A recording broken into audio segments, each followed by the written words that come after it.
This is the time.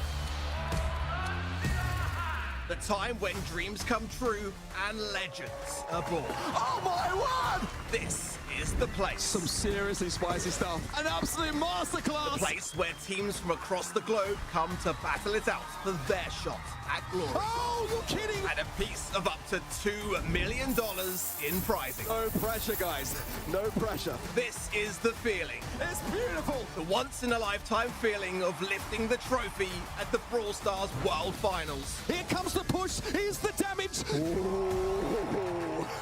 This is now the crunch time. This is the game. Immediately taken down. Still not going to fall. He refuses to die. The game you love. This is the Brawl Stars Championship. Let's get ready to brawl.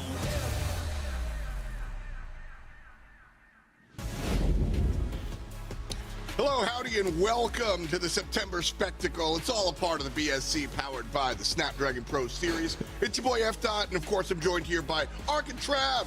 I'm excited. I'm rootin' tootin'. Trav, how you doing? Tootin'. Yeah. Don't make me laugh. Don't make me laugh at this point. Like, I'm gonna have to keep a straight face the whole stream to be able to keep this on. This is genuine reaction as well, guys. I put it on as we were coming through the countdown. So these guys laughing. This is the first I've seen in this absolutely incredible, transformation that I've been going through. It's been a long, tough few weeks of growing this out. Finally managed to get to this stage. Pretty Mercury's in the building.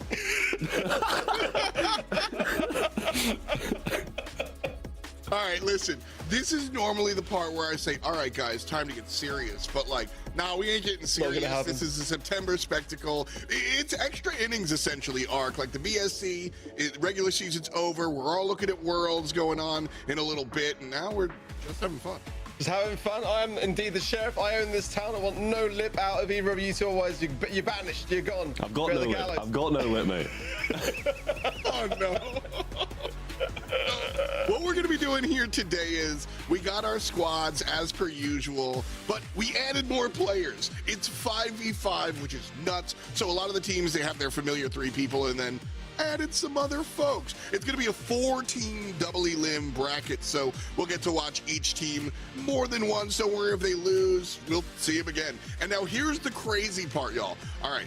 So we're going to vote for modes or modifiers. So y'all get to pick, are we doing Brawl Ball? Are we doing Bounty? And then modifiers as well, which, listen, me and Ark were talking earlier. I'm Mr. Esports. The modifiers, there's a lot here. We're going to dive deep and see what they are.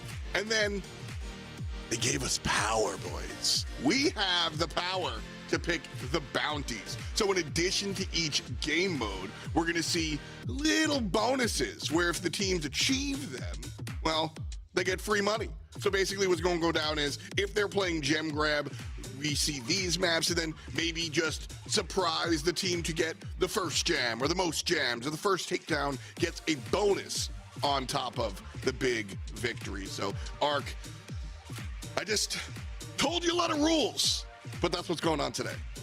It's going to be absolutely chaotic, to say the least, and I cannot wait to see how teams fare with 5v5. This is the first time that we're going to be witnessing it in a Brawl esports setting. Of course, some modifiers thrown into the mix of, for good measure, and I'm really looking forward to that, and here they are as well. We got Angry Robo, Energy Drink, Fast Brawlers, Graveyard Shift, and on the bottom line, we should be voting between the top and the bottom lines. Meteor Shower, Super Bushy, Supercharged, Top Dog, and Unlimited Power.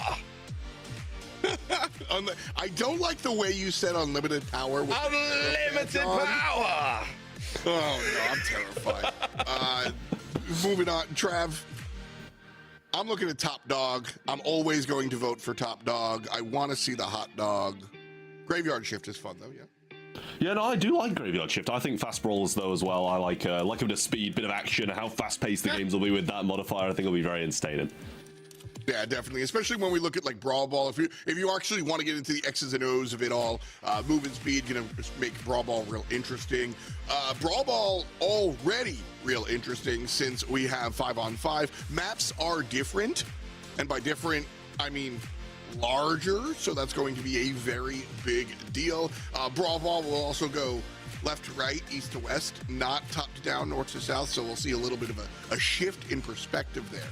And then as far as our bounties are concerned, this is what we're looking at here, Trev. Gem Grab, Brawl Ball, Knockout, some of the examples. And $500 on the line if you get this bounty, regardless if you win or lose the round. Yeah, I mean, that's the thing. That's what people are going to be going for, and that's why this is, you know, such an entertaining and interesting thing that we've got going on here at the September Spectacle, because they're going to be, you know, changing the way they'd usually play, and especially because it's 5v5 as well, you know, they're going to be wanting that cash. That's what everybody's pretty much here for at this point, now that the regular season of BSC's done, all the points, and we've got the teams who are going to Worlds already secured.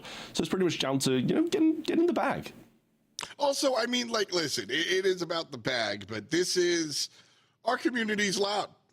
Brawl Stars players like to chirp. There's a lot of ego on the line here, Ark. I think that this is definitely, if you don't know the players, I think that things like this, they come in going, haha, yeah, it's fun, and then by like game number 2, they're shrimp mode, need to win. Oh, absolutely so. There are certainly some rosters going on here for me that are very sweaty indeed. I'm looking at you, Zeta Division, bringing on Nob and Angel Boy. Oh, yeah. Woo! Sheesh, they are out for the dub today. But definitely some old faces coming back. You know, we haven't seen Guille for a number of years now, and it's great to see him back on the squad.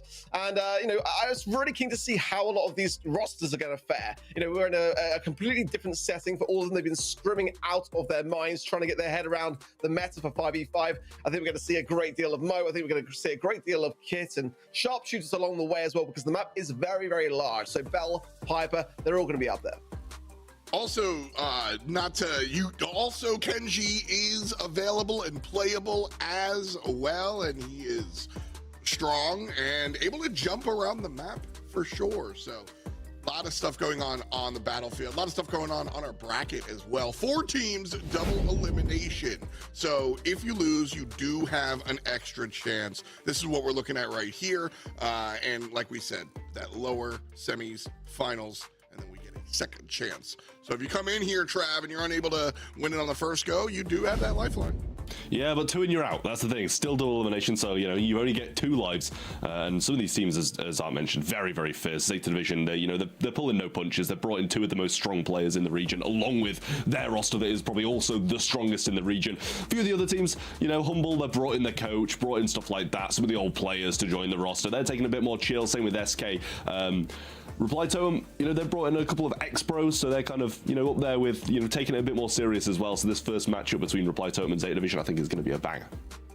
Yeah, and everything's changing here. 5v5, you guys get to vote, modifiers.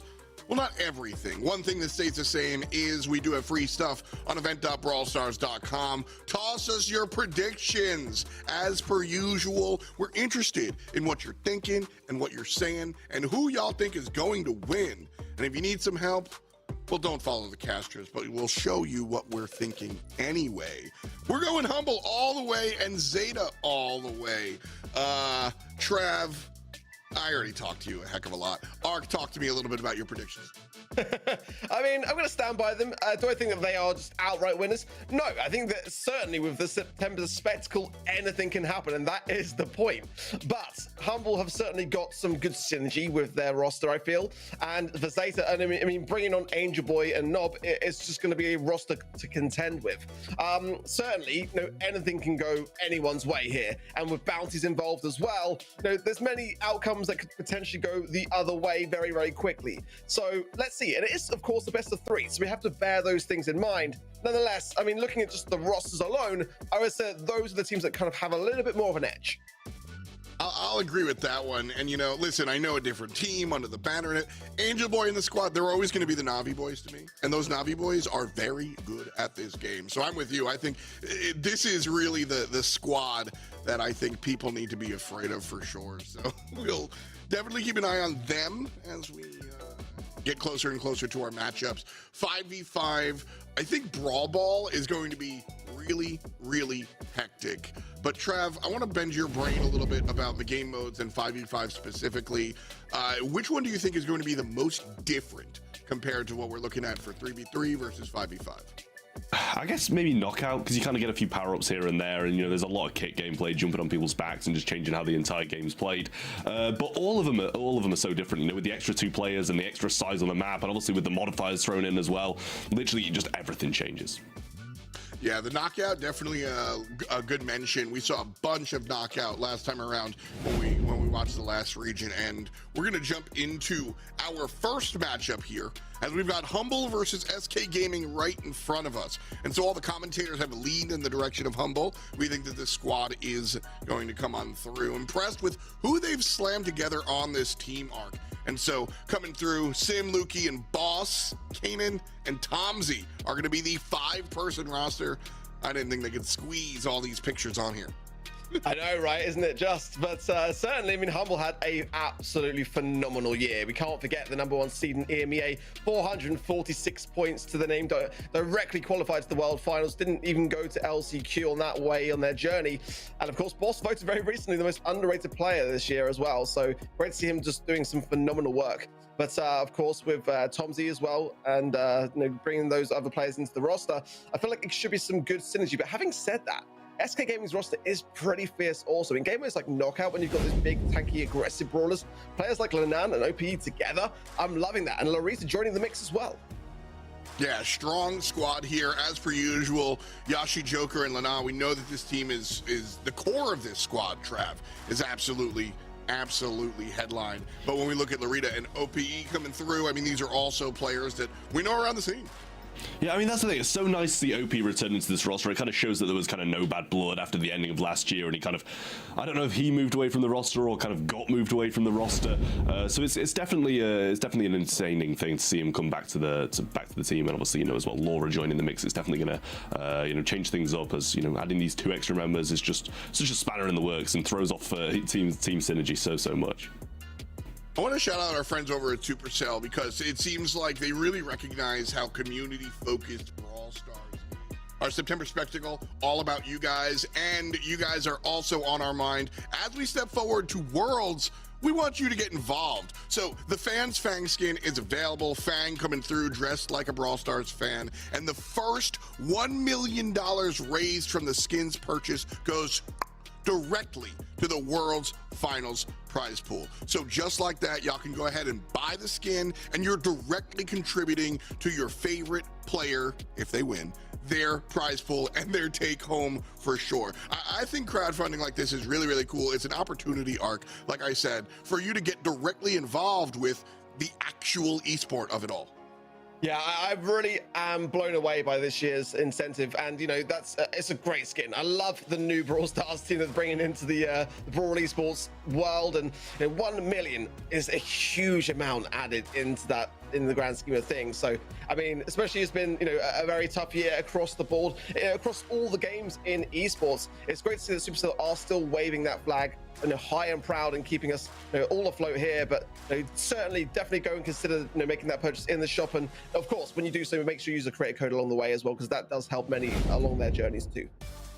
Yeah, again, one of the cool things about the Brawl scene is just how many creators go ahead and share their codes. And always one of my favorite moves when we see the players on the cam afterwards is when they put up somebody else's creator code. I always love that sort of nod to everybody else, and I think it's a fun look. But Trav, we're about to jump on in here for Humble and SK Gaming. Any thoughts, big picture, before we jump in?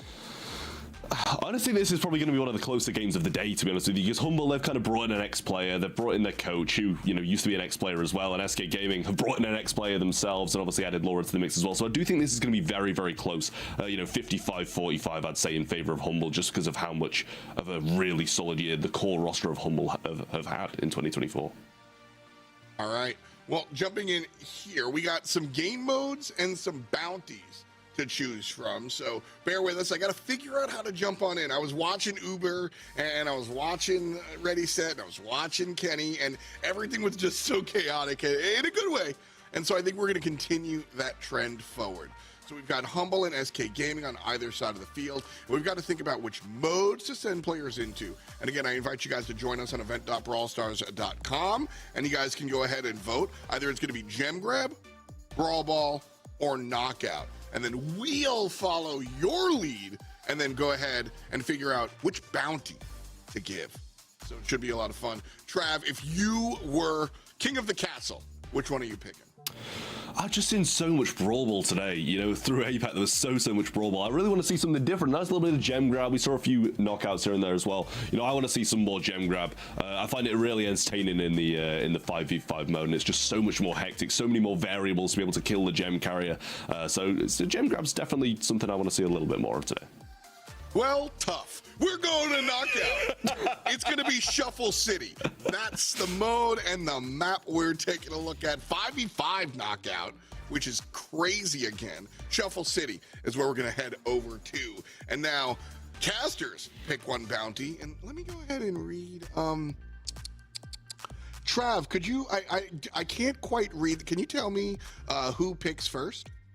I think it's me picking, because I think I'm heading off. No, you're wrong. No, he's trolling. It's me. It's me. It's me. I'm the man. I'm never the man, so I'm excited about this one. Okay, so we're doing knockout. So I can choose between player with the first takedown or player to stay alive the longest. Let's go aggression, baby. En passant, player with the first takedown. All the way. I want to see you hit the gas. I want to see you press W, lean forward. I don't want to see any. Oh, we're gonna wait. We're gonna be casual about it. I want to see aggression. Trav, do you think I'm crazy? I love that decision, F. I absolutely love it. That's what I'd have gone for as well. The all-out aggression is what we're here for today, and that's what brings, you know, all of the fun times to the September Spectacle. Absolutely. Well, Trav, me and Ark are going to have the first cast. I wish you would do. I don't think that I said that right. We've got our first matchup on the way. Humble versus SK Gaming. We're headed out to knockout. And Ark, I think this one should be a little bit of fun because like we said, Shuffle City, it's a big map, and you see that. 5 spawn locations. Yeah, absolutely so. And of course, got to bear in mind that, you know, the more of a disadvantage that you're in terms of the players left still standing, the stronger they're going to become with those, you know, power-ups along the way. So that last brawl, it could be in a 1 versus 4, but they are going to be a beefy boy. 40-60 in favor then of SK Gaming. And again, like I said, looking at the rosters, I don't necessarily mind that in terms of the poll. I think it's going to be quite close. And I don't mind it going the way of SK here either. So again, I do like a lot of the synergy, some very aggressive players on that side also. So I'm looking to see a lot of Mo here, to be completely honest. I think it's to be expected here. Would love to see some Kenji the first game. Kenji, oh, I'm already quite worried. Tick, love that. Mr. P, of course, you know, that is going to bring a great amount of buff to the Porter spawner, you know, in a game mode like Knockout. So one of the best brawler picks for me to be seen here. I'm liking what I'm seeing on both sides of the field, to be completely honest. That Charlie pick though from Humble was quite tasty for me as well. It's a nice look. I'm curious to see if it'll hit the same way this Tick is probably going to do. But no.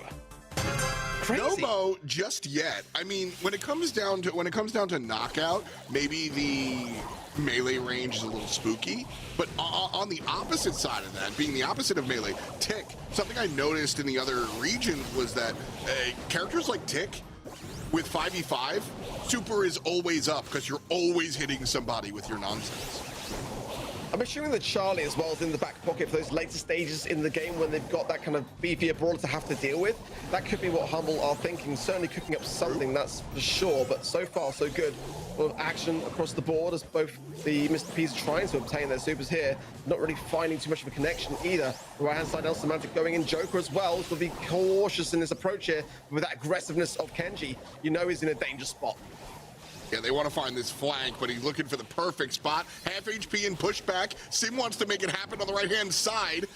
And both fights, left and right, slowing it down. SK on the retreat. Watch out. Boss jumped on. Boss punched down. SK Gaming get the bounty. Lana falls down as well, so a 1-for-1 exchange. Which is actually kind of disastrous for me for SK, because you want that kit to be alive, to be able to attach to the Primo to really keep that survivability in check. With those additional heals now no longer available for SK, Humble could really strike when the iron's hot. The Kenji on the other side, though, falls down. That was my point. SK wanted to use Kenji to go into the late game, but now with him down, a 4-on-4 is an even fight. Primo trying to follow in the Porter, can't make it happen. Here's the jump pad working. No, right into the gas. Kanan in a bad spot. Larita finishes him off, and now in the middle. Sim falls down to Ope, and one more. No, back in the gas. Sim jumps on back in, and it's Larita who outlasts. It was an outlast fight, and Larita winds up taking the round. What a climax. Phenomenal stuff from both sides. It could have gone either way, but Laura left standing. You love to see it, and SK then take the first round. Humble on the back foot. Got to do a little bit better. I'd like to see a bit more from the Charlie pick here myself. And there's already an egg there from Semantic there. Cocooned out is Lorisa surviving though. And the tick head there to tank as well. Humble are now just throwing so much aggression at this. But SK have the answers.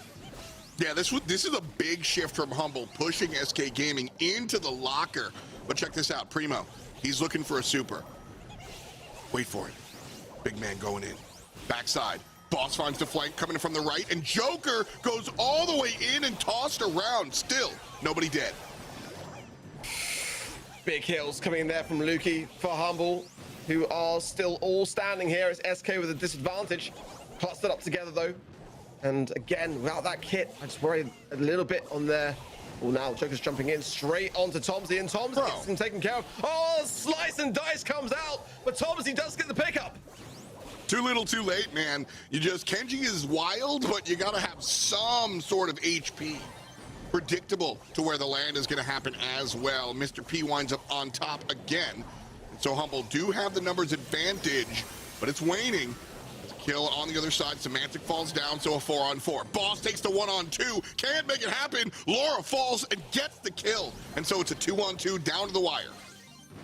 Just Lukey now gets a lovely bit of heals, but that port spawner is going to be a nuisance taken care of now, though. Larita's going to be able to burn down the top left-hand side here. It's just Yoshi and Lukey's going in and got the heals and stays alive and gets the round.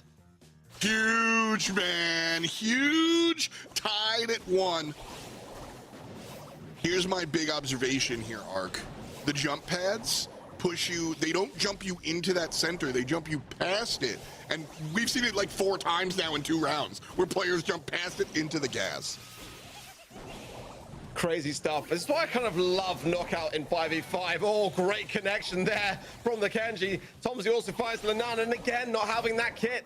It's going to put a disadvantage to SK, not just in terms of players, but in terms of utility as well. Boss, they're just creeping that right-hand side. Really getting a nice pinch of the help of the heals from Kinnan as well from the right-hand side. Big splash onto Yoshi there as well. Everyone from SK is looking weak and weary, but they still got an additional buff to help them out and survive in these circumstances.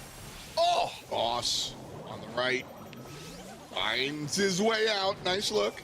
A little bit of poke on Larita, but nothing to write home about. SK Gaming now looking for their next entrance, and as they shade down on this left-hand side, that might be the jump in. Gonna be a little spicy here. Boss going in on Yoshi, getting some great connections here as well, and a slice and dice super finds the pickup now as well. Humble are still there. OP going in on the aggressive, thinks better of it now and goes back on himself, but Larita's in a terrible spot here. 1 takedown, she will fall as well. 3 versus 1. It's just OPE versus the world now. Joker's still alive though, however. Now things are turning quite quickly, and it's just Boss now at a disadvantage on his own. Can he find OP? He does. Joker versus Boss in a 1v1. Shigetsu! Both of them jump up, one of them falls down. SK Gaming on the good side. And yeah, that's right, Joker. Wipe the hands, baby. Feeling good about that one. The Samurai Showdown at the end, Ark. Can you ask for a better ending?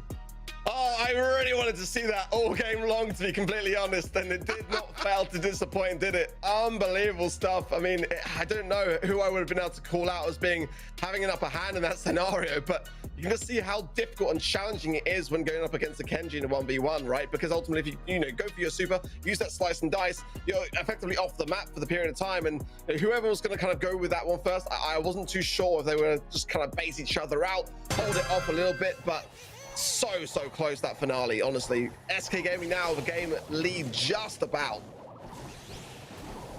Saw some really cool macro strategy from SK in that last one. Like, when we play 3v3, it's largely kind of 1v1s and then you coalesce. This is all about teamwork. Big heal coming out. The X strike is not great. The Samurai finds himself behind enemy lines. An easy kill for SK Gaming. The punish is strong, but I don't know if they have the momentum here. They're still shoved in the back. Yeah, losing a Kenji, not great. Not great at all for Humble. And I want to see Lenar stay alive this time on that kit. I really want to see SK thrive off the back of that brawler pick into the late game now. Tomsy now placing down the portal spawners, which should help out a little bit, especially now that Humble have got that buff attached to their team. Kaden in the perilous position here, might go down and does to Yoshi. Terrible start for Humble. Yeah, that's a big play for SK Gaming. Just that one takedown allows them to walk completely out of their base. Lukey spins forward, but nobody cares, dude. Nobody gets healed. Nobody takes damage. Ope jumps on Sim. He falls down. 2 players standing. It's Lukey and Tomsy versus the entirety of SK Gaming -1. And it looks like this is just a formality here, Ark. Is it too late to change my prediction? SK are playing phenomenally well, honestly. Oh, Larita falls now. Now the hands of Lukey. Tickhead coming in. And a swipe there for some additional HP and some health coming in from Lukey again. Tomsy, those really pinched in. And it's going to be really tough for Lukey to be able to do much about this. He's going to do his very best to tempt portal spawner, though. Jumping back into the map between the 2 jump pads. This is hilarious. But it's still Lukey with the upper hand in terms of the HP. And he will actually be the one to get the round. Are you?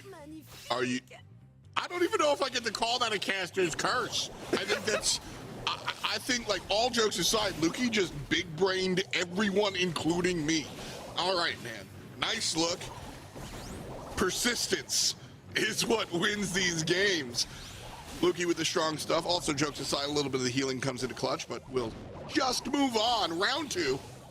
And it's Humble that's up 1. They need to win this round to tie it up big picture, but not great positioning here from SK Gaming, grouping up against the multiple AoE projectiles coming out from the other side of the map. And Joker in a good position with the 3-on-2, not taking it though. Right side, Humble's falling down as SK is pressuring both sides of the map.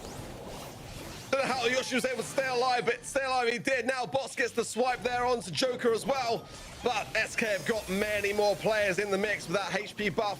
Will go a long way for Humble here. Boss though, down to 1,500. Looking, trying to find the hill, but in the end changes his mind. Gets Yoshi instead. Now, in a 3 versus 3 scenario, who's going to come out on top? It's so hard to predict in 5v5.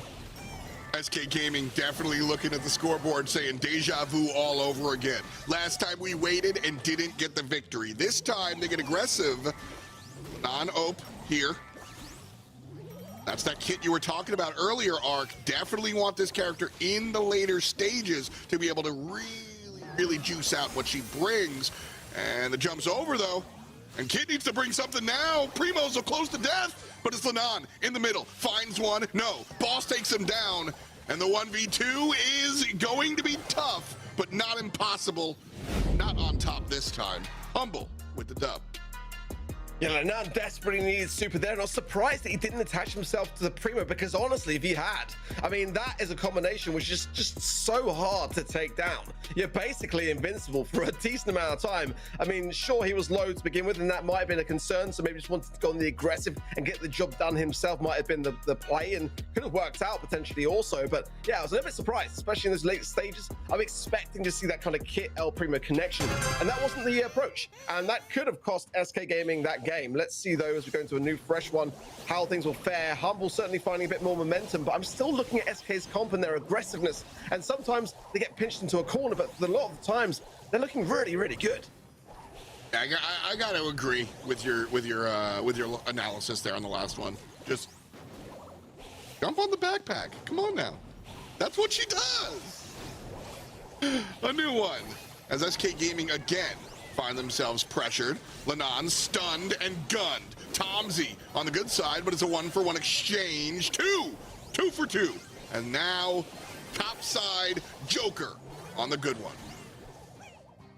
Nice there from Joker to find Kaden. That's going to be a tough thing to come back from now. Humble, though, have got the buff, and that's the key here. Joker's going to fall here. It's a 2v1 versus OP now. If Tomsy can place down the portal spawner or save it for the next round, that'd probably be my approach as well. Looking just trying to go in and just trickle him down, but he's going to be very cautious. With that damage, it's going to come a super, and that's where OP can be so strong in that position. These heals, though, are going to be his concern. He's going in now. Vi's looking at a big smash. There's the gadget, the knockback, and the heals as well. OP is trickling down, but he's got another super.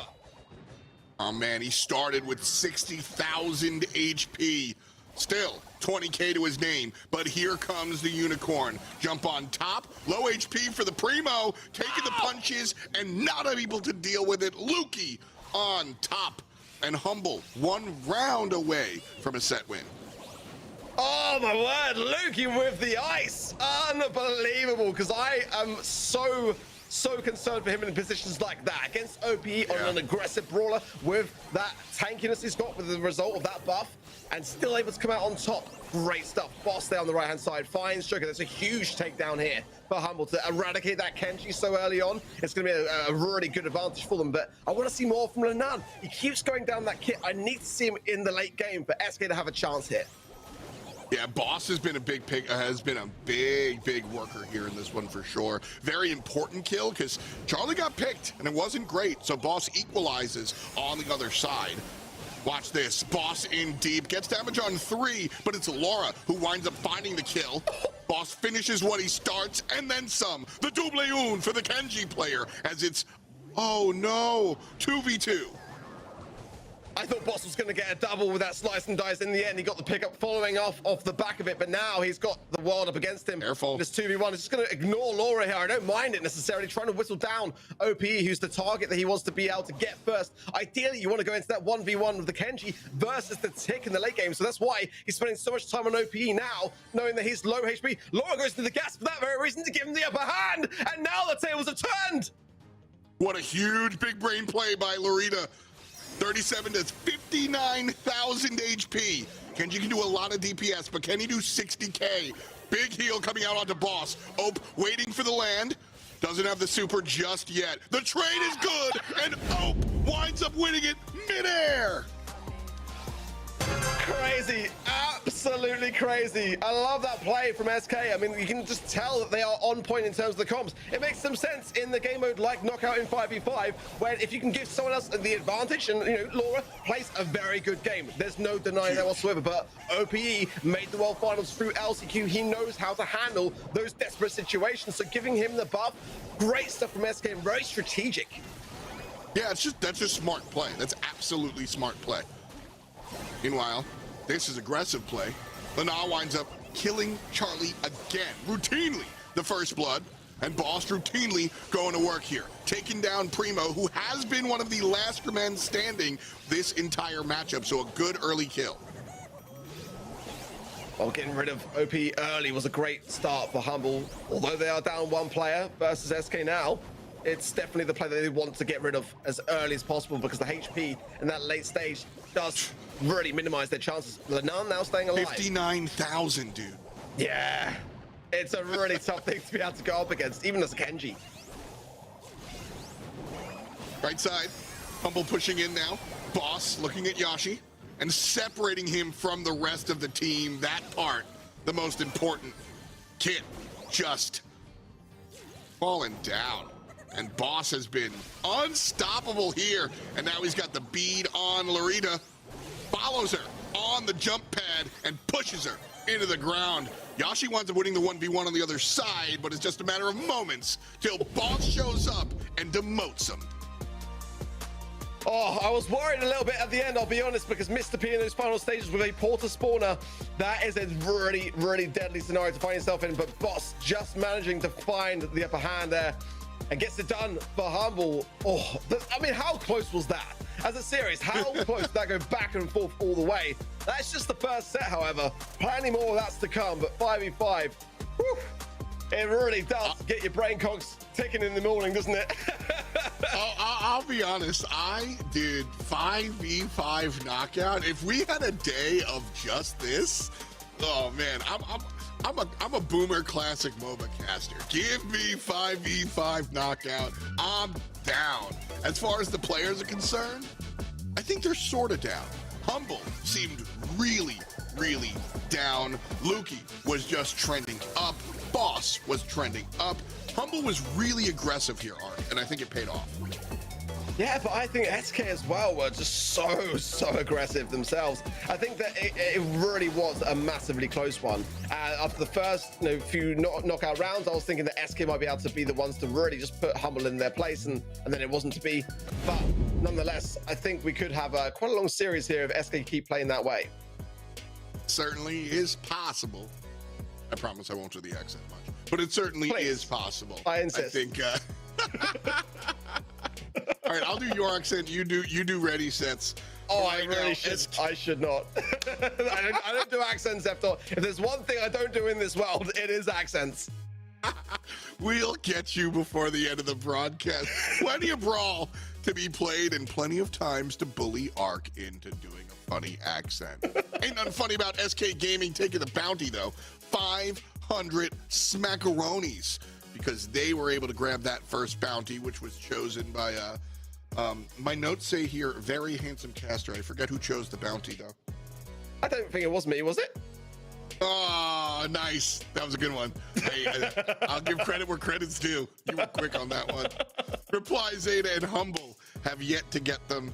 We'll see as the day unfolds. Humble, the only one who has had the opportunity, obviously, because Reply Totem and their opponent will be up next. Here are the modifiers that we get to look at. We're voting for top side or bottom side. Angry Robo, Energy Drink, Fast Brawlers, and Graveyard Shift. And then we get to see some of the other fun stuff like Super Bushy or Top Dog or, how do you say this one, Ark? Unlimited power. Ah, you did better before. Let's try it again. How do you say I wasn't this one, ready. I was actually voting for Graveyard Shift over on event.brawlstars.com. I'll gear up. Unlimited power. That was still nice. Great. Nice. That was a good one. That was good. We'll see if the players are going to enjoy it. This just in. It's Angry Robo, which I think, I'll be straight up, I think this is my favorite. Trav said that Fast Brawlers was maybe his favorite. Did you tell us which one was your favorite, Mark? No, I didn't. I mean, personally, I like things like Angry Robo for sure. I do feel like that one for me is definitely going to make a big difference into how the game plays out. Having a robot spawn in with the massive amount of HP which it does, it just kind of forces the hand, and ultimately in terms of that spawn as well, you've got to pay attention as to where it is spawning on the map to ensure that when that comes back around in full circle, that you're trying to avoid that area as much as possible to really kind of bait it onto someone else. But I mean, certainly I like Super Bushy. I think that's going to change a lot in terms of the actual brawlers that are picked in that scenario. So I like any kind of modifier that's going to have an impact on actually the brawlers that are being chosen, more importantly, because obviously we know the meta pretty well. We know kind of what we're expecting to see. I want to see the things that are not that exactly today, because that's what it's all about. Yeah, give me the weird stuff. Yeah, 1,000,000%. I look at the modifiers and stuff, and this is the place where Johnny gets to shine. If you're a creative player and want to do weird stuff, this is your Snowman Forest is where we're headed for gem grab. Hell, the tape has for us here today. Snowman Forest again, man, big maps. That is, I think, probably one of the nerdier things to be excited about 5v5 Ark, but I really like the map design and seeing these large maps. There's some juicy brawlers there. I cannot lie. There's I mean, Mo. obviously, they're very, well, they are identical, but I mean, it's going to be quite an enjoyable comp to see face off. I feel like we've gone back in time a little bit. I think my time machines worked this morning, and we're going back to sort of like 2019, where we got the kind of like rock, paper, scissors kind of concepts going on here. But nonetheless, the Kenjis, the Mortises, I mean, the Moes, we're going to love to see that play itself out. Definitely. Yeah, once upon a time, the BSC was all blind. What a wild way we've come. And there's my buddy. It's been a long time since I saw you. I miss Siege. I don't actually miss Siege, but I miss the Robo buddy. And he's walking up and he's punching. He's already claimed one victim so far. By the way, this is gem grab. Humble has 3 gems to SK's 2. I took that very personally there after all. How can you not miss Siege, mate? Come on. I don't like Siege. You could have predicted who won. The best strategy was do nothing. Okay, I'm done. But I do miss the robot. Look how cute he is with his big hands. Well, it's causing a big problem for SK at the moment. Now he's right back into that spawn side as well, as I think it was Yoshi who's being chased now as the gems drop now, forced back with the hypercharge there for Somatic, who's low HP but still surviving on. Finds Larita in the process as well. Gems are very closely tied together here. It could go very much either way. Now low though, and actually Luki managed to find the upper hand there as well, and Humble are cooking. Yeah, absolutely. The Gale has been powerful. No surprise here though. Sim definitely one of the better Gale players in my mind. Yoshi falling down, and the Gravedigger as well. And SK Gaming, though, turned the tables, and they're booking it. Running, and as long as Joker stays alive, that should be it. SK Gaming wind up turning things around and putting it on the table. A nice solid comeback from SK Gaming there. You'll have to see it behind in knockout, but that looked a lot more convincing for me, to be honest. And again, the comps are the same, so you've got to bear that one in mind. There's not going to be really much that you can say about, you know, how things are differentiated in that regard, but certainly as the actual plays themselves, you know, that is where SK have got the upper hand here. Much more aggressive, much more controlling on those gems, and that's what matters. I want to point out one of the cool little Gale interactions here. The robot's just gonna like punch whoever's closest. So Gale pushes the robot into you, and all of a sudden you're getting robo boogied on. Really, really cute interaction. As you jump into looking at these modifiers, you also have to think about how your brawlers can affect the new battlefield as well, and so big attention being paid there. Our gems seem to be secondary on players' mind. Ain't nobody in the middle grabbing the gems. They're all just fighting around it. 2 to 3. Semantic there trying to heal up with the robot coming up behind him there, trying to, I think as well, pop a springboard there to make it go over towards the way of SK, but SK are controlling that mid so well. Luki jumps in though, gets some gems for his time as well, and just gets the steal. Love that from Humble, and now this robot is now attached to SK, and that's exactly what Humble are looking for here. Semantic with a perfect play onto the Mortis. Oak jumps on top of Sim, and Gale push! Oh my God, no way! That's a team wipe! Ice cold for Semantic. Ain't nothing humble about this team. 14 in the backpack. And Luki on the run, 5 seconds to go. Larita the only one on the same side of the map as them. And it looks like the Gale came in a little too late. Fantastic play there from Humble. I mean, that's got to be play of the September spectacle so far, right? That's got to be it. Unbelievable value there from Semantic, and you can see it, boss of that cheeky little smile. He knows that was a good play. And it came right after a really intense 1v1. Mortis stepped forward to take control of mid, and Sim beats him down, pushes him back, and then walks forward and just takes care of the rest of the team. So, yeah, Semantic comes through, not just with that play, with the sequence of September so far. All right, we're like not even halfway through the month. There are 2 other regions, but I'm with you, Ark. That was wild. I haven't seen something that crazy in a long time. I mean, on 5v5, that's the thing which is so beautiful about it. You know, when you get value, you get real value. And I mean, just unreal timing from him, and just made the mark when it mattered most, right? That's what what counts. Sorry to cut you off there. I really want to point out the Kenji death. When Kenji supers, he goes back to where he lands. We just saw Humble wait for the landing Kenji and then take him down. That's what you want to do when you get Kenji in your ranked games. You want to take him down where he leapt from and started that super. My bad, I got really excited about that. Exactly. It's a brawler which has been out for like literally about 2 days, so many people haven't even like played up against one yet, let alone get their hands on one. So it's definitely a brand new mechanic to really get your head around, a bit of a combination, a bit of a hybrid between that kind of BB and Mortis style. That's super. There's nothing quite like it in the game. Yeah, it's an omni slash like that. Real fun to watch, but again, he lands right where he jumped from. So just sit there and wait, take him down. Mortis though, taken down there by Tomsy as SK Gaming finally gets involved. 7 gems on Humble, but 7 matched up by SK as they take control of the midfield. Just over 2 minutes to go, and SK Gaming biting back, and now they have some momentum. I'm looking at Luki. He's got 7 gems as the Mortis, which is not ideal, but he's still managing to stay alive and continues to go on the aggressive. 8-8 now. He's going for the 8th in the middle and just swipes across it to avoid Joker's shot there. Him and Semantic on that right-hand side, trying to evade OP, who is lurking in as well. But the gems are dropped into the mid. Joker steals them up for SK Gaming, who are now going away with the lead. Still totally doable. Humble needs to get one kill. It is in the corner, and Semantic is here. But he's by himself, and he's surrounded by enemy jerseys. Counting down from 4, I don't think Humble's going to be able to sneak on in there, and SK Gaming are able to win this set, and we're tied at 1-1. Crazy stuff. Honestly, love that from SK to bring things back.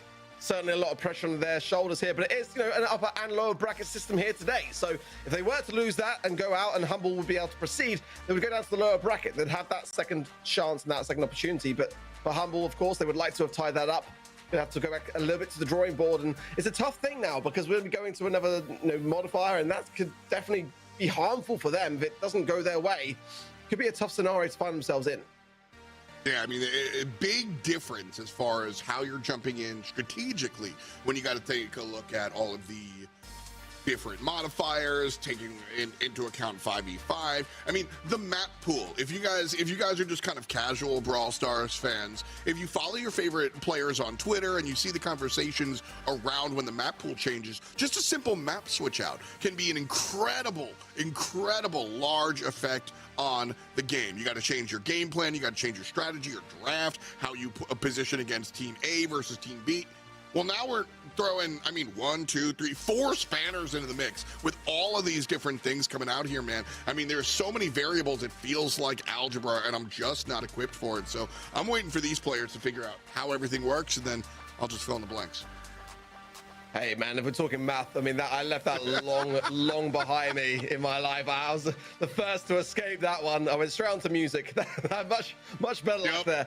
But certainly, you know, it's a scenario which players have not been ever in, you know, in the BSC. That's what I love so much about this event. You know, it's really kind of pushing the boundaries whilst kind of, you know, experimenting a little bit with the 5v5 kind of format, and, you know, seeing how, you know, that might fare potentially into the future. I don't think we're necessarily ready for it, but I think it's nice to see, and, you know, it places people in those circumstances which is, you know, not their norm. Going out of your comfort zone, really, for me, is what the September Spectacle is all about. Yeah, it's about thinking wide, not necessarily tall. And, like, I mean, straight up and down, when I think of, like, the real, like, you know, big brains of Brawl Stars world, when I think of, like, all the coaches that come through, like Coach Roll, for example, right? These are the players that I expect to succeed in this world, because this is about adaptation. It's about taking over the notebook and being like, all right, new patch, how do we solve it? And I think that's a really big deal that some of the stronger teams, I think, will stay strong as a result, because their playbooks get them to the top of the charts of the BSC, and this wild and wacky world, yeah, everything's crazy arc. It's not at all like competitive Brawl that we're used to, but the same things that made you good at that are going to be able to unlock the keys to this next one. So as we jump here into Sizzling Chambers on Knockout, how you feeling so far with two sets down? I mean, with regards to knockouts specifically as well, that's where Humble had the upper hand, but SK have got a chance to have learned from some of those mistakes. It's definitely, for me, one of the tougher 5v5 kind of modes, if I'm honest. I think the Brawlers as well, as we're seeing come out here, we've got Mr. P on both sides. I think that's going to be kind of like a staple diet that we're going to see across the board and knock out 5v5, because it just allows the portal spawners to go to town when you're at that disadvantage. The Angelo as well on both sides, certainly going to be a really tough Brawler to have to deal with. The additional heals still there on the side of Humble. They're really sticking with that berry pick, and I don't mind it at all. Gray there as well from Humble. That's a bit of a scary prospect for me, actually, on that top right-hand side. So it's actually going to be SK Gaming taking that berry this time away from the Humble side. Although, of course, there's no kind of draft process. Of course, we're going to be seeing duplicates. Humble going actually steering away from that berry pick, and Kenji, I don't think we're going to be seeing any sign of him disappearing today. I like the gray specifically because it'll pair up with the Kenji really well, and also it can kind of get around the issue of the porters, right? You can just go behind enemy lines. As Nah just pushes down Lukey, even with Semantic there, unable to stop him. Omni Slash brings everybody down low, but not able to finish it. Well, Semantic's in a very good position here as their Angelo pick, and forced out now are SK Gaming. We saw this, didn't we, in the previous kind of first set, really, where SK find themselves a little bit in that kind of back left side here. Tomsy staying alive, but there, Larita will get that final pickup. It is going to hand over a little bit more power, though, to Humble now, who've got 2 power-ups above their heads. The 1 of SK, the 3 to 4 versus. Great job from the Tick here. Or rather, great job from the team to put everybody in a position for Tick to really take advantage. By the way, shout out to SpongeBob skins. They're just A+. So A plus, man. I love it. But nobody's laughing about Mr. Krabs here because, like I said, this Tick play has been really powerful, largely off of Humble's aggressive positioning, shoving SK into the corner. But it's Mosquito who winds up taking it from the other side. Ope with the good one, and now the push down in the final seconds.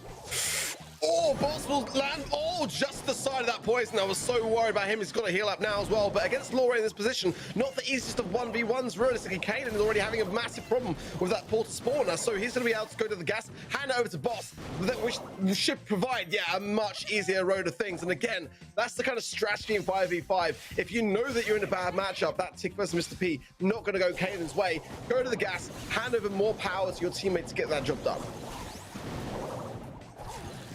Well, a new one here. Last time around, Lana on the left side was able to just walk down Lukey. This time, much better position from the humble Mr. Player. Pressure on the right-hand side. Sam from a distance winds up taking down Yoshi. The answer back from Mr. P, though, as Lana still getting aggressive on the bottom side. Lukey thinking about the super, and Lukey has to shove on back as Lana runs away. So a 2 for 2, 4v4 right now. Nance is surviving here, but low 2,000, and I think their pickup is there from Lukey, and it is exactly that. 3-2 now. Humble have got the player advantage, but SK have obviously got that HP advantage, and OPE there getting some shots off. Trying to find Lukey here. The portal spawn is really causing him a problem as well. Chaos, absolute chaos, but Humble are still clinging on here. Boss is obviously the playmaker here. Mr. P, though, you were talking highly about how the porters can be really powerful in the late game. They're coming through, over 10,000 HP on those little guys, certainly providing a distraction, and Boss shows up. Where'd he go? On the other side, and there's the Slashimi, and takes down OPE. And Lukey's also got another portal spawn to hand here, so a little trickle here and there onto Larita, and she will be going down here. Surely Boss coming in with the final swipes. 1, 2, and that's the third there. That will be the game going the way of Humble. Now, only 1 game away from taking the series. Wild, man. I want to talk about this Mr. P because I'll be straight up. This is not a selection that I would have been licking my chops about, but every team has gone to it, so clearly there's power here. You mentioned the porter, and we saw how tanky they can be, but is Mr. P late game a liability due to his weirdo weapon? It's a really tough thing to do. I actually started recording a video concept for this idea with having my whole team just kind of go and die, and then leaving me just as that one brawler in a 1v5 scenario, and just see how far I could go. It's absolutely disgusting. It really, really is. And many brawlers have a tough time dealing with it, you know? I mean, a Mr. P versus a Mr. P, that's going to be a tough thing if you haven't got that portal spawn down for yourself, and you're really, really struggling against the HP that's coming your way. Tick as well going to have a really tough time with that too. So, I mean, Angelo, tons of brawlers are going to have a really, really difficult thing to deal with that in the late game if they are left in that kind of scenario. Huge point there. Angelo gets really scary, but he's just got 1 shot, so can definitely be kept at bay by the porter. SK Gaming, though, starts us off early with just an okie doke. Humbles Mosquito. Can't die that early, man. It's a bad look. 5v4 for SK. Humble might not mind it under the circumstances to give themselves that little bit more of an edge. Tom C's going to be cautious here. He's going in very aggressive, and he will get punished for it by Lana. I'm not surprised to see that, but maybe Humble want that. I'm not really too sure if they can get some good HP takedowns trickling away and then get some really quick kills off the back of things, then it could spiral out of control. They've got the control still with Kanan, still that tick pick, but nonetheless, SK looking much, much better here. Ooh, Yoshi just, why are you there, dog? Unfortunately, trips over his shoelaces and eats it. Boss pushing up right, but Lukey trying to answer back. Oh, no. To a decent matchup, and that's all she wrote. Lukey takes down Larita, and now it's just 1 versus 2, but this is that Mr. P you were talking about. Yeah, Luki's going to be going in here. He's going to place down another spawner because he knows that he's got everyone low and he feels like it could be time to really just bring things home for his team. Juking well, but OP's got a fantastic position here. It can be very hard to shake. My God. But the portal is perfect for Luki to be able to capitalize. Gets one, gets two, and keeps Humble in the question. Now that was a play. Listen, the semantic push was really, really cool to watch, but that was the TP, take down the guy on the left, toss it to the right. Looked like a John Wick movie. Yeah, you get to emote on him, Lukey. You earned that. Oh, that was fun to watch. A new one, though. And it's Tick starting us off hot. The follow-up coming up from Boss. The 1-2 punch as Tick gets credit for both.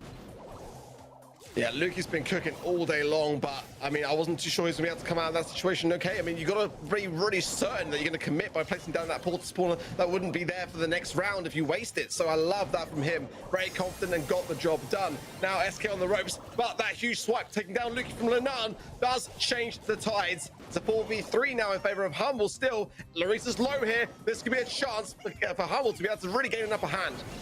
Oh my goodness, for all the credit I just gave Lukey, I'm taking it back.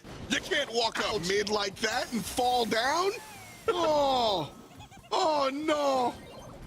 Humble now just pushing into the right-hand side. OPE scary on the Angelo. Doesn't seem to care, just pushing into the bushes alongside. Tomsy, meanwhile, on the bottom. I think the upper hand goes to SK. And Lana gonna prove me right. Tomsy versus Lana. Yeah, it's going to be a really tough thing for Tomsy. He's got TP, does use it now, but now there's Lenan coming in, another TP back. Unreal stuff, but Lenan still gets it. I felt like he would be able to with the Kenji versus the Grave, but nonetheless, you know, to be fair to Tomsy, he did make it look very close.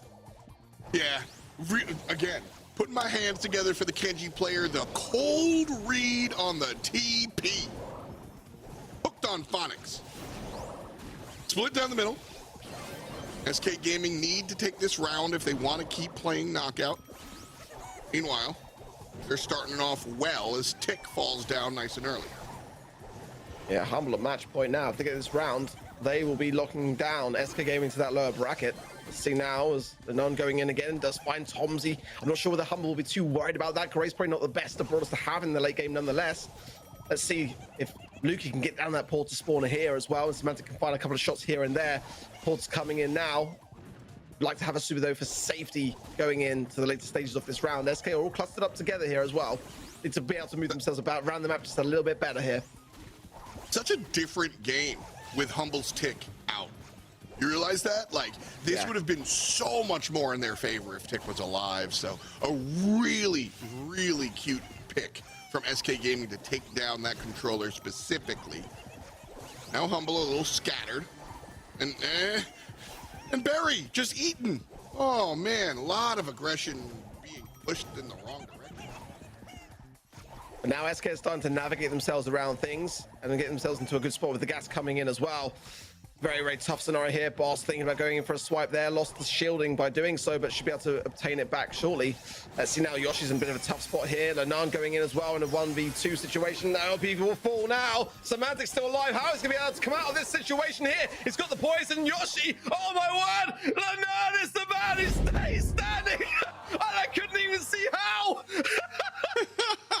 He comes through, pops the super, and just vibes. Lasts long enough to make that one happen. And just like that, SK Gaming wind up on the good side. Joker, all smiles for him, as should be. Humble, not so many smiles.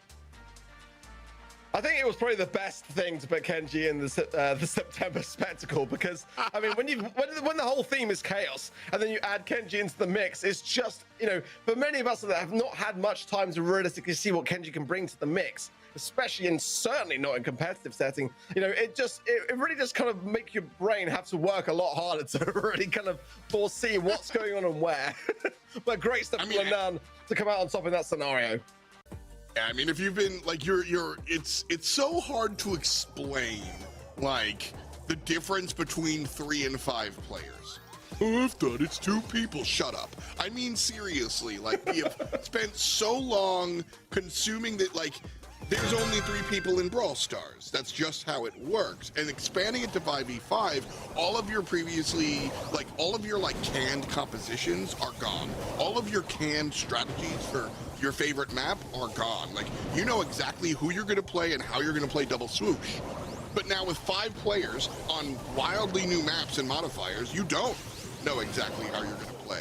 And it's such a large brain change arc that if we're struggling, these players are also, like, definitely, they're not figuring things out just right now, but they are not as practiced as 3v3. It's fun. All right, it's great fun. Tomsy and Kanan both very low on that right-hand side, but Boss is there for support. And Tomsy gets the heal off the back of that TP now. Good heals from SK, able to really just capitalize there as Lewis gets the takedown onto Kanan. And again, without that tick, there's going to be little area control here for Hubble to be able to capitalize on. Luki finds OPE though. 3 versus 3 now, and that evens things out slightly. This is live gameplay. I was confused by the tag as well. Our bad, friends. Now our final one of this round for sure. Bought back, so we're split down the middle. 4v4. And the teleports are keeping everybody on their toes. Ultimately, Boss flanking from the left-hand side is where I want everybody to be looking. Larita here on the Mr. P is in trouble. Semantic trying to drag players to the right-hand side. Here comes Boss. There goes Boss. Where'd Boss go? He's on the left-hand side. Everybody else is doing damage on the right. I was staring at Boss, but it's everyone else just dying to the gas. Here comes the splash, and there he goes right past. Boss just waited, dude. I can't believe he got that, honestly. I really can't. Unbelievable how he's able to survive. I mean, it was so hard to call in the gas situation, but I mean, Kenji's obviously going to be very good in surviving those circumstances, but nonetheless, I mean, that was not an easy feat by any means at all. And Humble back to being on match point yet again now. They can get this round, let's secure it, but SK Gaming have been very, very good at bringing things back under pressure. You can't deny that. Yeah, it's a huge deal what we just saw. Like, SK Gaming, or if Kenji's alive, you can't wait till the gas, because the sashimi is going to give him iframes. He just can't be gassed while he's executing his super, and while you're taking the super damage, he's not, so he just kind of auto-wins that. You need to take down Kenji before it gets too late. Semantic going to hypercharge there, but didn't quite find much off the back of it. But Semantic will on to OPE now, and that's quite an important pickup for Team Humble now. Still in a tough spot. Yoshi just finding Tomsy as well, though. Semantic just trying to find Yoshi to ease the pressure onto Boss. They need to keep Boss alive realistically here. He's been doing wonderful work, and Luki as well. Now the portal spawner getting taken care of. It'll be a tough thing. He needs to earn that back as quickly as possible. Yeah, SK have tried to focus Boss a little bit, but they haven't been able to get the kills. I think they have limited Boss's ability to do that. He has been less powerful than he was earlier, but he's still a threat. Taking down, oh, I thought that was gonna be 2 kills. Instead, it's 1 for the money, and here come the rest. Whoop. Here he finishes, teleports on the left-hand side. Him versus Lana, Kenji versus Kenji. Neither of them have the super. The teleport from Boss heals him, but Lana finds the super and gets the kill and the round. So back and forth. It's so even. I mean, this was a 50-50 vote, isn't it, really, for the poll side of things? But it was a 60-40 in the end in favor of SK Gaming. But so far, Humble are surviving, but just not able to close the deal. And that is the problem. And they don't do so now. It really is now or never for this upper bracket stage. They'll drop down to the lower bracket, of course. They can bring things back later on. Whoever loses does not go out of the competition, is my point. Nonetheless, Humble should really have tied it up already. And SK is just building that momentum. Sneaking on back into here. Big heals from Barry on the side of SK Gaming. Everybody can go ahead and heal on back. Well, not a big part of that is FHP. Oh. I mean, everyone's so low on the side of SK. I mean, now they're just dropping like flies, and Humble have got a massive advantage, but Kanan now falls, and that's going to shift things back into the favor of SK. 3 versus 2 now, and Boss is going to have to go all in here, and Tomsy portal spawners down as well, so they haven't even got that to their advantage. Again, the Kenji in mind. Far away from the teleporter, and Tomsy are split. The majority of SK Gaming on the side of Boss. obviously paying more attention to Boss, as they probably should. Coming on through relatively soon. Heals coming out from Tomzy, and there's the push from SK Gaming. 3 versus 2, Boss on the run, cut down to 50% HP. Tomzy looking to pincer from the left-hand side, and it's OPE. Whiff, whiff, whiff. Can't find the hit on a Boss, but Boss still running. Tomzy trying to body block, gets the kill onto the Mosquito. And now the 1v2, Tomzy takes down Joker, trying to find Larita. TP's back for the heal, but it's Larita who outlasts in the gas. What a clutch end! And SK Gaming take it. Laura, wonderful stuff. The survivability there really was what gave SK Gaming the win. Nothing that Humble could do except try to use that TP and gain those hills back and forth. And it was not enough. Disastrous stuff when you consider that Humble had match point plenty of times in that series.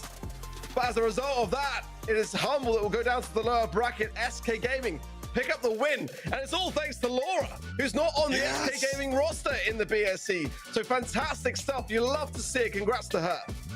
That was going to be my biggest point here. Like, you know, there's competition, there's money on the line for sure, but this is the fun stuff. We've got a couple of content creators, we've got a couple of older retired type players, we've got people that are around the scene. Larita definitely still a relevant competitive player, but just people that aren't on the regular rosters, and seeing them stand up, make some noise, and say howdy is really, really fun, man.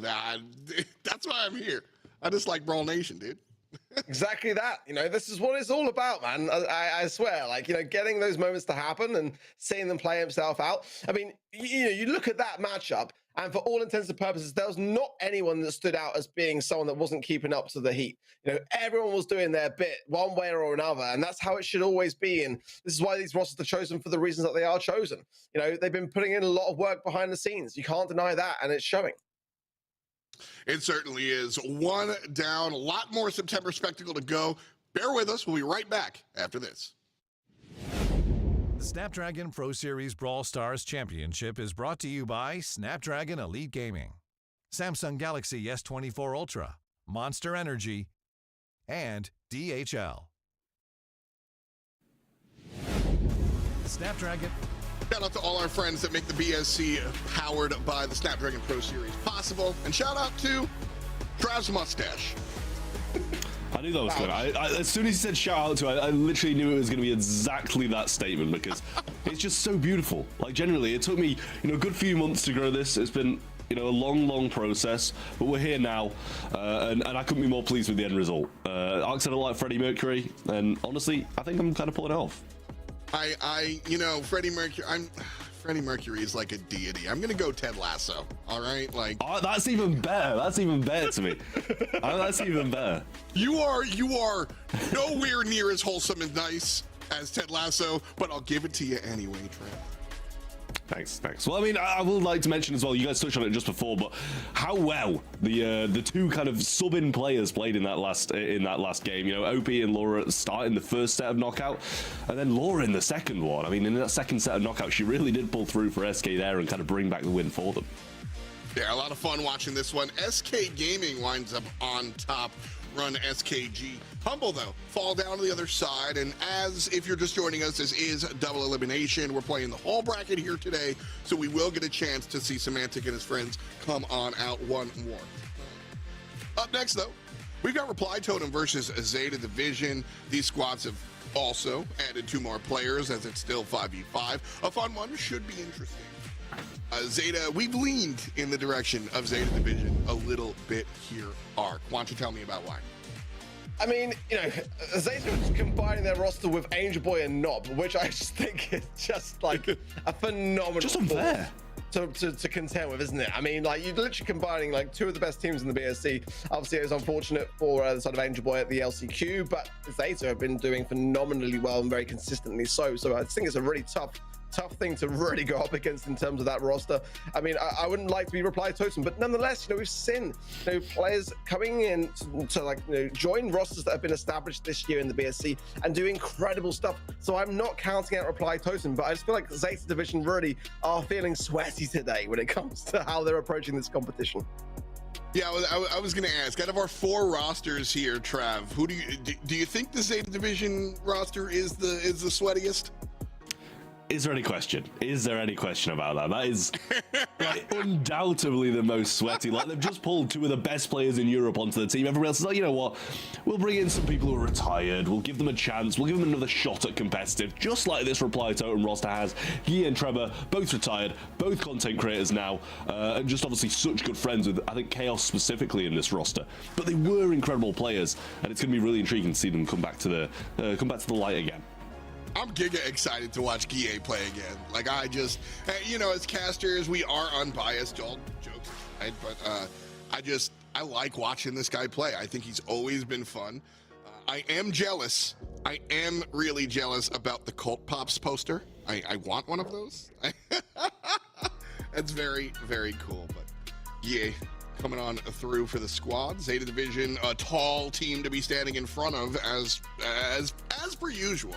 Be honest with you, but we've mentioned a lot about Angel Boy and Knob for sure and how they're going to handle the squad. I'll be honest though, I think this Reply Totem team, although if we were to do all of the math and all the numbers arc, I think that Reply Totem would be the bottom card, but probably a 45-55 matchup until the modifiers come on in here, and then we get all. I mean, you know, I was going to add to that and say, like, you know, I think that it's going to be close regardless because of the modifiers. And, you know, I think that Trevor's still incredibly polished as a player. I think that Gear's got a lot to prove. I think the last time that I saw him play was probably the Snapdragon Pro Series Masters. And that was probably his last competitive performance, I believe. But, I mean, they can do anything whenever they need to shine it on. They're still very much keeping up with the game. And I'm looking forward to seeing them playing again, honestly. With these modifiers in check as well, you know, they can make a big, big difference and actually even provide those underdogs in the rosters a bit of an advantage. We have voted, or you guys have voted. It's Meteor Shower that's going to be playing on this one. Again, just a reminder, you can cast your vote at event.brawlstars.com, and that'll get you right involved. Part of our show, essentially, which is pretty nuts. Shout out to my co-caster, Chat, as we get our games set up. I know the casters get to pick one bounty. I memed before about not being able to see. Actually, not me. Who did it? So, I will pick Ark. My bad, I'm a liar. Trav, you're going to pick our bounty. Sorry, which one was the game mode? I missed it. Waiting on the game mode. Brawl Ball. Yeah, listen, I'd love to pick one. Brawl Ball is our game mode. Then I will go for first team to score. I think that's just a bit more interesting, a bit more high paced. The same as, you know, we saw with the first player in taken out in knockout. It gives it a bit of fire, bit of speed. I like that. I like that. I went similar. I went to player with the first takedown for knockout. So I feel your must walk forward type attitude, and I high five you for it. Mark, do you think Trav made the right choice? I mean, for me to have to agree with anything that Trav says or does is a very, very tough thing for you to ask me after. I'm not going to lie, mate. But no, I think he's going with the right call. You know what? You were really rude to Trav. I mean, just for that? Changes. Nothing just changes for that? No, mate. I'm kicking you out of here. I'm kicking you out of here. I'll see you after the game. Me and Trav are going to hang out now. No, we're running away from the sheriff. Welcome back.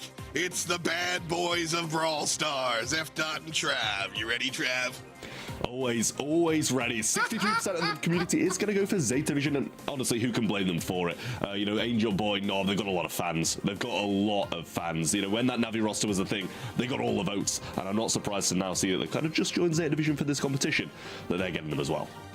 Absolutely. You know, the Navi boys, like, this is one, like you said, one of the fan favorites, I think, when I think of some of the iconic rosters, which, you know, shout out to our NA friends. Stamina, basically, you know, gone from what it once, the idea of what Stamina was. It's gone now as Czar steps aside. So I think similarly of that MMA squad over for Navi, just an iconic roster. So now combining like Voltron here to make a Zeta Division. We get to see some Mo, we get to see some Bell. The Kenjis are here as well, and the Gales. The only difference is the Sleepy one and Byron. across the way. I gotta say I like Giro's pick better than Trevor's. I mean, Byron's so strong at the moment, and that's the thing, as well as like having 5 people that you can heal. It's going to be quite hard to kind of not hit an opponent or hit one of your teammates because there's just so many of them as the Byron. So I kind of think that's a big thing. But as you mentioned, you know, Gero's pick is very good. The invis is going to be huge for a massive team mode like this. Yeah, that's my thing is on the other side with Trebor, when you only have two teammates to heal, it's one, the mental stack is bearable. You just heal the left guy or the right guy because you're playing mid Byron. GG, dude.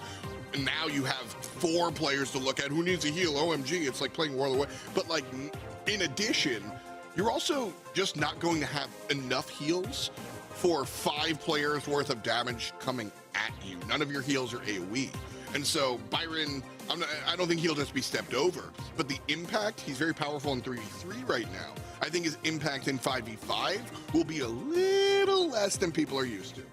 Yeah, that's a very, very good point. I kind of do agree with what you've just said there at the same time. But, you know, I think it's going to give them a range advantage as well. You know, one team's got Sandy, one team's got Byron. If they can use this range advantage, then it's going to be, as you say, massive. So Meteor Shower coming and raining down, going to start breaking up the map. And obviously that's going to help out the Byron that little bit more as well.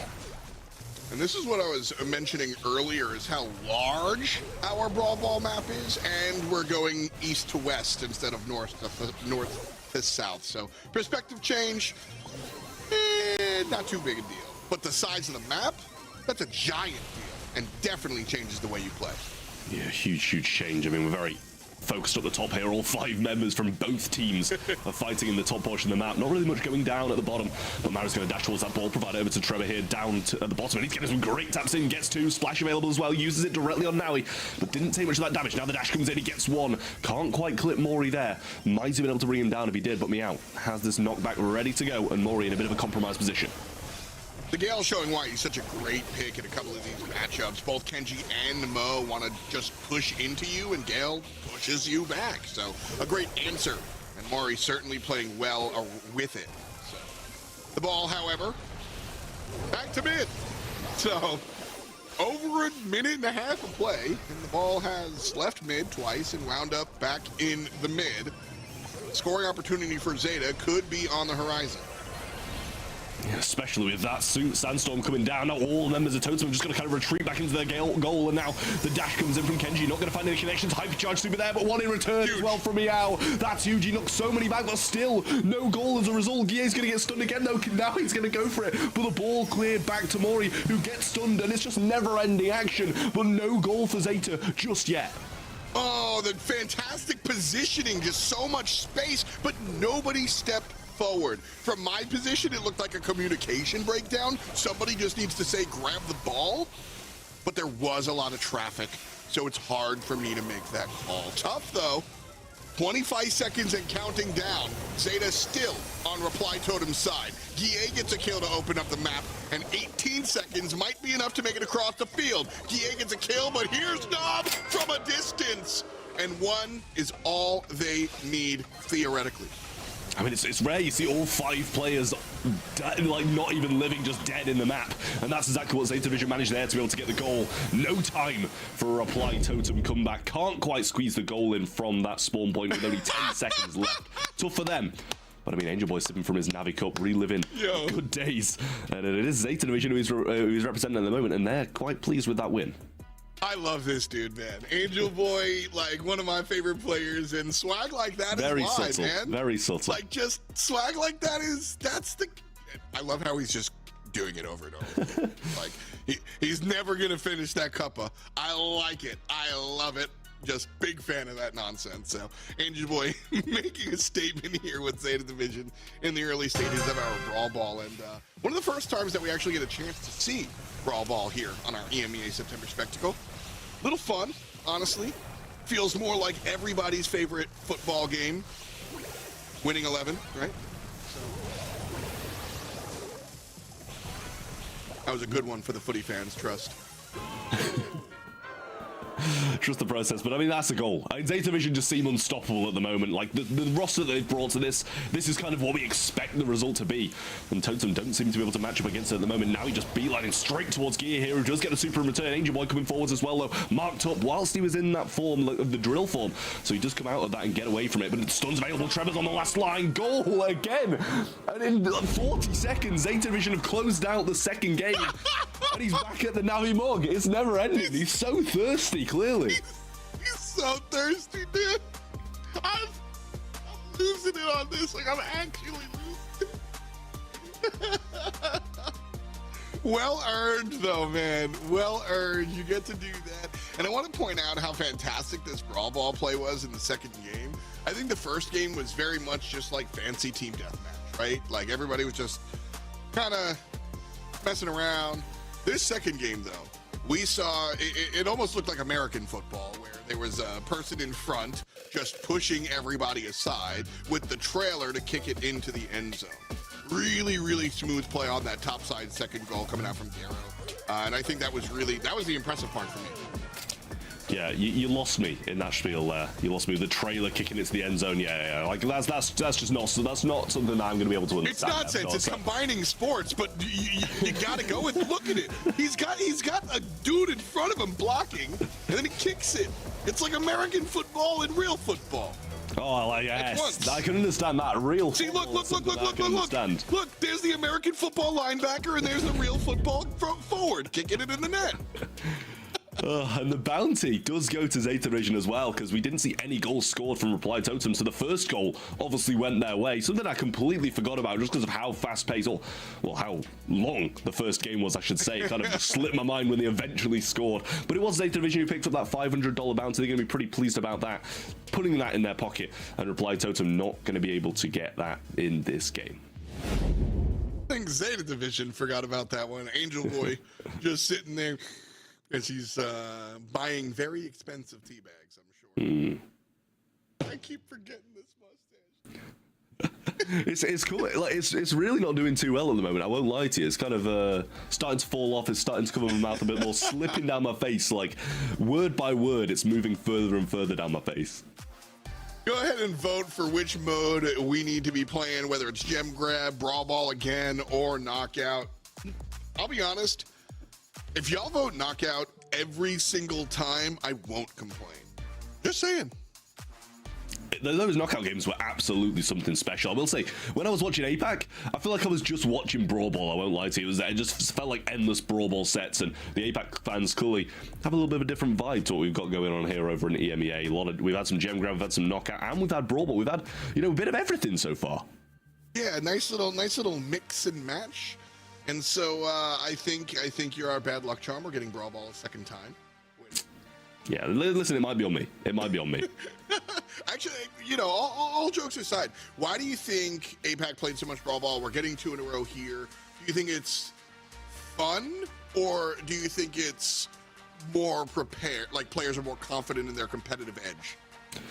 I feel like Brawl Ball, it's a bit of both. Everybody likes Brawl Ball the most, and everybody's probably the best at Brawl Ball. If you're an aggressive team, which I guess kind of both of these teams are, it's exactly what Guille was known for when he played, a lot of aggressive plays, going forwards and that kind of thing.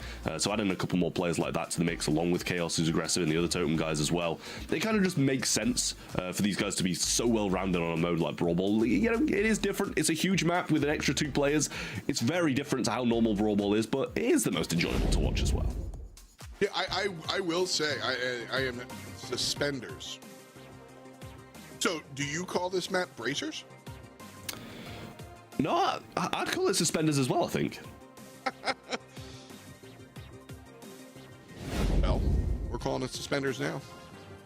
Here's our draft, or our slam. And we have pretty much the same thing. Byron and Sandy trade. Cool. Playing Brawl Ball. Okay, yeah, same thing. Cool. This makes a lot of sense. Okay, Garo is gonna play the Byron. Trade actually is figured out. That's on me. My bad. We're gonna figure it all out here as we take a look at. He's still at it. As we take a look at Angel Boy. Drinking his drink as always, representing Zeta Division very well. Seriously, how much tea is in that in that mug? It's an endless supply. It really is. There's some like magic going on, some dark magic, just refilling his cup every time he takes a drink out of it. Honestly, that sounds wonderful. That would be a low stakes wish for me to ask from a genie. Can I just have a never ending cup of tea? Does feel like a little bit of a waste, no? Like, even as an English person, like, that seems like a huge, huge waste. I don't know, because if it's always there and always an acceptable temperature, when you don't want it, you can just leave it there. It sounds like you've thought this through before. Like, if you thought, you know, my 3 wishes from a genie, I'd wish for everlasting tea. Honestly, yes. I know I'm the big, loud American, but I do drink a lot of tea, and that is what I would ask from a genie. If I were on Zeta Division, though, I would probably ask the genie to make the BSC 5v5, because I think that this squad is a really, really strong team. This is our correct draft. Garo will be bringing the Byron in, and Maury will be swapping over to some long range, bringing out the Piper alongside Bell. So 3 sharpshooters, and then 2 guys up in your face for Apply Totem. A little scared about a lack of front line, but we'll see if the heal can kind of supplement that. It's either going to work incredibly well, or it's just not going to work at all with the Piper. Like, so far, that gadget hasn't hit, not a lot's hitting, and Angel Boy's got a super early on, going to be able to use it straight on Maury there, who doesn't have the knockback, as he did use that homemade recipe a little bit earlier on. This should be a matchup that now he shouldn't lose here, but the super was available, did use it, and he does end up winning it as well. Little gadget there from Garo to keep himself alive, just backing Chaos up, who does just continue this pursuit of him because he had that shield.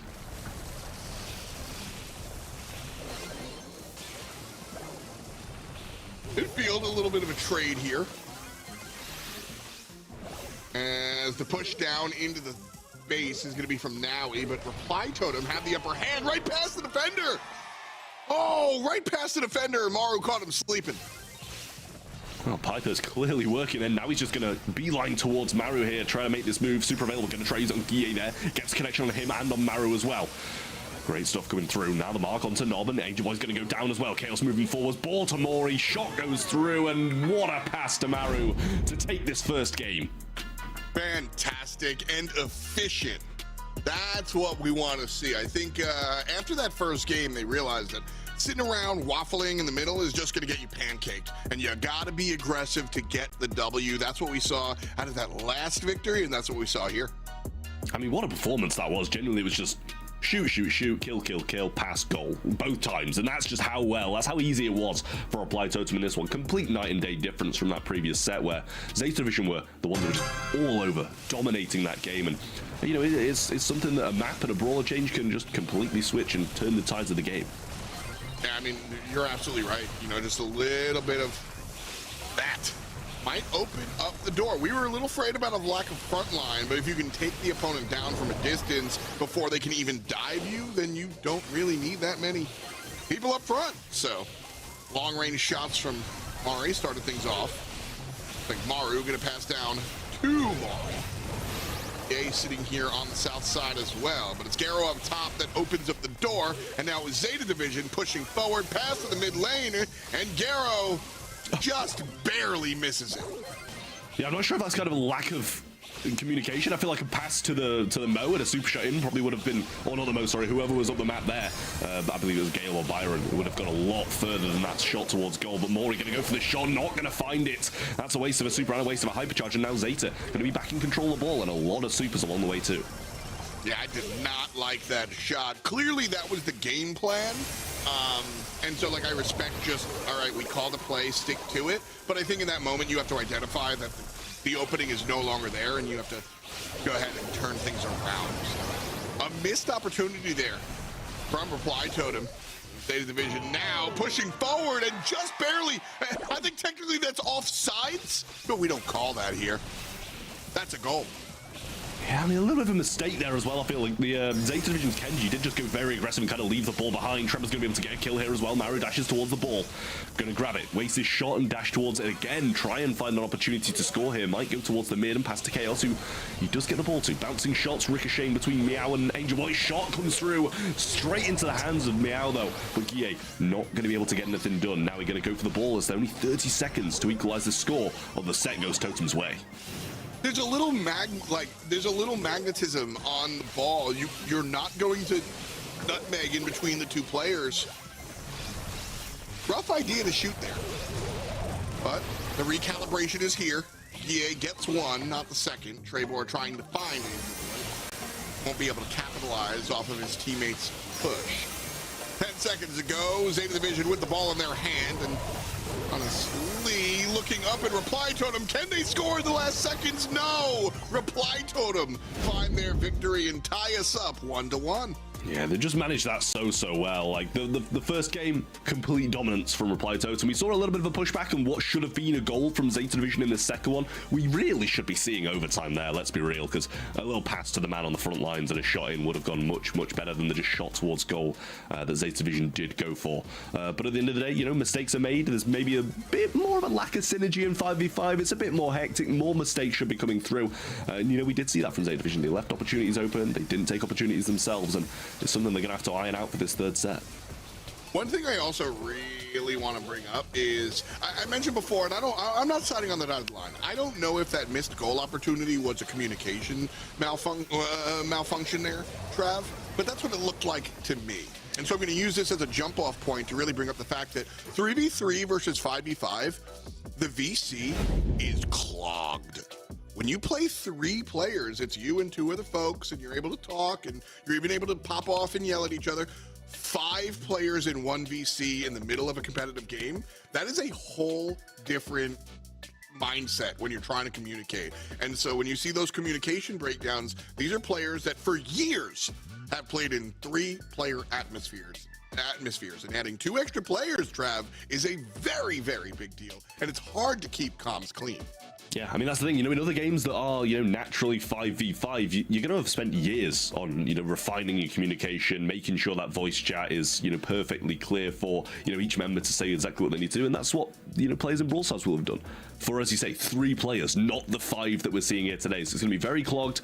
You know, during that communication era that was, you know, it was quite clear that they didn't really communicate they were going to pass the ball. Someone else could have been shouting that wouldn't usually even be there.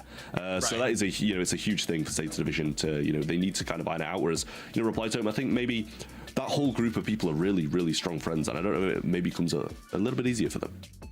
I mean, it's possible. You know, they're playing other games. They're playing even Brawl together with different groups of people. Certainly, you know, even just like the breakdown. And you know, I'm looking at Reply Totem, and this is all just, you know, commentator conjecture here.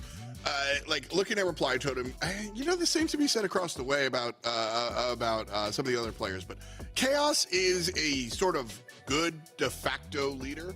I wouldn't necessarily look to him and call him like the captain of a squad, but when you've got Chaos on your team, you're gonna you naturally, I think, fall in line with the loud guy. And I think that sort of presence on the team, similar to Joker on his squad, might make this 5v5 a little more conducive to their atmospheres because they're used to sort of a natural sort of frontliner, so, or leader rather.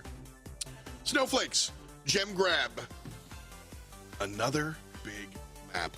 I said it before to Arc Trav, I think the big maps are my favorite difference here in the 5v5.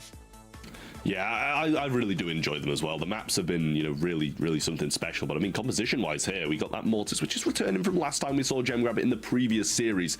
And Zeta Division, they're going a different route. They're going to go for the Surge, which, yeah, it's going to be pretty decent against that Mortis when it comes in. The ability to kind of jump over some of the stuff, some of the shots, jump vertically onto him.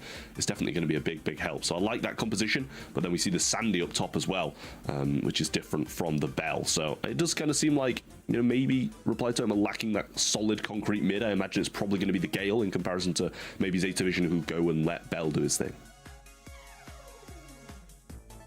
I'm scratching my head here for sure as well, because this Surge is either going to...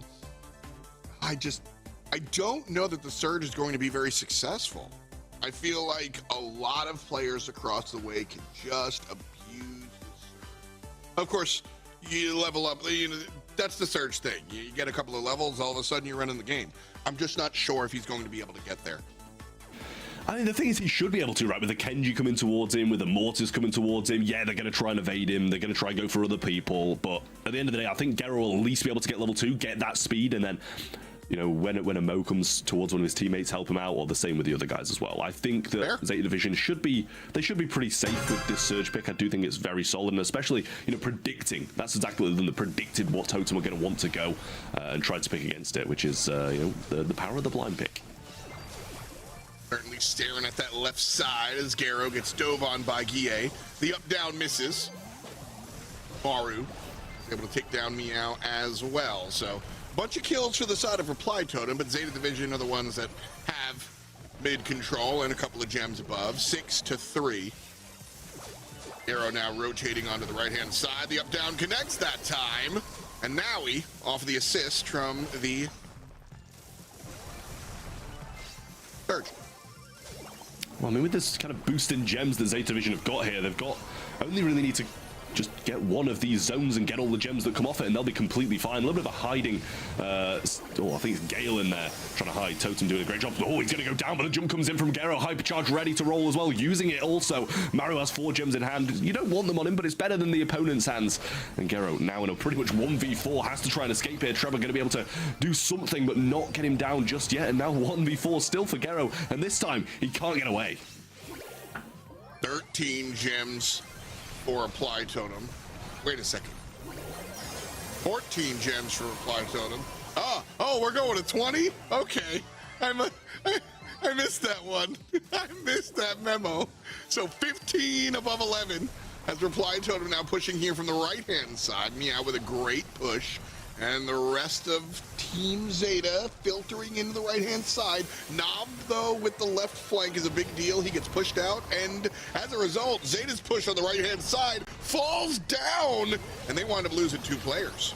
Angel Boy goes in, not going to be able to get anything done whatsoever. Nob still holding this left-hand side well, but with Trevor coming in now, does go for the massive knockback with the hypercharge, but pretty much just puts him back to where he wants to be. But these gems need to fall. Gear's going to go down, Countdown's going to restart. Chaos going to be able to collect that one himself, though. And I think they do have enough time if they can manage to get both zones, but Mori's going to go in on Nob, and now they really don't. All the gems going to the side of Reply Totem, and they're running away with it. Complete dominance. I mean, I think the countdown reset there as now he got the kill, but instantly he's going to fall, and all the gems in the hands of Maru, and that's 25 just for him. And there's just a gazillion gems here for Reply Totem. I'm not sure you can get 33 in just 3 seconds. And so a big W here coming out as the guys figure out how to make that one happen. Oh, that was very smug, and I approve. Yeah, well, I mean, you can be smug when you're on match point against a team as stacked as this Zeta Division roster at the moment. I mean, you know, Reply Totem just really looking so strong. A couple of returning pros in Trevor and Gear really showing their worth and showing that they've still got what it takes to be able to beat the best, and that is exactly what this Zeta Division roster is. The best in Europe at the moment, and adding a couple players who are very solid on top of that as well. And Zeta are going to be worried about, you know, heading down to this lower bracket and being at risk of elimination. Not sipping that tea anymore. Not flexing anymore at the moment. I wonder if it's just because he doesn't notice. I don't know. He does not look. He doesn't look happy. Straight up. And then he just grilled the camera. I feel like he heard me. My bad, dude. My bad. He's listening to you. He's listening to you talk about him, and he's not pleased about it whatsoever. He's going to have to bounce back 2 games on the trot. They're going to have to win now if they want to be able to win this. So Zeta Division at risk of having to go down to that lower bracket and starting strong with some big aggression here. Gero wants some early levels, and he should be able to get them. Naui trying to make the right flank. Angel Boy actually kills the pushing Maru. Nice look there for the right side team from Zeta. The left side team, though, loses. So Reply Totem's left lane winds up winning. Seems like we've split 2v2 and 3v3. And 3v3 for Reply 1. And here comes the rest of the slash. Kenji unable to finish it. So gem check. 6 above 5. Again, we're going to 20. So wild one. Yeah, long ride. Still a long way to go for either of these teams to be able to start the count. Only halfway there for Zeta Division, and managed to pick up some good kills here. Gear looking quite low, but All this changing of this right side as Maru's going to be able to pick up loads, but Zeta still dominating the left. Should be about split even now. And Mori's just going to continuously feed Gero here. Got that level 4, but the Mortis putting in some great work, and so's the Kenji on this right. Chaos doing a lot of work, but unable to get these kills, just delivering a ton of damage. Reply Totem pushes up, falls down, and then pushes up again. 15, down to 9, back up to 15. And they're still stacking. Trebor has 10 of those in his pocket, by the way. Zeta Division trailing by 10. One kill on a Trebor makes it happen. Hypercharge comes in. That should be able to do some big stuff here, but not really finding too many connections. Hypercharge from Maru himself too. Those bats going to be returning, and he's getting them. He's chaining them, and Reply Totem start the count. Now, this is 15 seconds away from Zeta Division heading to the lower bracket, and Reply Totem carrying on to the upper bracket final. 5 seconds. Zeta pushing. Can totally get this kill. They take down Trebor. All of the gems sitting on the floor. But it's a blue team countdown again. 20 gems in the pocket, and they're going bing, bing, bing, bing, bing, bing, bing, all the way up. Zeta Division, I don't know if they can get a second one, and it doesn't look like they can. Disappointment then for Zeta Division, who have brought this stacked roster. Added Angel Boy and Nob to their usual team, but it's Reply Totem with Guille and Trevor. Sorry, I'm so used to saying Guille and Chaos back in the day, but it's Guille and Trevor who are going to join Chaos and the Totem Boys here on this team, who moved to the upper bracket final, and that is a huge upset for the community, for us, for everybody involved. Nobody expected this Totem roster to be able to defeat what Zeta Division brought, but that's exactly what they do, and they head on to the next round. Yeah, for real. A bunch of YouTubers. I'm just kidding. Very, very fun to watch these guys play. Because again, you know, it's. I'm just excited to see Guille back on the server. You know, like, fun player to watch. Certainly gave us a show here. The rest of the team did as well. This Reply Totem, the black and green, we've seen a couple of iterations of them, and you know what? Like the whole esports thing, watching players versus teams versus orgs. I will say, shout out to the Reply Totem org, because they always deliver a strong squad, and I think that's a talent. So I'm here watching it, and this one was fun too. Yeah, I mean, that was such an interesting, thrilling match. Zeta Division, they put up a huge showing in that first. I was like, okay, yeah, this could be done quite quick. Second set, Zeta Division will clean it up. But Reply Totem said no to that. That was just genuinely so impressive. My mustache is falling off as we speak. But Reply Totem, generally so impressive. I'm really intrigued to see how they're going to do in that next round. Yeah, we've got Reply Totem versus SK, and then we've got Zeta versus Humble. We are actually venturing into the lower portion of the bracket, so can go home at this point. A little scary, though, but you know what? Sometimes it's got to be scary. Yeah, I guess it kind of does. It does have to be a little bit scary for them. You know, they've only got one life left now in that bottom bracket, and I think probably the two teams who we expected to be in the upper bracket finals are now at risk of being completely knocked out the tournament through, you know, Zeta and Humble, both teams that I expected to win in the lower bracket, and you know, it's a risky game for both of those now. Well, always crazy. The September spectacle is going nuts, and we've got some more matchups for you right after this. The Snapdragon Pro Series Brawl Stars Championship is brought to you by Snapdragon Elite Gaming, Samsung Galaxy S24 Ultra, Monster Energy, and DHL.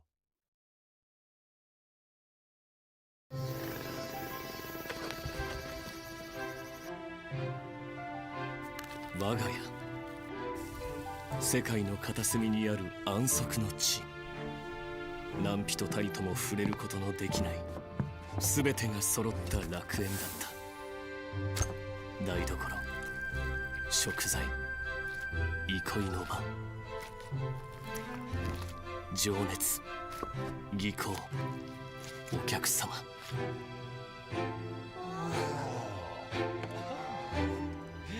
そして何よりも家族がいた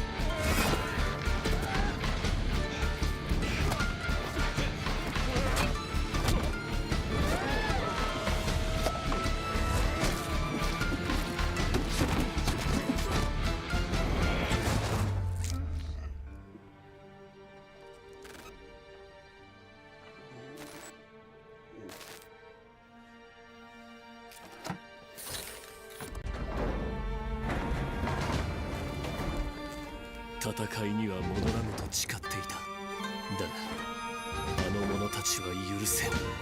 スターパークは今知ることになる。寿司の真髄を。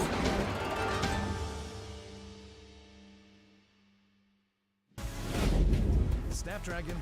Meowdy, and welcome back to the BSC powered by the SPS. It is F.Arc and, of course, Trev. Nice mustache, bro. Thanks, y'all. What's good, y'all? We're here with the 5eptember spectacle. All right, so Arc, how you been? Good to see you. I missed you, etc. How was that last match? I miss you too.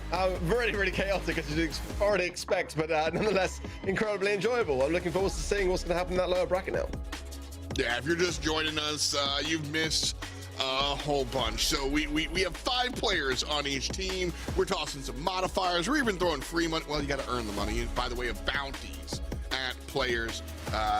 Give them some special trophies. He winds up on top, but an interesting unfold of the bracket so far, Trav. We've kind of driven home that Zeta Division have come with the arguably most competitive-oriented roster, and they lost. I don't think it's really that arguable either. They have come with the best roster, which makes it even more confusing that they somehow managed to lose against, Reply Tome, who do have, I'd probably say, the second best roster. Yeah, don't get me wrong, but I think there's still quite a gap in between where Zeta should be and where they were, and it's a little bit worrying, especially now they're in the lower bracket. They're at risk. I mean, that's the biggest thing here, Arc, is a lot of what we expect on paper for 3v3. Everything's different here with 5 players on the field. And so we've got SK and Reply on the upper finals. Yeah, a very interesting matchup, I'm sure that will be as well. But for Humble, for Zeta, definitely that was not the matchup that I was expecting to see, honestly. I mean, we are definitely flopping in terms of our predictions. There's no doubt about that. We'll get to those in just a bit. But yeah, it's been definitely a very interesting outcome. Nonetheless, very close games though when you look across the board. Oh, here we go. Uh-oh. We could just not look. We could just not look. We're on route to do worse than Reddy did this morning. He got like 2 out of 6. I was like, what a loser. Imagine getting 2 out of 6 and now I'm going to do it myself. Well, I've got against guys, so it could go even worse for me. I mean, none of us can be as bad as Reddy's hair was. So I think... Rough one. Upper five, Burn. and it goes Run SK, and it's Arc. Tell me why.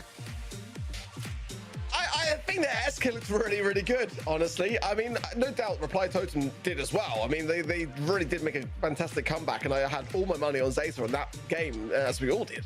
But I was really impressed. I think the SK have got a really great thing going, and they were making it work in a way that I wasn't expecting against Humble earlier today. So I'm putting my money where my mouth is. That's where I'm going. All right, well, usually I like to swap and ask the other analyst a question, but... you also went Humble as opposed to Zeta like me and Trav. So you know what, Arc? Tell me again. Why'd you go Humble? Trav said it better than anyone, didn't he? Like, Zeta have got the best roster, and they were not able to pull out the goods then. So I'm just kind of feeling like I was a bit disappointed in their performance, and unless they kind of like pull up their socks pretty quick, then I was more impressed looking at what Humble brought to the table. That's fair. That's fair. I think that these days, we usually make a lot of fun of each other backstage about our predictions and stuff. I think this one, like, all jokes aside, everybody kind of looks equally, how you just want to say, unrefined. There's a lot of chaos going on the field. We see a lot of that professional play and instinct, but I also see a lot of just like, why is he doing that? Because you're just not used to a zillion people on the field, Trev. Yeah, it's really confusing. It's confusing to watch, never mind play. To keep track of everybody whilst you're playing is one thing. Like, if we lose track of someone, it's like, yeah, we missed a moment, so what? We'll get back to it. But if they miss a moment, they lose the game. And, it's a lot easier to miss a moment in 5v5 than it is 3v3. So, I feel for them. I really do. But it's given some extremely entertaining gameplay, so I'm not going to complain. Yeah, the communication is going to be the biggest thing that I'm driving home, how different it is to operate on a team of 5 versus a team of 3. However, I got a team of like tens of thousands of y'all out there watching in all of the different platforms, and I'm going to choose you guys to get involved. Event.brawlstars.com. That's where we can get you guys involved as far as voting on our modes. Are we going to play Brawl Ball or Knockout, Vote Knockout, or Gem Grab? You know, we can see where you guys land, and then we get to vote. There's no vote. We just pick the bounty. And that's a lot of fun. So I've got a chance. Trav has gotten a chance. Ark, you haven't gotten a chance to pick the bounty just yet. How sad does that make you feel? Not very at all. I'm the sheriff. Let's not forget that. So, like, you know, again, like, I own this town. He delegates. I don't need to get a bounty to feel above you guys. I'm already there. He delegates. Yep, absolutely. You're sitting there, and you know, it's funny. Trav, the mustache makes you look a little bit like a bandit. I think that's what I'm kind of meant to be going for, right? Like wanted poster. Someone quick, esports account on Twitter, make that mock up. Yeah, absolutely. I think it'd be quite good. Yeah, so we've got the sheriff and the crooked mustache bandit. I guess I'm what just did like you come as? I'm the mayor of the town, obviously. Clearly. I own the town. I mean, no, I think I own the town, which makes you my sheriff employee. Arrest Trav. How did this turn around so quick? There's a power struggle going on. I'm just here watching. Welcome to our chaotic September spectacle. Humble is taking the stage now. Semantic, Lukey, and Boss, who was a standout player on the new Kenji last time around, and Kanan and Tomsy are going to be joining them here this go. So Tomsy was playing on the Mr. P, pretty crazy stuff. Semantic, with the presence of Kenji, we're seeing a lot of Gale in response. Semantic's Gale has been fantastic and has been a big part of this composition for sure. Ark, I mentioned before, Boss, he's the guy I've been looking at. Yeah, Boss is playing fantastically well today, as he has been all year long. Let's be honest, he just always kind of like has that ability to just kind of sit in the background. And I don't know why. Like, he's so aggressive, he's so consistent. Like, he's really, really dangerous. But he's always been a bit in the shadows, you know. So it's great that he's finally getting that chance in the spotlight. And here's that competitive team: Angel Boy, Knob, Meow, Nowie, and Garo find themselves in the losers bracket. Right, you know, if you have some fun and you end up in the losers bracket, yeah, you don't care, do you really? But if you bring this roster and end up in the losers bracket, you're probably feeling a little bit sad about your performance. So they're going to need to bounce back, because to be honest, I'm quite sad about the performance. Never mind them. Gero, Nowie, Meow, Angel Boy, and Knob. What a stacked roster this is. Coming into it, we're like, okay, these guys, they should just walk through it. They should just beat everybody and move on. And they lost in the first round. Completely unrelated. All of the portraits always look cool, but check out Angel Boy's fade. Sheesh. Shout out the artist there. That fade, that looks real good. All right, your turn. Vote for which game mode we're playing. Are we going to Gem Grab? Are we going to Brawl Ball? Or are we going to Knockout? That's the right one. Vote for Knockout. Wait, I was supposed to say that quiet. I don't think you're going to be trying to sway the vote here, Eftel. What's going on? Can we just bleep Eftel out for a minute until the vote's done? Because it seems like he's trying to push a biased opinion.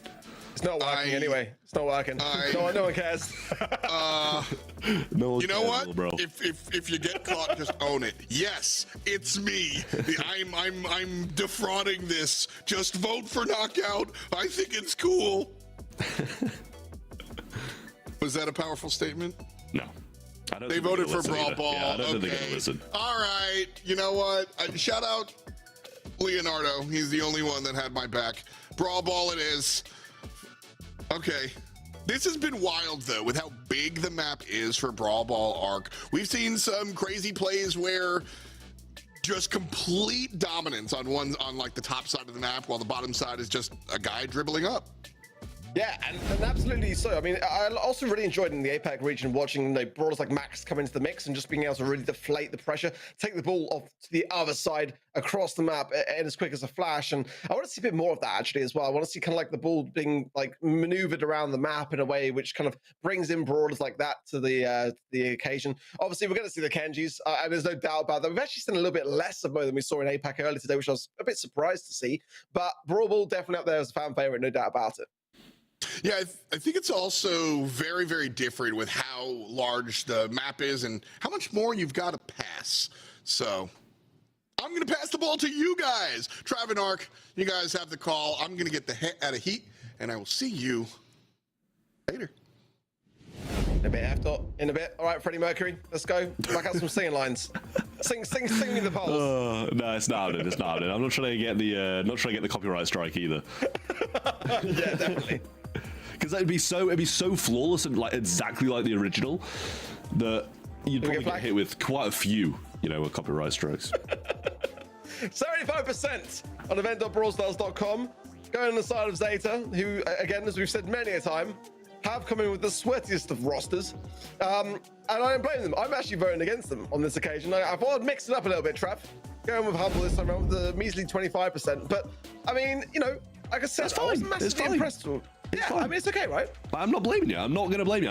Listen, I probably won't even laugh at you if they lose. Like, it's that close of a game because it generally was. Zeta Division were very disappointing and Humble. They looked pretty good. They put up a great fight against SK Game and who, SK looks really good. So, I don't mind it. I was very 50-50. I was kind of like Zeta Division. Look at their roster. I can't not. Even if they didn't play well in the first, I look at the players and I'm like, I can't vote against them. Well, it pleases me greatly, Trav, that the predictions master doesn't mind my my voting here, so I feel like I'm in a better spot than I was. I was a bit worried until I got your consent and belief in the background, so that's great to hear. I'm a bit concerned for the Sandy. Sandy's a great brawler pick, no doubt about it, but there's a lot of range on the side of Humble there with the Piper and the Byron. Melody as well, going to be that brawler to be able to dance around the map. That's what I was kind of looking to see. Kind of works pretty well here, I would say. I wouldn't mind seeing the Max, but I think a lot of people haven't really faced up against Melody. Not one of the strongest brawlers now in terms of the meta, no doubt about it, but certainly here has a place. Yeah, I mean, if you can, dash, pass, you can do everything with Melody, and this is the kind of move you're going to be making, pass through, and that should probably be a little bit of a goal if Lukey finds the opening there. And that's, I think she sold herself in the first 20 seconds. She's managed to get a goal and some great damage in. So nice stuff there for the Melody. Going to look to try do the same again. And Zeta were kind of just all over to just stand and watch. Yeah, not a great start from Zeta. Need to wake up and smell the coffee. No pun intended towards Angel Boy there. But Lukey's still making plays, dashing forward again. Oh, he's going to find it. Nice view off the line. Didn't clear those little bit of icicles there, and hence the ball safe and sound in the hands of Zeta. But it is Humble that are making all the aggressive early plays. Yeah, aside from they didn't have ammo for the break there. Definitely disappointed in that.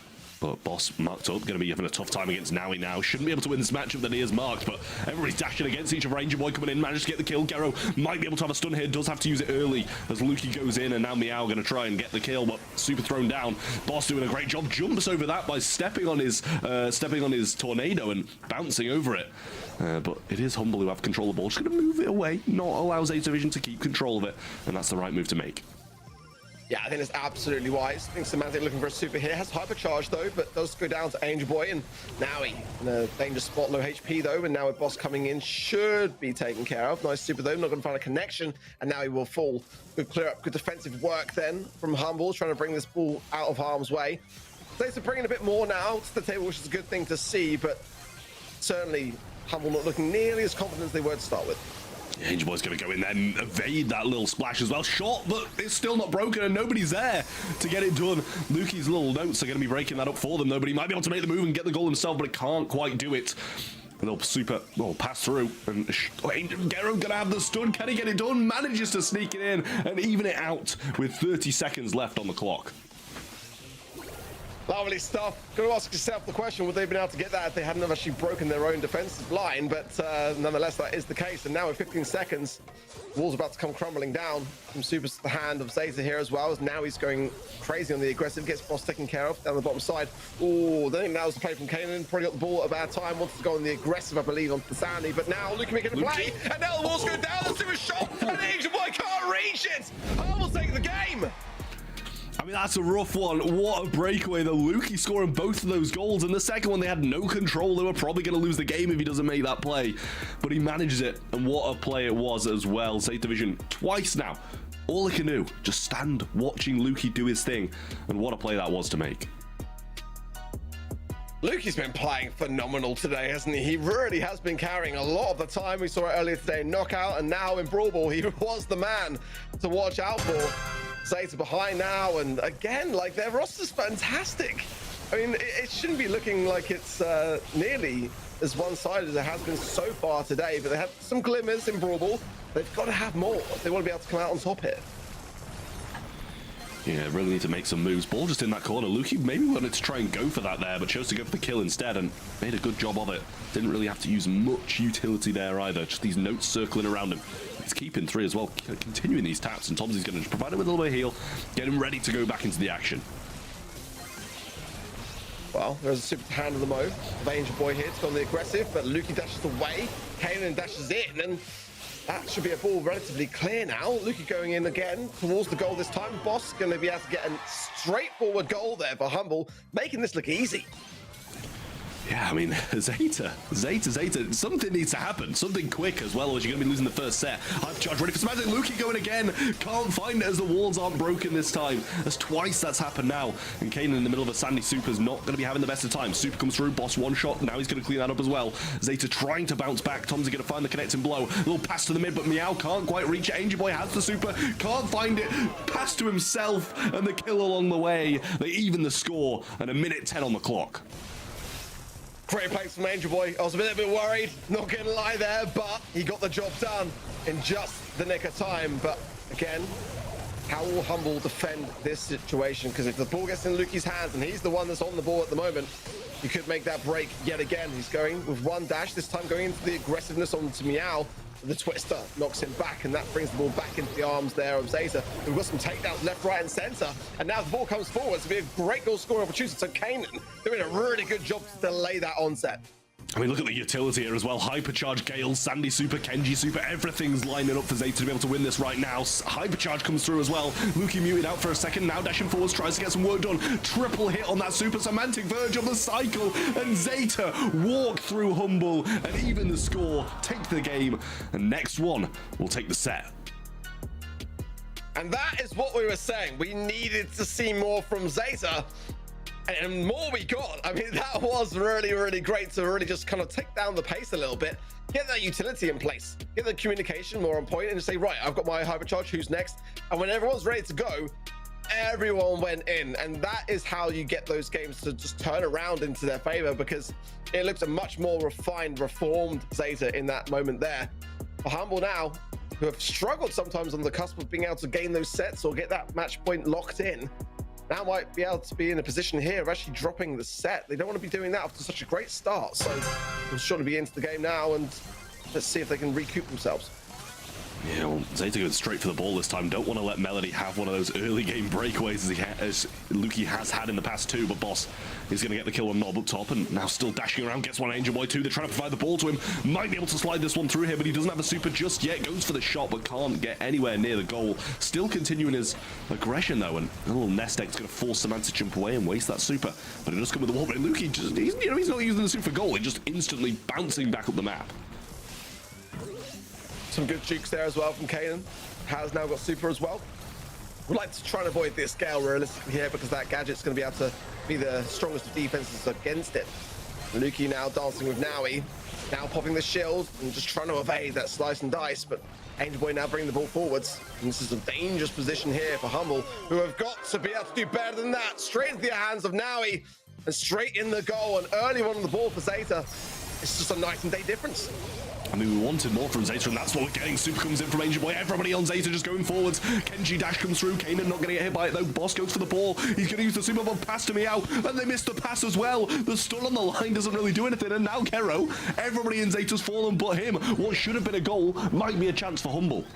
100% agree. That should have been a goal. I was expecting it to be a goal, and they crumbled again. Humble have got an open door here. They haven't got much to really be able to, get this ball into the goal with that kind of distance without Supers to hand. So now Luki has one. Tomsy has his as well. And he's going to be going for the hills. Luki trying to find the angle. Not going to be able to find it. Slice and Dice comes in, and there's a takedown there from Tomsy as well, allowing things to open for Semantic. But he goes for the pass, and it's too far. It's too wide. Tomsy can't get it. And a massively missed opportunity there for Humble. I mean, I've been saying, listen, communication issues can be a thing. There can be mistakes in 5v5, but not mistakes like that. Come on, that's a normal pass that you'd be making in any game mode. Really unfortunate there for Humble, and they've only got 25 seconds to equal it, or they're losing the set. Yeah, Tom's has got to bring all the heals now for Boss to go in, but he's already low, and there's a hypercharge available from Meow, and we've seen how dangerous that Gale hypercharge can be. But Lukey now, fighting the break, he's got the super shot, but he can't get the angle. Angel Boy gets off the line, and the ball now in the pocket. It's just Lukey. What can he realistically do in a 1 versus 4 scenario? It's not going to happen. And Zeta get one on the board. They get the game. I mean, that's rough. That is really, really rough. First set going their way, and you know, Humble, how strongly started, how well they started the second game as well. But Zeta Division persevere through everything that Humble had and managed to take that first set. Angel Boy, you know, what an addition to this team he's been, and Zeta Division just looking so good. We asked them to provide us with more, and that's exactly what they did. I wasn't sure, to be honest, at the start of that game that Zeta were going to bring it back as well as they did, honestly, because it did take a bit of time. But when the goal started flying in, it seemed like Humble started to crumble, didn't it, realistically there? And think about how different a game it might have been if that goal towards the end had gone through, but Semantic just didn't get that pass on point, didn't go to the feet, and wasted a ton of time, and it allowed Zeta to be able to pick it up instead. But that was the moment where, for me, Zeta turned it all around. They just made sure that they have the hypercharges ready to roll and everyone popping it one by one, and that is where Zeta really started to prevail. Yeah, I mean, Zeta looked good. The mustaches had to come off. Sorry, guys, I might be a bit red up here, but I was eating it at the point where I had to take it off. It was in the mouth, so I apologize for that. Back to the baby face, and honestly, I'm quite sad about it. I was feeling it. That was the best look I've ever seen you have. I mean, it took so much attention away from your stupid hair that I was actually focused on something else for a change. Well, thanks for that. I appreciate that statement. Not sure whether that's, you know, I think that's quite a heavy insult, so I'm not sure how I feel about it, but we are going to move on, and we're on to the modifiers for the next one. Top line or bottom line, we don't know which one it's going to be, but you will be voting. Top line. You'll be voting for the top line. Angry Robo, Energy Drink, Fast Brawls, or Graveyard Shift. All extremely great options set from Angry Robo, so don't you dare select that one. I hate to be the bearer of bad news. I'm looking on event.brawlstars.com right now. I went for Energy Drink, Trav, just so you know. But I appreciate that. I appreciate you. You tried. I did my best. But it does seem like today has been that same kind of similar story across the regions. Everyone wants Angry Robo, and that's what we're getting, Trev. Honestly, this is I'm not pleased. I'm really not pleased. But we're going to be able to pick one of these bounties, and I think it's going to be me on Angry Robo. I'm losing it. What was the map? Sorry. What mode are we on? Knockout. We're on Knockout. Yeah. So, for the bounty, they are going to have to get the first takedown. I'm sorry to do it again, guys. I like the fast pace. I like this quick entry that the guys are going to have to make to be able to try and get this $500 into the pocket of their team. And obviously, that's $100 each. So, you know, not a bad payday if you manage to get this first takedown. Wow. It's definitely going to be on all the teams' minds now. That additional incentive, you know, can't deny it. But can that sway the difference here? Like, is that going to be something where... I mean, I'm just going to finalize things, but looking at Boss there, just seems so deflated, Trav. He does look quite sad, and this is just after losing a set. I mean, it is lower bracket, so one more set and they are completely out of this competition. No more bounties to be had if that's the case. So, you know, they're going to want this first kill. They're going to want to be able to get some wins on the board because they don't want to be going out as the first team in the September Spectacle for EMEA.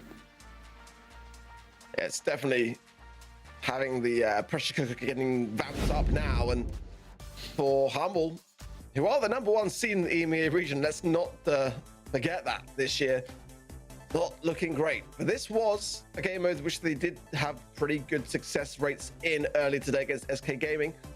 Weren't able to seal the deal all the way for it, but they did look better in this mode for me. And I'm expecting to see that Mr. P kind of idea. Kit definitely high up on the cards. Kenji's not going anywhere. Definitely one of the best brawlers, if not the best brawler now in the meta. As Mo, we've seen a little bit of drop off, but still very prominent also. We're being surprised to even see a mirror matchup here, but certainly Tick, I think, is definitely an underrated one here. You can kind of expect to see that one again. But Angelo in the mid, it's not the greatest amount of water, let's be honest, so maybe not, but nonetheless, it's it's always a bit of a crazy time on Knockout, whether you leave your sort of opposition to sort of, if you want to like have your teammates go into the gas and leave the strongest men standing, sometimes that can be a great strat. Yeah, it does work quite a lot of the time. Like the amount of power up and upgrade you get from one of your teammates dying is just crazy. That it makes it a strategy to just die rather than actually have another person there. It's just crazy. But I mean, the competitions are in, and it looks like we got the Angelo, the Berry, Kenji, Mo, and Mr. P up top, and something very similar down the bottom. But we do have that Bell down the bottom instead of the Angelo. Angelo's gonna be great for like that kind of early game approach for Humble, but if they like let that linger into the late game, it can be really, really tough, especially against brawlers like Mr. P as well. With that additional buff, if your teammates go down, it makes your brawler stronger and have more HP, and therefore as well applying to things like Port Spawn as a turret also. So Angelo's a bit risky for that reason. Might be the reason why Zeta sort of steered slightly away from it, but let's see how things fare. Semantic needs to make these early moments count, and that he does with a beautiful connecting gadget there. The piercing damage going straight through Nob and Meow, but those heals of the Berry bring them straight back into the mix. I say just like that, they're full health again, and they're going to provide a Berry with some super, so I'm sure they're not going to complain too much about getting hit by Semantic, but he does already have this super. Goes for the shots through, not finding too much, but Boss versus Naui on this left-hand side. A little bit of a boring battle as they dash towards each other, have a swing, and then kind of run away. It's very back and forward and not a lot happening. Wow, now spawns in the angry robot. Yay! Yeah! Humble making light work of it, let's be honest though, but it is forcing them around to the right-hand side. Great heals there from Lukey, and now Zeta pushing forwards. Humble are relatively low now as these battle shots start to ricochet through as well, so these berry moments from Lukey really are welcomed, and now just working their way up that top right-hand side because they just are in a bit of a perilous spot. Did pretty well in all consideration there to take care of things as well as they did. Yeah, and I mean, this mark on Boss is going to be absolutely huge in a 1v1, or even, some of these matchups that now he's going to be able to now take, because Boss is at a bit of a disadvantage to him thanks to his teammate Nob. Ninja Boy has the super on the Mo as well, ready to go in. Now in Boss, yeah, just dashing forwards, back, just trying to hit each other a little bit, run away. That's just how that matchup is. But Ninja Boy gets very aggressive here, and overly so. But now all of his teammates are going to have power-ups. Little dash through from the Kenji, who does pick up Garo along the way as well, but a dash through from Naui. Now it's so chaotic, but everything's happening. Berry going to try and get the heal on Naui. Doesn't really find him through the dash, but those puddles will last there for a while. That's the bounty locked in there as well, as we saw that first takedown now, but Nob all alone here, gets rid of the porters. Very healthy in terms of HP, but Lukey's going to be able to overtake that, surely the amount of heals he's placing down, and it's the last man standing for Humble. Beautiful stuff, and one round goes their way. Yeah, I mean, Angel Boy, he just wanted to provide a bit of cash, I think, to Humble. He was going like, yeah, I'll go down, I don't mind. But the Angry Robot this time is actually going to take all of the ammo of Zeta Vision, and oh, what a Kenji dash that is, but he does go down anyway. I mean, massive trades coming through. Now he's trying to get some shots in. Tom's surely going to fall, and he hits Semantic along the way. Everybody's going down, but Semantic and Boss now have massive power-ups in the 3v2 situation. This is the thing, but Semantic's still low. He's, loading up that shot, which obviously prevents you from being able to heal, and has to really decide a little bit as to how much he wants to really toy with that idea, because he's at a disadvantage. I mean, at the moment, he's lower HP than Zeta, and he's got that additional buff, and now maneuvering around, now he's starting to heal up, and I think that's the wise call. He's going to give up a little bit of positioning power for it, but I think just being able to survive is more the key here when it comes to the objective. Yeah, I mean, Boss trying to make a move, wants to take someone by surprise, but Semantic is marked up as well on the way. Oh, no, the robot comes in. If this decides it's going to be crazy, because it's heading towards Zeta. They were going to have to deal with this by themselves. Now Boss going to come in as they start to lose their ammo whilst taking down this robot. About halfway gone now, and Semantic should be charging up a shot, and that's exactly what he's doing. Trying to find them here, gets a shot onto Naui. Should be able to heal up thanks to this Berry, though, and back them off, but they are pinned in a corner. Yeah, now forcing their way forwards on Zeta as the gas is starting to close. I can hear, I think, another angry rover spawning in, and this could be a really, really tough one for both sides here. It's going to be top, middle there, coming down the line. Boss slow, but gets the takedown as well. Able to slice and dice his way to survival here on 1,000, just shy of 2,000 HP. And Semantic's still alive here, but the robot is going to be coming forwards, allowing Nob to get some consecutive taps. Boss gets the takedown, goes down himself, but it's just now it's Semantic, and Semantic's in the middle. It's going to be neck and neck down to who survives, and it's actually going to be Naui. The shield came in at just the right time. What a play from Naui there to be able to survive it. And the robot's just going to spawn on the spawn of Humble this time instead of Zeta. And now all their ammo's gone. It might be complete opposite of the last game. Naui coming in, can't get anything from it. And Angel Boy quite low. But the Berry will heal him all the way up. And we remain in a 5v5. And the robot has already been taken down. Semantic falls, and I would have put money on Semantic having survived that last round, honestly. But what a clutch play on the side of Zeta. I mean, it wasn't really necessarily a play, it's just more of a mechanic of Kenji. But nonetheless, a win is a win, and now we are tied up in terms of the rounds. One more here will be the game for either of these two sides, and so far it's Zeta that are looking more promising in that respect. But now the buff's going to go a little bit longer of a way as Boss going into Angel Boy here. Angel Boy fights back with aggression. Tomsy just gets the takedown of him, but only just. Very, very close stuff. Yeah, now everybody's going to surely come and pinch in on here on the Tomsy was just in the corner, but Meow so low, having to heal himself. Super's going to come through from Kanan, but he's going to go down as well. Going to give so many power-ups to his teammates. 3 power-ups to 1 on this side, but in a 4v2, is this really possible? Heals galore coming through, and now 13,000 HP Porters.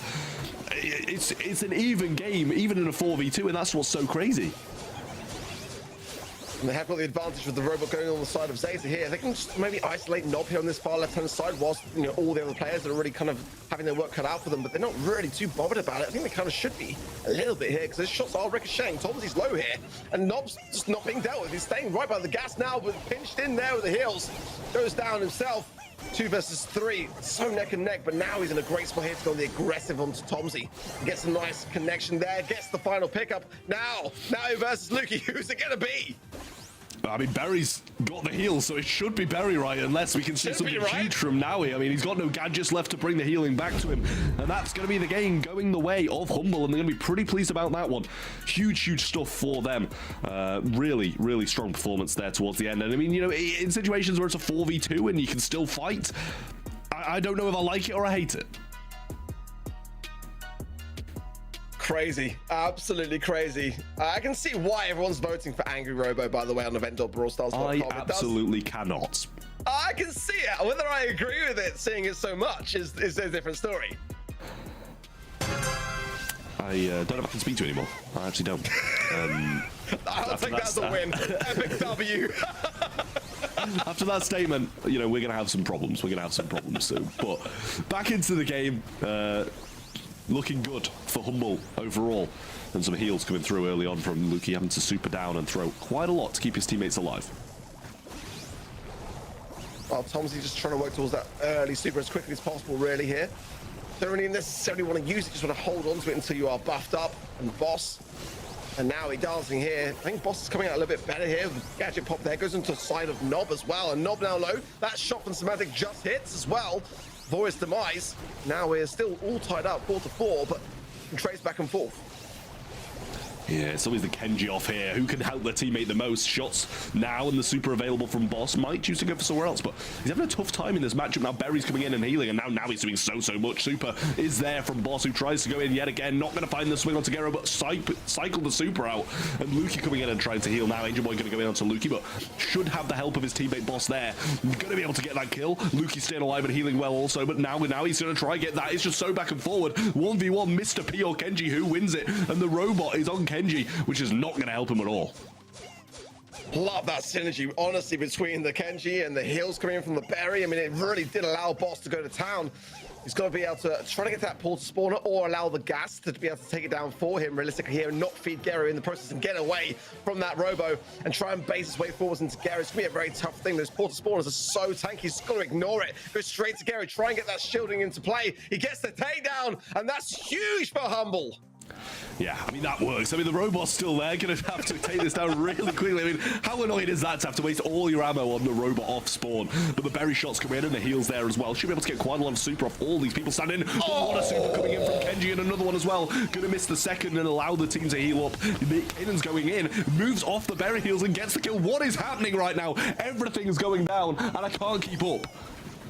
I was gonna say, Boss was going absolutely crazy, but now he is taking care of him. This gives Zeta a huge advantage. Getting Boss out of the mix is a massive advantage. They're gonna be very, very careful. They're gonna focus all their attention on Now he realistically here. Get him eradicated for the late game because he's still going crazy, getting swipe after swipe, and now finally going down to Semantic. That needs to happen.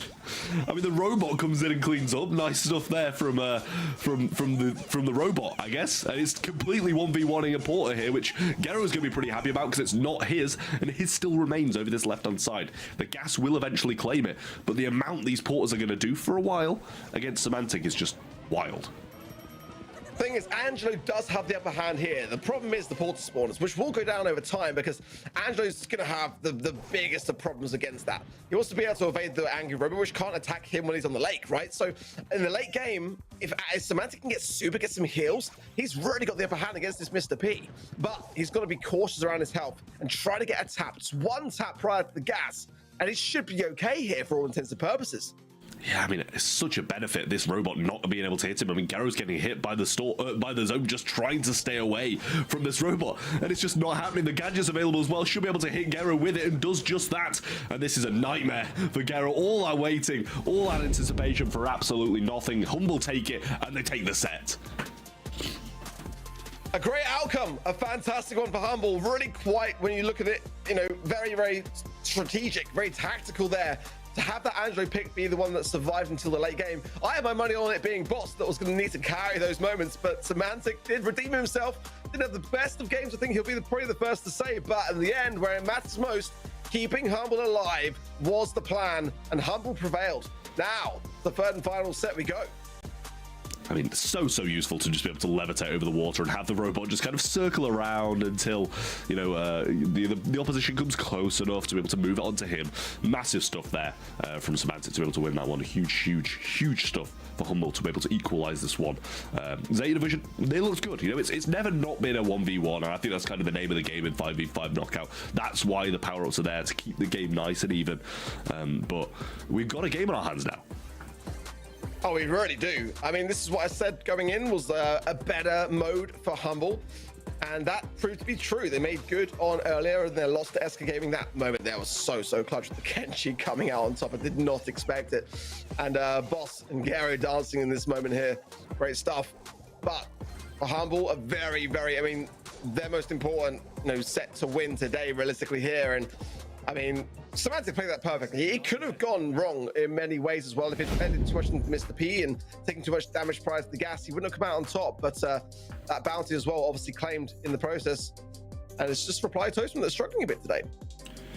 Yeah, I mean, it's slightly odd considering they were the team who actually won, you know, and that kind of goes to show the first kills in Knockout, the first goals in Brawl Ball, you know, having the most gems doesn't automatically mean you're going to be winning the overall series. It just means you're getting $500, which is, yeah, it's very nice to have, but you're also kind of losing the chance at getting more money down the line with more bounties by staying in. Yeah, you got to prioritize those bounties, even if it means taking a bit of a game loss. And if you can bring it back and just ensure that you're still, you know, coming out on top by the end of things, it's kind of the way to play it. And it has been rewarding for both SK, Zeta, and Humble so far today. And we've got more where that came from as well. You know, you guys on event.brawlstars.com are having your fun and voting for your, you know, angry robo modifiers constantly and your Brawl Ball gamers. But on the casting desk, we're also having our fun here as well and making sure that teams have got many more things to think about when it comes to just winning the matches.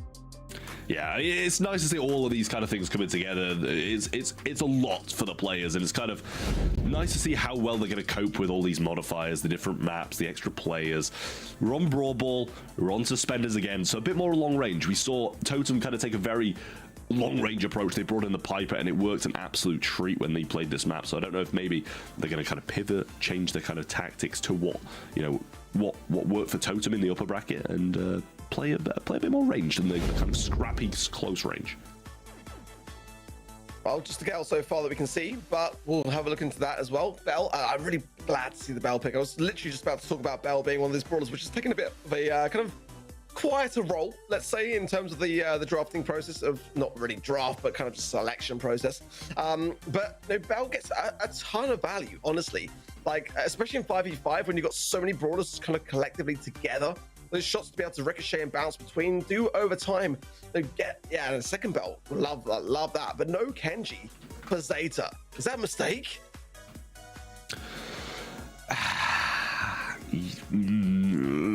I haven't seen enough. I've seen enough Kenji, don't get me wrong, but I haven't seen enough not Kenji, if you get what I mean, to know if having, you know, enough long-range brawls against a Kenji, keeping away from him, you know, keeping him at arm's length is going to work when he can just kind of dash towards you. And I think this is going to be a good showing of that. Oh, maybe no Kenji, maybe Fang. Maybe no Kenji. Just, well, you got your wish, Trav. You wanted to see, like, you know, not Kenji. Now, no, but I didn't want to see not Kenji. I wanted to see one team with Kenji against one team without Kenji. So my wishes. So you haven't got your wish. Yeah, sadly my wishes. Make it your mind. Well, I'm pleased to see Fang. I'm hoping it's going to be the new fans Fang skin. To be completely honest, that'd be awesome. Oh, hopefully. I've already bought mine, so yeah, no excuses if not. Listen, I really hope it is, because they're going to be supporting themselves at this point, you know? Why wouldn't you want to support yourselves? Come on, boss! What are you doing? Honestly, you're disappointing the whole esports scene at this point. If you're not supporting yourself, you know, sort it out. Oh, you hate sick.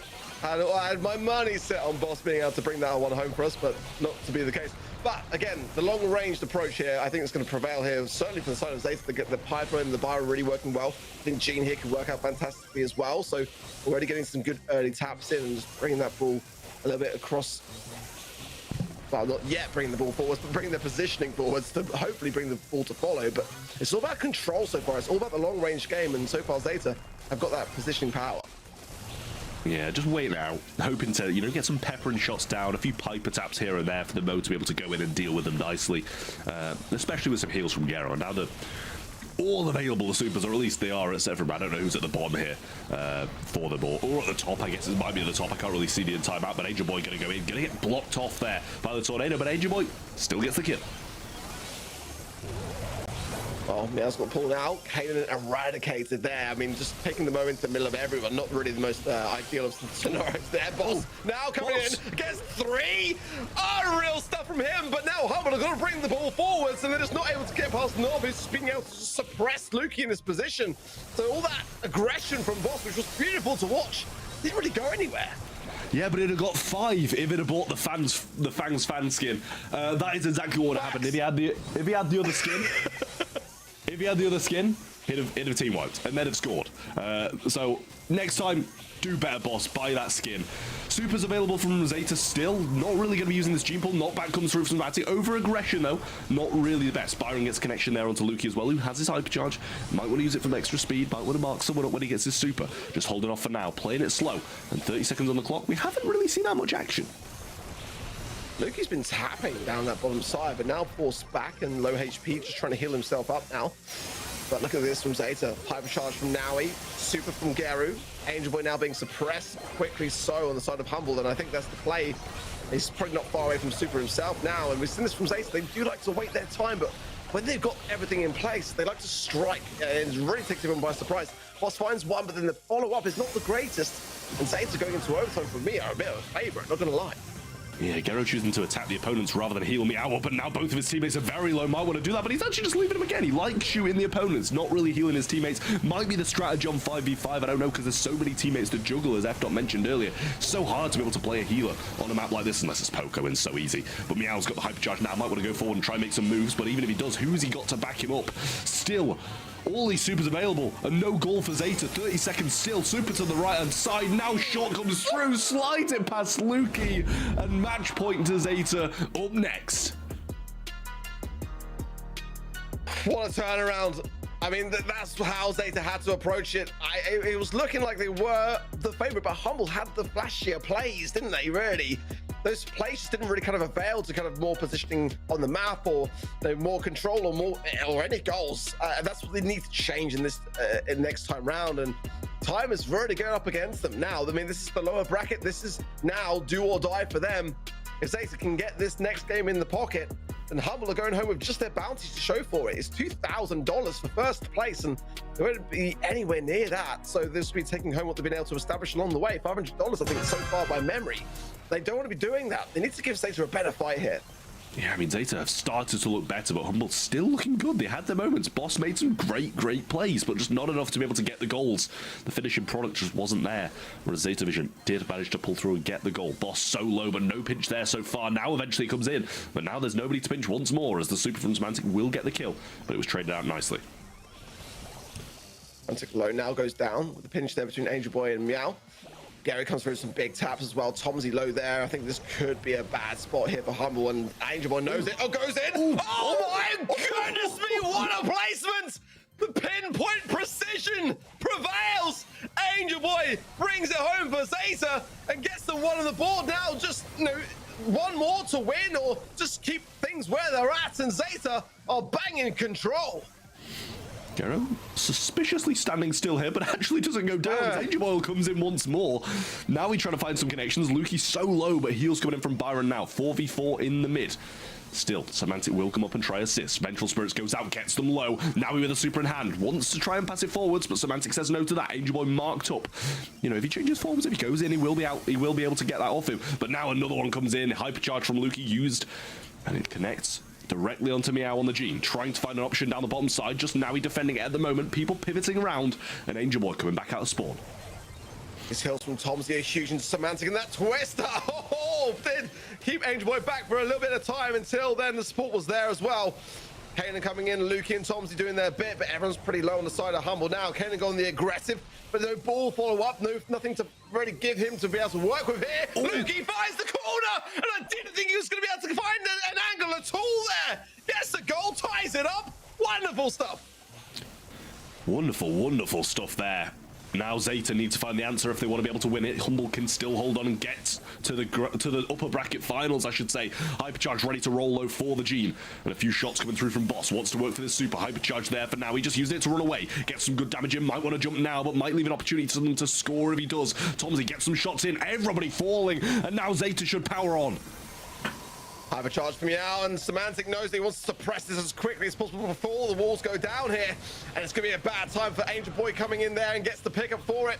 Good trickle down now in terms of the HP, and Boss comes in, doesn't find anything now. Just a place to push a little bit, just enough to be able to provide Humble a chance to really collect themselves here. But ball's still on the line, and that's what matters most. I thought Zeta might have been able to pull something out of the pocket there, to be honest. Yeah, the sharpshooter warfare is really not going to fare too well for Boss, but he's evading some shots nicely. Eventually, we're going to see now we're bringing down Kanan down this bottom, now started to move forwards, and Boss solo as well. Splash there, marked up also, he goes down, moving it forwards. Pass to Gene, might be able to make the magic happen, but he doesn't get it off. Passes to Angel Boy instead, who might choose to go aggressive, try and find an opening. Little pass himself, slides it through, no shot though, and now it's going the other way. Massive dashes from Boss, and they're still going on. Kanan with a super, but he comes out of the drill mode. I don't know whether he was able to find enough distance there if he had kept it, but now Zeta are going to be having a fantastic defense. I think this ball is going to be safe and sound. I'd love to see it back to kind of analyze as to whether there was the chance of that being a super shot on goal, but nonetheless, it is a draw. It's going to be replayed. I mean, that was absolutely crazy, that ending. They both had attempts on goal and they both couldn't make anything happen, but Zeta, I feel, maybe should have scored that one. They had, 5 members against maybe like 3 and went for a little pass and play and didn't really manage to get the shot off, but I felt they had quite a lot of opportunities to make other moves there. They had a gene pool, they had other things available to them to be able to get the goal in, but it is going to be a replay. At least they didn't lose. That's the main thing. Watching that moment back from Kanan, he was miles away from the goal. I mean, the best he could have done realistically there was super shot it towards the teammate, and they're all relatively close anyway, so I don't think that was a throw. The ball was actually quite a long way away from the goal, but unfortunate timing. I mean, that's what it is like with Mo. You've got your super, it runs out and just the wrong time, so now we're fully reset. But I'm sure Humble can come away from that at least feeling like it was somewhat of a victory, because they were staring down the barrel and they brought it home and got some things on the board in terms of goals to be able to survive on this competition. So they have, if nothing else, delayed the onset somewhat, and that can be very powerful in terms of getting that momentum back into your side. Ball into the corner, a perilous spot nonetheless, and Angel Boy definitely a real pain in his top left hand side for Humble.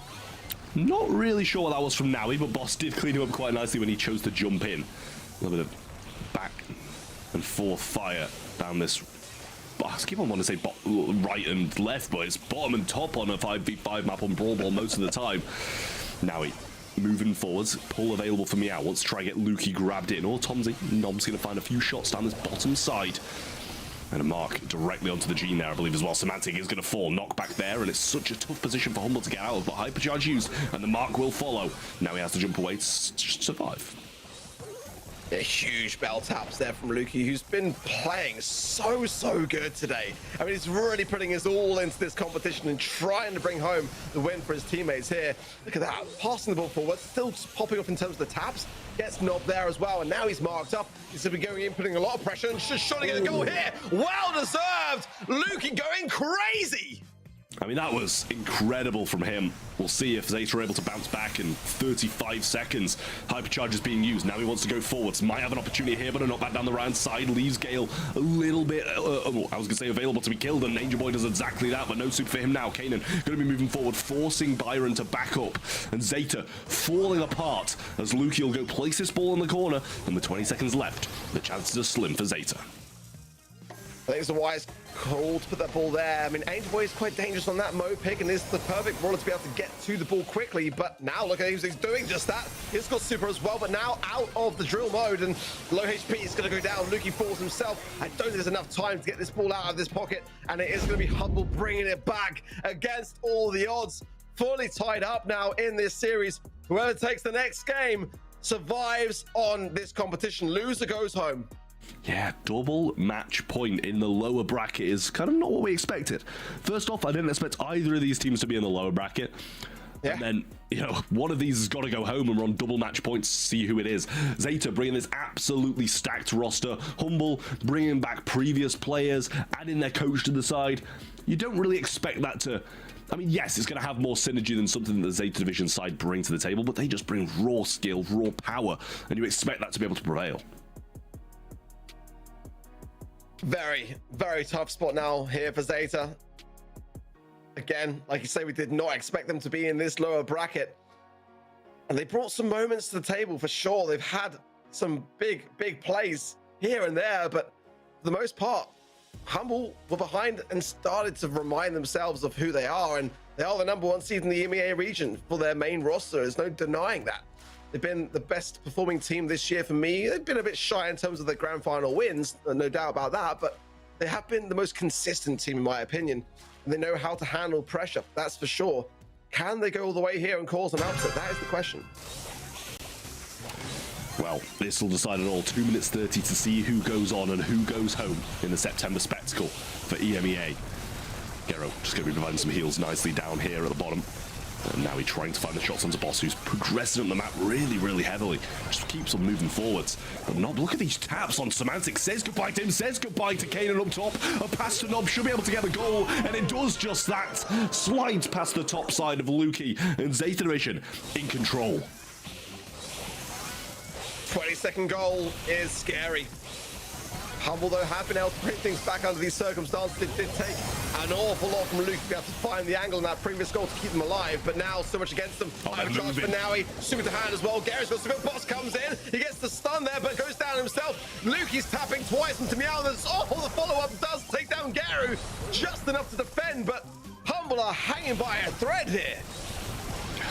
They could have scored there, but a nice intervention from Boss allowed them to kind of defend that one off.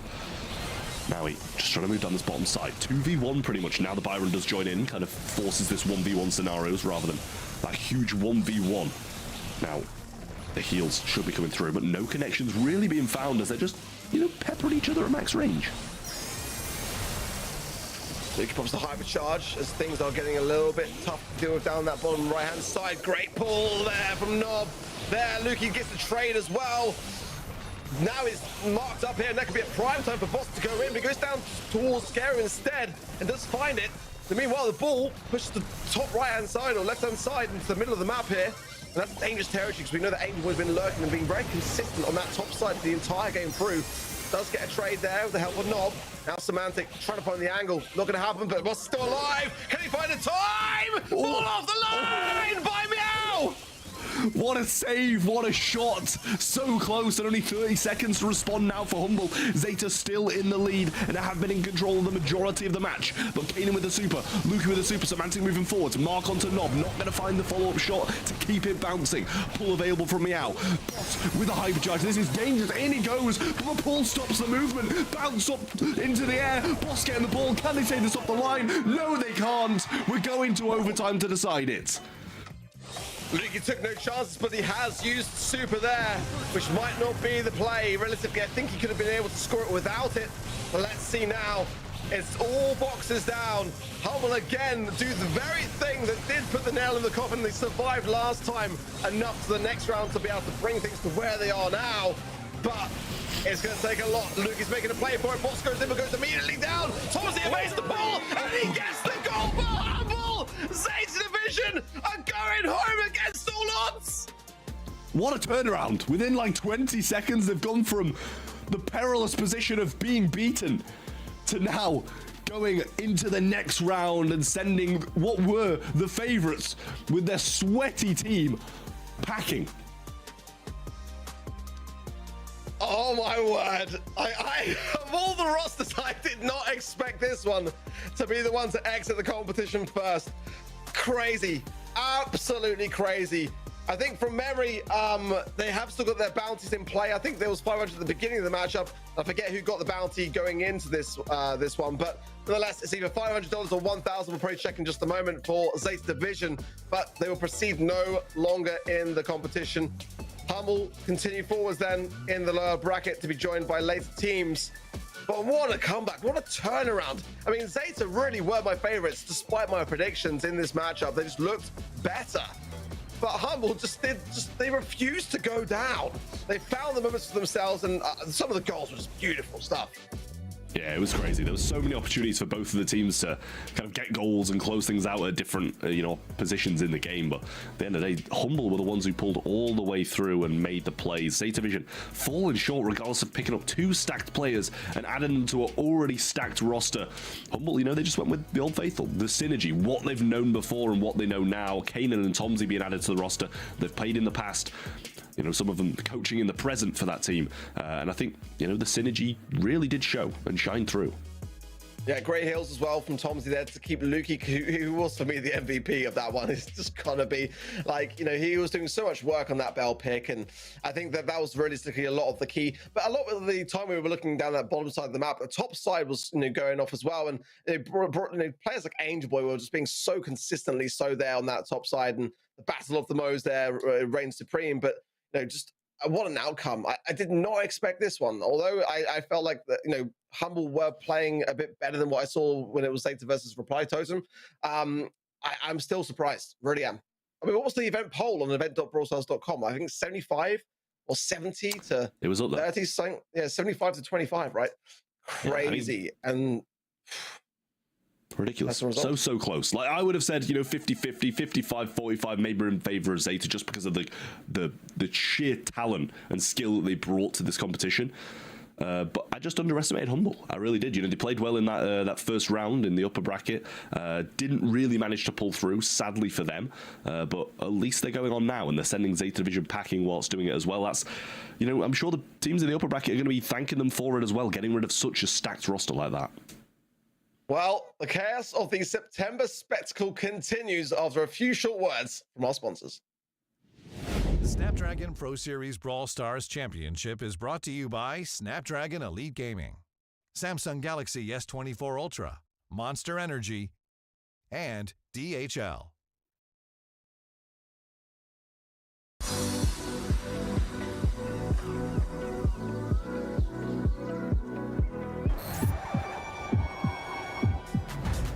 For the first time ever, we are bringing our 3 world finals together for one big event to crown the next world champions.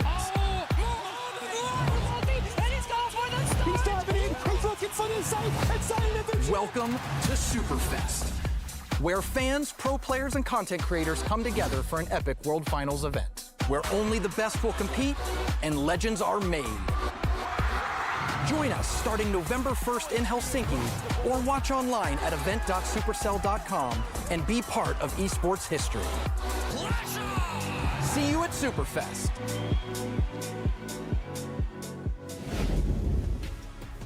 I don't want to play 5v5 anymore. This is more stressful than 3v3. Ah, that's what Semantic said. But I like watching. You're muted, so buddy. Tough stuff. Oh, well, I'm muted to these guys, but now they can hear me. I'm sure what Everybody you else said was heard me, amazing. and that's I'm what sure what you counts. said was amazing. So, shout out Ark, shout out Trev, shout out me. For I was reading out Semantic's tweet. He was complaining about playing the 5v5 because it's more chaotic than 3v3, but I like it. So tough stuff, Sim. And we're back in it. So we said goodbye to Zeta Division. I never, ever would have guessed that was coming, Ark. Ever. It's crazy, man. I mean, like, when we were seeing the rosters being announced on Twitter, I mean, like, we were talking through them and stuff, and everyone categorically said that is the team they're going to win because it's just the sweatiest roster that's going. And who would have thought, you know? Like, I mean, it just goes to show, though, as well. Like, you know, rosters are founded, like, successful, consistent rosters are founded by synergy. And that is something which just doesn't necessarily come from just combining two super teams. We've seen it in the past with, you know, STM and EU back in the day, way back in the day with, what was it, Jetton and Skyrex, and you know, it just doesn't necessarily mean that it's just going to go one way. And I think credit to Humble as well. It's very tough to bring those, you know, scenarios back in terms of your comeback when you are behind, and they did that more often than not. I mean, twice in Brawl Ball, and I thought that Zeta had it and locked down there, honestly. Tough stuff. I mean, to see Zeta go the way of the dodo, I too thought they were going to be the more competitive team, but Humble still has a shot, and they'll play the victor of SK versus Reply. So a couple more matches here in our September spectacle so far. Watching SK Gaming, we were a little surprised, as a lot of us had taken Humble in the first round. The only correct prediction at all has been Ark.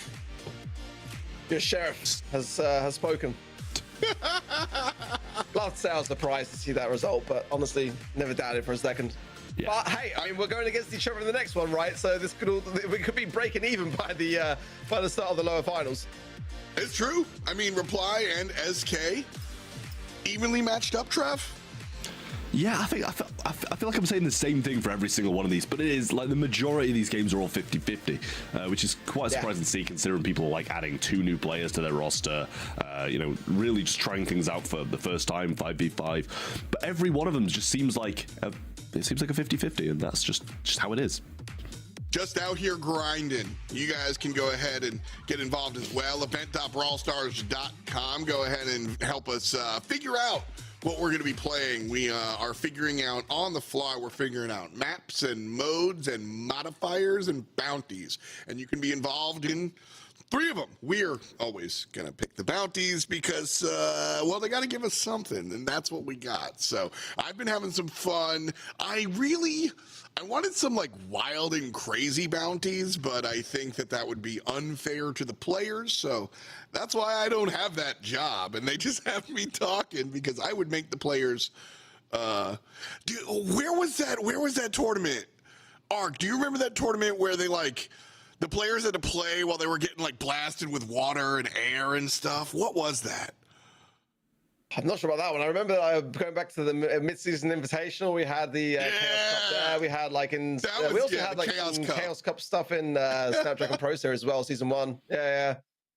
There's been some amazing stuff over the years. Like I really do enjoy these kind of moments because it just brings a bit of life and a bit of love into like what is always a very serious game, into keeping things also still serious but also still competitive in a much more relaxed kind of setting. It's nice to let players kind of let their hair down a little bit, so to speak. Well, SK Gaming versus Reply Totem is somewhere in between for sure, because we've definitely had a lot of fun and seen some fun, but both of these teams have definitely pulled out all the stops when need be. Larita and Ope being the new players on this squad. OPE certainly has had some moments on the server, and then, I mean, Larita won some early rounds for the squad when we were playing Knockout over in match number 1, Trav. So the additions to SK Gaming have been fun to watch and effective. Generally, the add-ons from SK Gaming have been probably the best, I would say, which is quite surprising to me. I will, like, OP and Laura have had some incredible plays in Knockout, and especially Laura in that second set actually won them the entire series, which is just so fun to see these kind of new players being added to the BSC, making extremely good plays like that. And then I want you to comment on this squad as well, Trav. Trebor and Guillet coming on through. I've said a number of times that this is a fun to watch team, but outside of just fun and X's and O's, how strong is this team? It's a very strong team. You know, if you'd have thrown back this team 2-3 years ago, you'd be like, what am I actually looking at? This is like a super team. If you looked at these 5 players now, with Guy and Trevor retired, you know, you start to get a little bit rusty when you don't scrim for even like a week or something. So considering these guys have been, as I said, the last time we saw Guy was probably the Masters in the middle of last year. It was a long time ago, but you know, sometimes you just don't lose it. Well, sometimes you gotta go ahead and grab it. We're asking you guys to vote for modifiers and grab which one we're gonna be jumping on in here. Arc, which one are you looking forward to? Because we've seen a couple of them and have had some fun. I mean, I'm still looking forward to seeing maybe like a graveyard shift. It depends, of course. I think we're doing the bottom line this time from the look of the event site. So, I mean, I'd like to see kind of supercharge. I think that would bring a lot more kind of chaos to the amount of things, and especially with like Kenji. I mean, the supercharge would be fantastic for that. I just know that I'm not going to get my wish because, again, it's going to be what the viewers want, and it's probably going to be something that we've kind of seen repeated today across the regions. But nonetheless, that's the one I'm banking on. At least, hopefully, I get my wish by the end of the weekend. Certainly see. Angry Robo has been, I honestly thought this would have been like everybody's favorite, but I was looking at chat during the in-betweens and everybody's yelling at everybody for Angry Robo. I think it's fun, but we're not going to see it. We're going to see Meteor Shower. So meteors are just going to rain down on everybody. You got to, you know, don't get hit. That's pretty much it. You're playing Brawl Stars and it's you versus the other team versus the meteors. So should be an interesting one here. Trav, what's your take on Meteor Shower? I don't mind it. It's very random, so it's kind of just like, oh, you know, if it comes near me, I'll try and avoid it. It might break up some of the map and give it a more favorable time for some of the longer range brawlers. But I actually don't mind Meteor Shower. Well, somebody is going to be taking a shower. In this case, it's not a good thing to get hit by it. Cold Pond Quarry is where we're headed for gem grabs. 72% are going with Chaos and the boys here. SK Gaming with just 28. A little surprised. Usually SK Gaming just straight up and down have more fans than that out there. So looks like the Italian org have a lot of wind beneath there. We're jumping on in here, and SK Gaming versus Reply Totem. Looking at the draft, seems to be what we expect, but a little bit more Rico this time around. So fun to see this guy show up. We haven't really seen too much. The Kenji we've seen, the Mo we've seen, and the Gale I think has been sort of a necessary response to what we've seen out of the Mo. But Arc, as we jump on into this one, no Gale on the side of SK Gaming. I wonder if that's going to be a problem with the close range Guillet and Mori. I mean, Gale's always a good brawler to have, really, for me, in pretty much every map mode now, since the Hypercharge now just really elevated that particular brawler and some favorable buffs along the way. I mean, the thing for me that I'm really like looking at here is the Rico. I mean, it's going to be chaos all day long, and that's a player on that particular brawler which can absolutely blow all the opposition away. I mean, you know, certainly the best Rico, if not the best in the region or the world even, in that regard. So whoever's playing on the side of SK is going to have a tough job in their hands here. Angela, of course, definitely the more unforgiving of brawlers to pick, but the most rewarding of brawlers to hit and land your shots with. So on both sides, I kind of want to see those two players really try to connect with those within the Kenji. It's not going anywhere, let's be honest. I think Bell, though, again, like I said before, a very underrated one that we've not seen like kind of necessarily have those kind of massively shining moments because it's just not a flashy brawler. That's just the reality. But in 5v5, you're really in kind of like more often than not close proximity, you know, with each other. Those ricochet shots can get so much value, and I really like that pick from SK. Whether it's going to be better than the Gale pick or not, we'll have to wait and see. It depends realistically on how much Trevor can bring to the table here. Oh, actually, we're going to have on this side of SK as well. Larita's still playing as well. Get on both sides. Also, in a 5v5 environment, you also have, in 3v3, everybody has to be core or a carry, offensive, right? Like, even your Poco has to go step forward and do some Bell can just provide some damage amp while the rest of the team goes to work. So, a lot of different things to think about in 5v5. We're going to 20, and Reply Totem already has a bunch of jams, but SK Gaming answers back. So, SK Gaming's in red, Reply Totem's in blue. Bear with us, we got our claws out. As SK Gaming now 14, 15 gems, looking down at Reply Totem's 3. Moment. Reply Totem really are not waiting around in this game, are they? I mean, it's just chaos on their right-hand side, by the way. That's really what it is. And now, they're making a play for it, quickly taken care of there by Maori. And that's really quite convincing. There's only one more gem needed for SK, or Reply Totem rather, as the matches, the teams are switched here. Now it's taken out from Treble, but nonetheless, it's gonna be really quite tough here to make a comeback. Well, again, apologies on our end. Reply Totem are the ones with 20 gems, and they're the ones taking game number 1. Nice and easy. So 21 gems here for Reply Totem. Guille just clocking in, going one more time, and thinking about it as we're getting all excited and chaotic here on our 5v5 September Spectacle. That's like a tongue twister. It really is. Can you say September Spectacle 3 times fast? September Spectacle, September Spectacle, September Spectacle. Kind of. All right, you said it 3 times medium, but we'll go with it. I've got it written down next to me as well, just in case. Definitely a tough one. Yeah, a tough one for sure, and a tough one for SK Gaming here as well, as Reply Totem are the ones on top there. Draft nonsense aside, once we hit the field, honestly, like, this was one of the more chaotic matches. We've seen some of these matches just be insane, and then some of these matches seem really like they had a game plan, they walked up the right-hand side, there was a nice little... This was definitely on the chaos side. Yeah, it really was. I mean, like, Reply Totem today, they've been looking really, really good.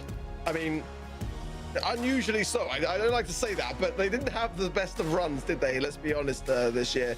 I mean, it was, you know, it could have been better. I mean, they had one grand final win, and then they kind of went out in the quarterfinals, you know, in 3 months. So, I mean, they definitely could have done a bit better than they eventually did. But I mean, for me, from SK, we're not really in the game. I mean, it's still early days in this series, right? But they just didn't really seem to have any much of a start going into this one. A bit behind in kind of their aggression, and when they went on the aggressive, it just kind of fell flat. So I want to see a bit more of an approach that's a bit more controlled in that aggressiveness. You've got to be able to go in and get the takedowns that you need, but you also need to ensure that you're kind of able to go on to the next player and put some pressure on them. So we didn't really kind of see that. We just saw all control from Reply Totem, and it's credit to them. Yeah, I'm with you on that one as well. We saw unbridled aggression, and while I want to see the aggression, I want to see metered aggression, controlled aggression, to use your exact verbiage, which I think is the key to victory, at least here in this moment. Gem grab has seemed to be, I feel like Brawl Ball is very different from 3v3 with respect to how much teams are passing and sort of playing like traditional football. It's more football than Brawl Ball in 5v5 compared to 3v3. Knockout is very similar to 3v3. Gem grab seems somewhere, it seems if one is hot and one is cold, right in the middle. It's the Goldilocks, where there are some things that I think we can take from our traditional 3v3 Brawl Stars, and there are some things that we have to switch up completely, jumping into Gem Grab in 5v5. Which, by the way, friends, just a brief moment as we get things going. Our players are getting ready to jump into their next one, but Arc here, you know, looking at the difference between 5v5 and 3v3 and Gem Grab, I think it is maybe the biggest in raw discipline difference. Like Brawl Ball, you have to change the way you play, but Gem Grab just seems to be like a completely different game mode. There's like 2 fights going on at all times because of the 2 gem dispensers. Yeah, very tough to kind of get your head around in a lot of ways. You've got 2 different gem, spawners in this particular map, and that requires a great amount of like juggling of plates, and that's why the Angelo mid plays quite a good key role. You've got a bit more coverage there. So if he does fall, leaving Mario there into the mid, getting good taps into Lorita as well. That's a really tough position now for SK to be able to bring this one back. Re-get connection on the right-hand side, though. There's still 8 gems now to SK Gaming, much better than the first time round, but the aggressiveness of Reply Totem is a bit scary for me. Angelo getting low but not being taken down is going to be a problem for SK Gaming, likely to be a long-time thorn in the side if Angelo is just able to just sit and vibe in mid. That said, Maru hasn't found the right targets as SK Gaming have hit double digits and passed it. They got a dozen gems here. Reply Totem have been struggling to find themselves towards the spawner, and the right kill happens. Guille falls down. Joker and Lana find 2 more, and SK Gaming put 22 gems in the backpack, and we count down from 15. Mari trying to get some aggressiveness here to close the gap there onto either Yoshi or Lanan, and Lanan is still surviving, but that final shot, we'll see him go down. That's going to reset things. Just a couple of gems there in the pocket, not enough really to make much good, but Maru is not giving up here, and now it's got to come in, support things, and now back into the pocket of Rorisa, but that was some good resets.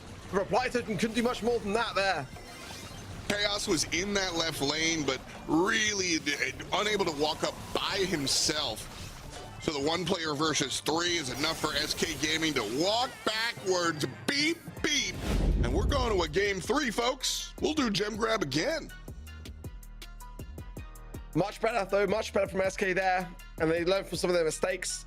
Obviously, with the kind of perspective switch up, kind of feels a bit strange because we saw from the perspective last time of Reply Totem, they were just absolutely demolishing SK now. It just seems to be whoever's in the side of the spectator, really, that gets the advantage, it seems. But let's see now. Now it's really quite level because we've seen both aggressive sides from SK. We've seen aggressiveness from Reply Totem, both prevail in their own respective forms.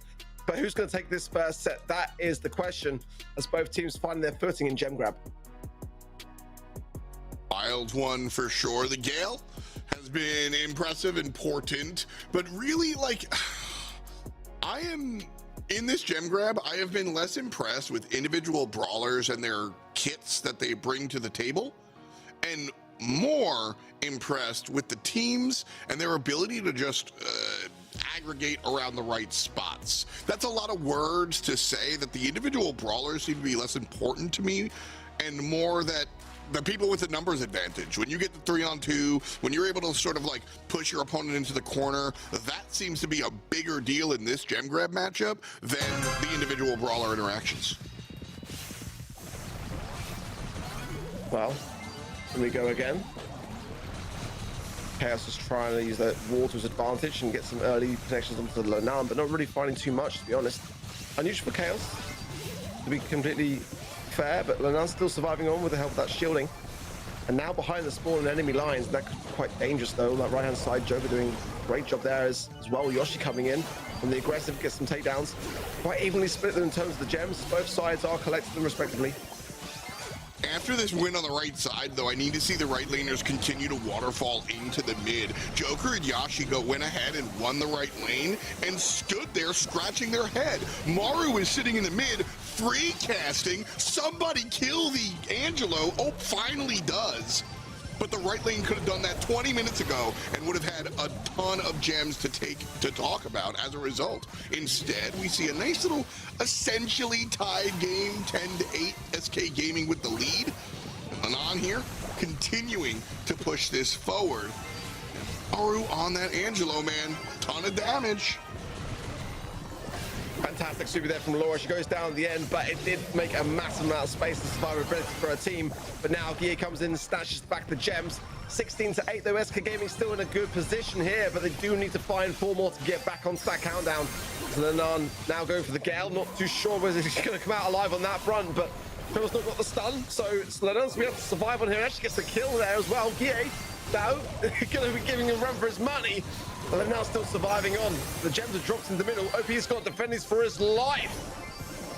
And that's not the way to do it. Not at all. 3 players, top, left, and right, just surrounding Reply Totem. Back it up. 8 and 7 on Chaos Yay, that should be enough. Yashi coming through by himself. Gale and Reply Totem are able to win the first set. Yeah, unfortunate stuff. I mean, I know that OP there was probably a bit concerned about his position. If he was going to jump to the left, then he was probably going to be in the ISO of the Angelo and just an easy picking shot. And you don't really want to kind of be mid-air and then your opposition know exactly where you're going to land. But certainly a tough position to have those gems and be low HP at that time. Reply Totem are playing great. I've got to be honest. I didn't really, to be completely honest, like have too much faith in the roster, just simply because, you know, Yi and Trip have been out competitive for years. I mean, there's no denying that. But they're still very good players nonetheless. But I just didn't expect it to be looking this good for them so far, to be, you know, just completely transparent. Let's see so far whether SK Gaming can start to bring something back here. It wasn't really looking so good in that third game for them there. Little bit tough. Some of the replays from earlier, as we saw a little bit, like you said, a lot of aggression, kind of from both teams. Really was not a quiet game whatsoever. Yay there.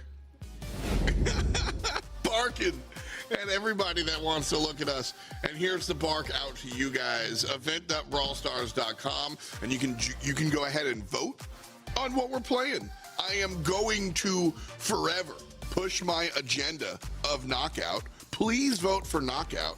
We've seen some Brawl Ball and some Gem Grab. We've seen a bunch of it. Arc. Knockout is my favorite 5v5 mode so far. What's yours? I'm quite a big fan of Brawl Ball, to be honest. I think that's probably my go-to. I'm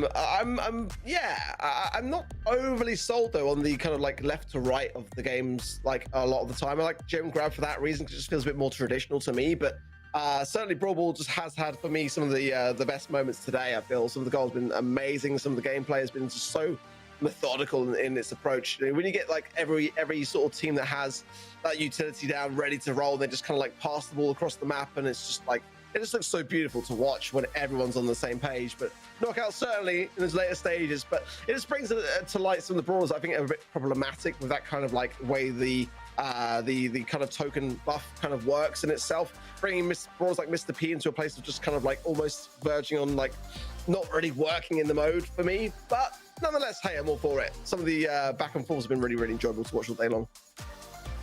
Well, you do get your wish. Thanks to our fans at home, we're going to be playing Brawl Ball. So there you go. You excited? I am indeed. I didn't get to vote either, so it's completely unbiased.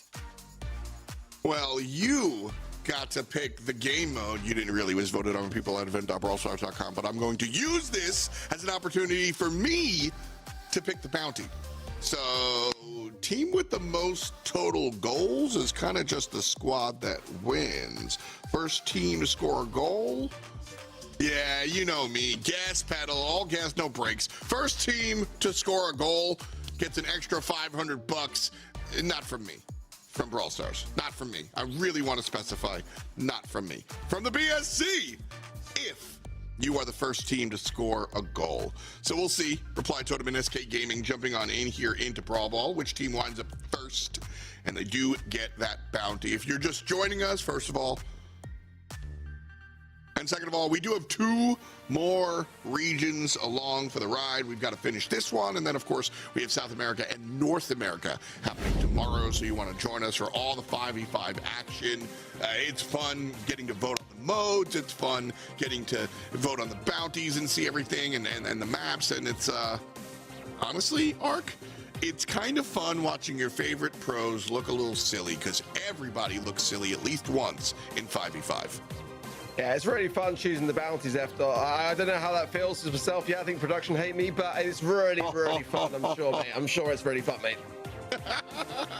We're gonna show up on the South American broadcast, and it's all gonna say Arc every single bounty, and he's gonna be like, stream, Lo siento, says Arc, as we jump on in here to Reply Totem versus SK Gaming, best 03. So if Reply Totem do win this set, adios, SK Gaming.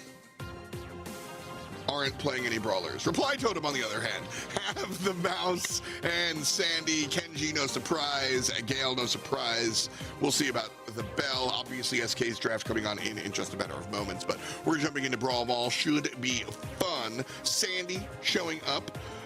That's one of the big differences that we've seen. Sandy showing up for Brawl Ball and not so much the other game modes.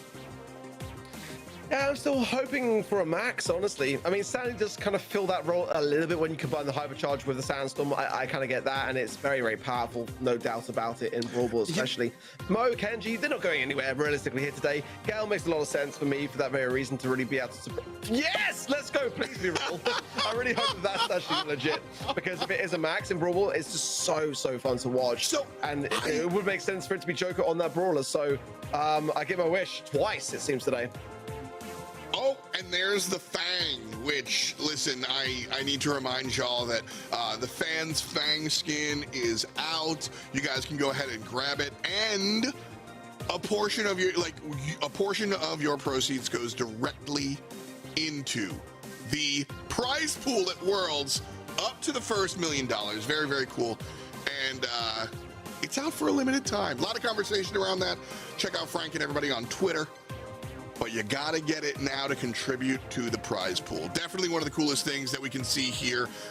It also just looks dope, Arc. But to me, the first 1 million raised from the skins purchase goes directly to the finals prize pool. That is, without a doubt, one of the coolest things Brawl Esports has done. I just think it's dope to be a fan, buy a skin, and then watch my favorite player literally take that money home. That's community. Could have said it better myself, honestly. I'd like to see it being worn by a player. That's one thing that we haven't yet really seen today. Everyone's been playing Fang, but no one's really rocking the skin.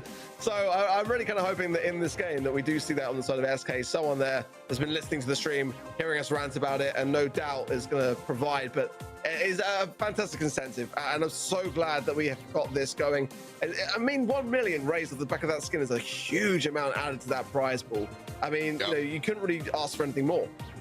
It's so cool. Limited time as well, so you want to jump in and go ahead and grab it now. Like we said, I mean, you got to contribute now. Skin, emoji, and the player icon are all included when you go ahead and grab that. So always want to see the Fang stuff. And we have some strong Fang players out here.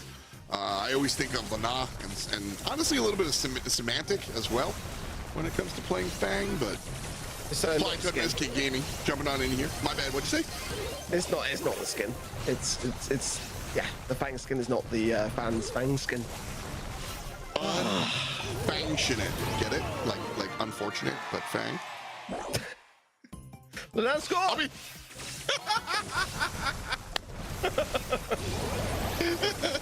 SK win, says Lolita, as she puts up the pin real quick. SK Gaming, by the way, that's a bounty.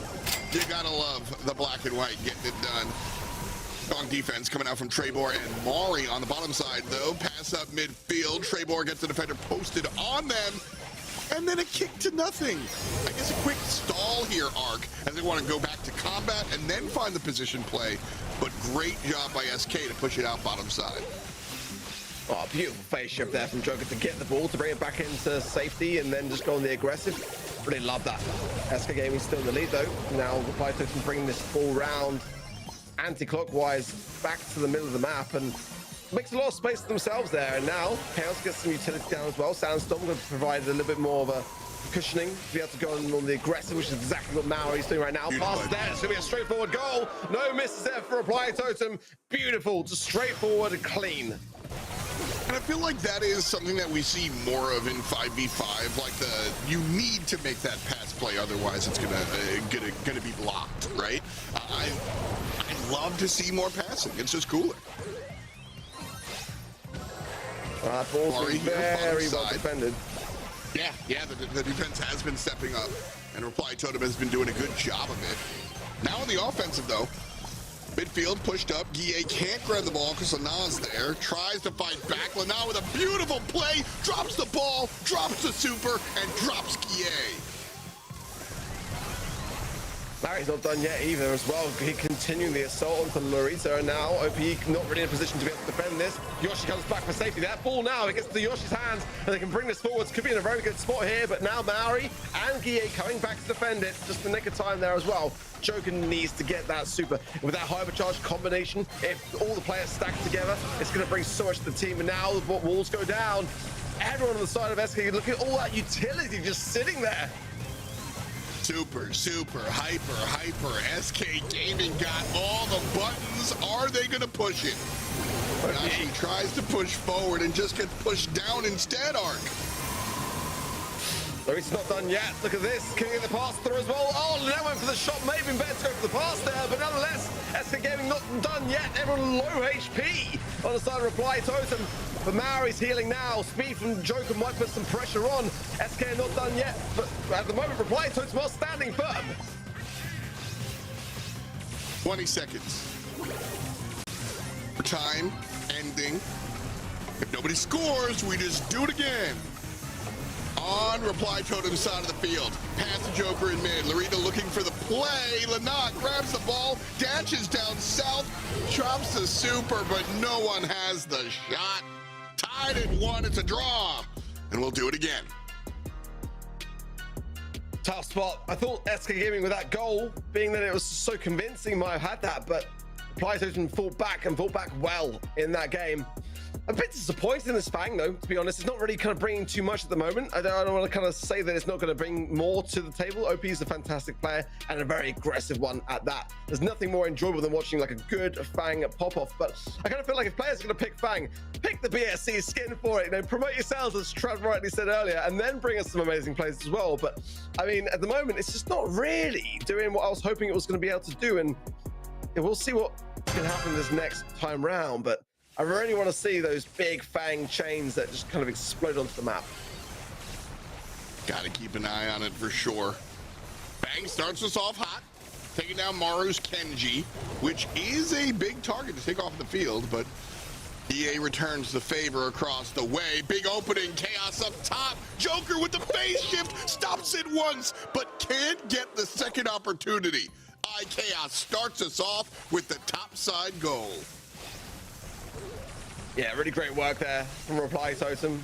Of course, Lorita was standing firm, but everyone on the side of SK wasn't really helping her out in that position there. I'm sure, no doubt, communicating, saying, look, the ball was going to be in a precarious position here without some help. Joker did his best, but it was a little bit too late. Now, Reply Totem's still staying in that same spot, but Lorita has got that super to hand now. And that would be great for the defense to just bring this ball around. Yeah, exactly. Just rotate it around, get it down the map, and that just deflates immediately some pressure. But Maru is waiting, and you know he's going to be so aggressive on this Kenji pick, and Lanan's going to be cautious here. Yeah. The double dive works out well for Reply Totem. This Joker, passes the ball to a teammate who's not there. Okay, got a little scared. I thought Yoshi died. He just walked forward, so not a big deal, but there's the max speed. And so OPE on the bottom side passes to Lana in mid, passes right on back.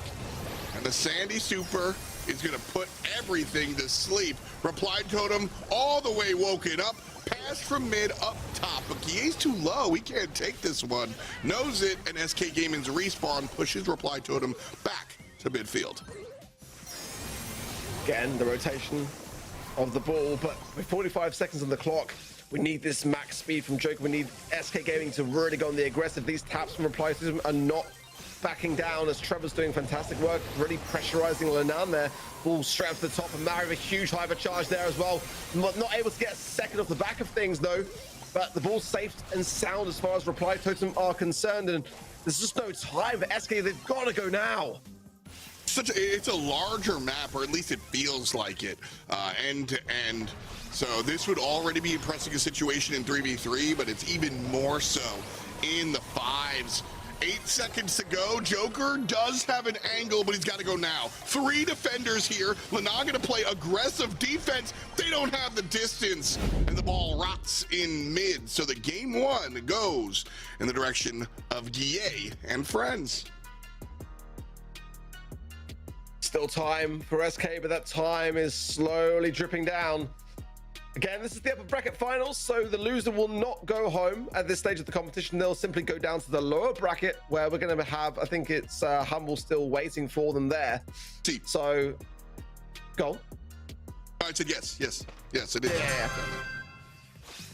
So let's see how things fare. But so far, Reply Totem have been ruthless. They really have. They've not let go of anything and really making SK Gaming work for all it's worth. Let's see whether we can get something on the board for SK now. It's been a while. Mari and Mari. Maru and Mari combine. The M&M boys. They've been playing together forever. They used to play with Joker, and it's funny, that's who they both jumped on right there. So a fun little Brawl Stars moment for sure.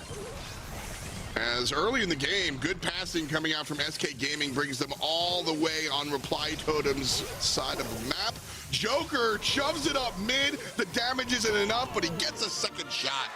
Joker makes it happen, and SK Gaming on the board. Great stuff. That's what we needed to see. A really aggressive outcome at an early stage of the game by SK Gaming, but Marisa falls down there. OP is very low there as well. And Chaos, if he gets Sandstorm in that position, going to be very, very tough for SK to be able to defend it. Maori has the ball. We can find that super as well if he can get to that. And then, oh, look at Lenan there getting the double as well. And now SK back on the hunt, going forwards and keeping the aggression on here. Maru's low. He is going to be low off the back of this as well. Straight in the hands of Maori. Bit of a waste there, though. Oh, tough stuff. He tried to get it out. The ball just bounced right on back to Mari. So Reply Totem still stuck under the thumb. Yashi very aggressive, goes in 1v2. Don't like that play, but everybody's looking at him, myself included. And Lenas sneaks it right on past, gets the game for SK. That is how you turn things around, but the job is not done yet in this set for SK Gaming. That was definitely better, but I'm sure, no doubt, that we'll see Reply Totem be very cautious at that early start of the match, as it just puts that additional pressure on very, very quickly, and they can't afford that, not this time round. They'd prefer to get the job done here in this set and just be straight into those grand finals, safe and sound on the side of Reply Totem. Let's see. I think the comp is good on both sides here. We saw a little bit more from the Fang. I want to see still a bit more from OP, though, on that particular brawler, because it's just not really doing what it used to do in 5v5 Brawl Ball for me. I think that these players are a bit more tuned and just too aware to its effect and how much it can just really sway the outcome. So it's going to be a tough thing to find the value that he needs, but that was definitely better. But is it going to be a set for SK? That's the question, because Reply Totem just only need the game and they'll be in the grand finals. That's a great point. I mean, you got to be staring at this Fang for sure, as Yashi sinks his fangs into the opposition. Opening kill for SK, and Maru almost was number 2, but dies before. It all winds up happening. Trebor up here, shoves it out. Beautiful kick out. And look, Maru's respawn means Joker can't get involved. The ball already downfield. Oh my goodness. That was some of the best defense we've seen all day. Yeah, and I feel like that could have been a goal there for SK. I think that they just didn't quite play it correctly there, but I need to watch it back. OP was super in the ball to Joker. I think that was actually the plan, and if that had gone in, oh, that would have been beautiful to see as well. But again, Reply didn't survive on. Great value there on the Kenji of Lenan, getting both Chaos and Treble low, but as quickly as that, they are healed. OP falls, is into the hands of Lenan. He might find a shot, but it's off the line for Maori, and should be going over to Chaos now. Oh man, big heal from the gadget there. Could he take a 1v2? Probably. The 1v3 just a little too much. But Lenar could not make it all the way. Still scoreless after about a minute of play, give or take. Lenar here trying to do it again, but he's by himself again. Joker and OPE just far away in midfield. Guille keeping them there, so a strong offensive defensive maneuver from Guille, and I swear that means something. It's going in now as well. It's dangerous times. Chaos then fires the left-hand side, gets the ball in the pocket. There's only 50 seconds left on the clock, and SK Gaming are behind. They've got to find this goal. They won't go home if they lose the game, but they'll still be in a perilous position down the lower bracket. The Reply Totem will land themselves in the grand final. Ball bottom side. This is where SK Gaming have been successful. Reply Totem find most of their goals on the top side of the map, whereas SK Gaming have favored the bottom. OPE slides it up top though, and that's conditioning. Reply Totem's defense are all waiting for the bottom side maneuver, and SK sends one top shelf right where mommy keeps the peanut butter. Beautiful play by SK. 184 HP there for OP when that goal went in. Crazy stuff, but not out of the woods, not by a long shot here. The wall's about to go down, and that's the time for Narita to come in and bring the fire. That was a really important hypercharging super there, and it's given enough space for SK to get the ball forward. OP's got the hypercharge as well now going in, but there is the stun there back from Bowery. The ball though is not touched. Joking finds it, he gets in the corner and keeps SK Gaming alive. Oh, SK Gaming looking like a football team. Strong passing, strong offensive plays, and even that brawl ball specific where we see the lone ranger, the 1v3 Kenji coming on through, and it didn't work every time, but it worked once. And that's all they needed. Most of the time, the rest of the team came on through, filled in the gaps, and just a really, really pretty approach to brawl ball here. Crazy stuff, man. Crazy stuff. I mean, every time Reply Totem had that, like, you know, in the pocket, in the bag, as far as I was concerned, SK just really just dug so deep and just came out with the results. Whether it's enough to happen again in this third and final set, I don't know. But one thing's for sure is that I think Reply Totem really should have sealed it there for me. I mean, these are the moments towards the end there, just absolute chaos going in, and you can just see the pressure that SK were exuding there onto Reply Totem. But I mean, it's really neck and neck. Like Trav said earlier, man, these matches have all been so 50-50, honestly. Like, it's just so back and forth, and it just can be anyone's at any time. It was the final moment there when OP went in with the hypercharge, and great defensive work there from Reply Totem, really. There's Maui there that really did wondrous stuff, but ball was left untouched, and as soon as everyone went down, it was there. Look at the bounties that SK are establishing as well. They've got a grand already. They're going right for it. They know exactly what they're doing. Oh man, love to see this SK squad come out and do it. Joker's always been one gunning for the prize, so looking for that for sure. You know, Brawl Ball, I'm gonna push back a little bit. I think SK, Maru and Mari seemed really strong on Reply Totem, but as a whole, SK just seemed one step ahead of Reply Totem after that initial game. They just seemed a little bit more cohesive to me. I felt they were a bit shaky a little bit, but they started to find some momentum towards the end, which really just kind of lifted things. And then once you get a couple of goals in, you know, it helps to kind of just take a bit of pressure off. It just helps to just, especially when you're looking at the clock. I mean, a couple of times, like 20, 25 seconds left and they've got to score. Like, that is a really, really tough position to find yourself in. But that's where SK just really, like, for me, just bring out some fantastic moments of gameplay, because they just are able to lock in moments of real tension and not cave under the pressure and not buckle, but actually come out on top smelling of roses. So all the more power to them. But really great stuff. It's always fun to watch Brawl Ball in 5v5. I just didn't expect it to be that chaotic, honestly.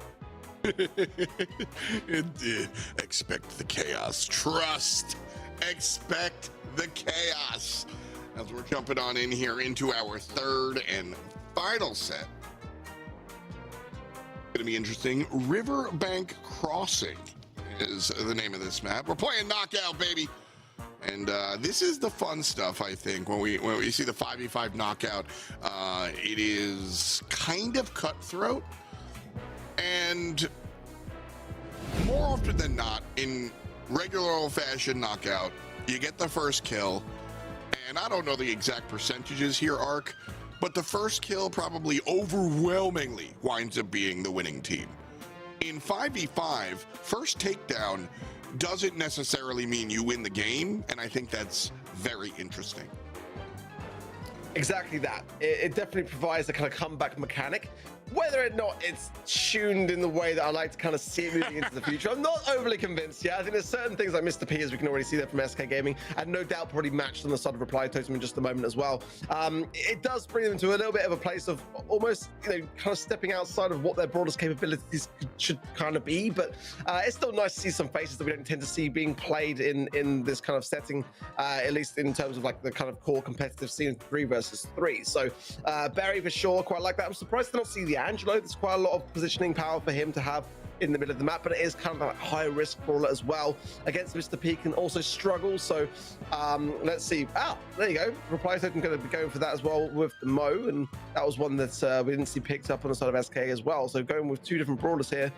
Kenji's got to follow surely for me. I wouldn't be surprised at all to Mr. P as well, but no one going for a thrower just yet. I'd like to see, other than the berry, of course, something else coming in on that front. Maybe a tick would be quite nice to see. But Mr. P, I mean, you just gotta have it. It's a staple diet in 5v5 knockout. Yeah, we've seen just how powerful that Porter can be late game. Once a couple of power-ups start going out, definitely something to be aware of at the very least. So gonna see a lot of Mr. P as things unravel. I wanted to ask a little bit about Angelo here because obviously the power-up, you scale both damage and health. My thought process here is the scale-up of damage enough? Is Angelo going to run into like situations where the opponent's just too tanky because there's 2 players left? You know what I'm saying? Like, does the Angelo a smart pick? It's one of those brawlers where, like, ultimately, if you got the piercing gadget, then, like, you know, in these final moments of the gas coming in and closing in, if you can just pull one of those off and stay away from kind of peril, and realistically, there's a lot of brawlers which you're able to evade in that kind of position in the later stages of the matchup, but there's also still brawlers which can really kind of cause you a lot of problems. It's very kind of tough one to have in those later stages, but when there's water, then there's a bit more of an option. Okay, so we're not going to see that. We're going to see Kenji coming in instead, it seems. I think that Mr. P on both sides will stay the same. Most going to be swapping over to that left-hand side, and we're just going to wait to see what the pick is for Chaos. But I do like the Berry pick on the side of SK. We see it working out really nicely in various 5v5 matches here today in those final stages of being able to, so that's why they're going with that as well. I quite rate it. It's going to be a real question as to how this Angelo is going to be able to survive here. You want to know who I'm missing, who I think would be, this is the big brain play, and I'll tell you why. Miko.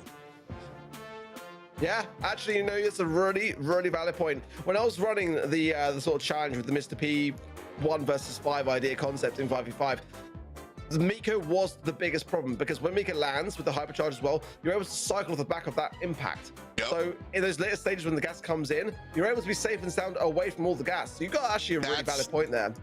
That was my thought, because we've seen the Kenjis get to those last minutes where multiple of our knockout games have gone to full gas, where the last 2 players are gassed out in the middle of the map. And Kenji has a couple of iframes, I think it's like 1 second, maybe 1.5 seconds, where he does his slashimi. You know, he does the big X thing, and he can't be hit.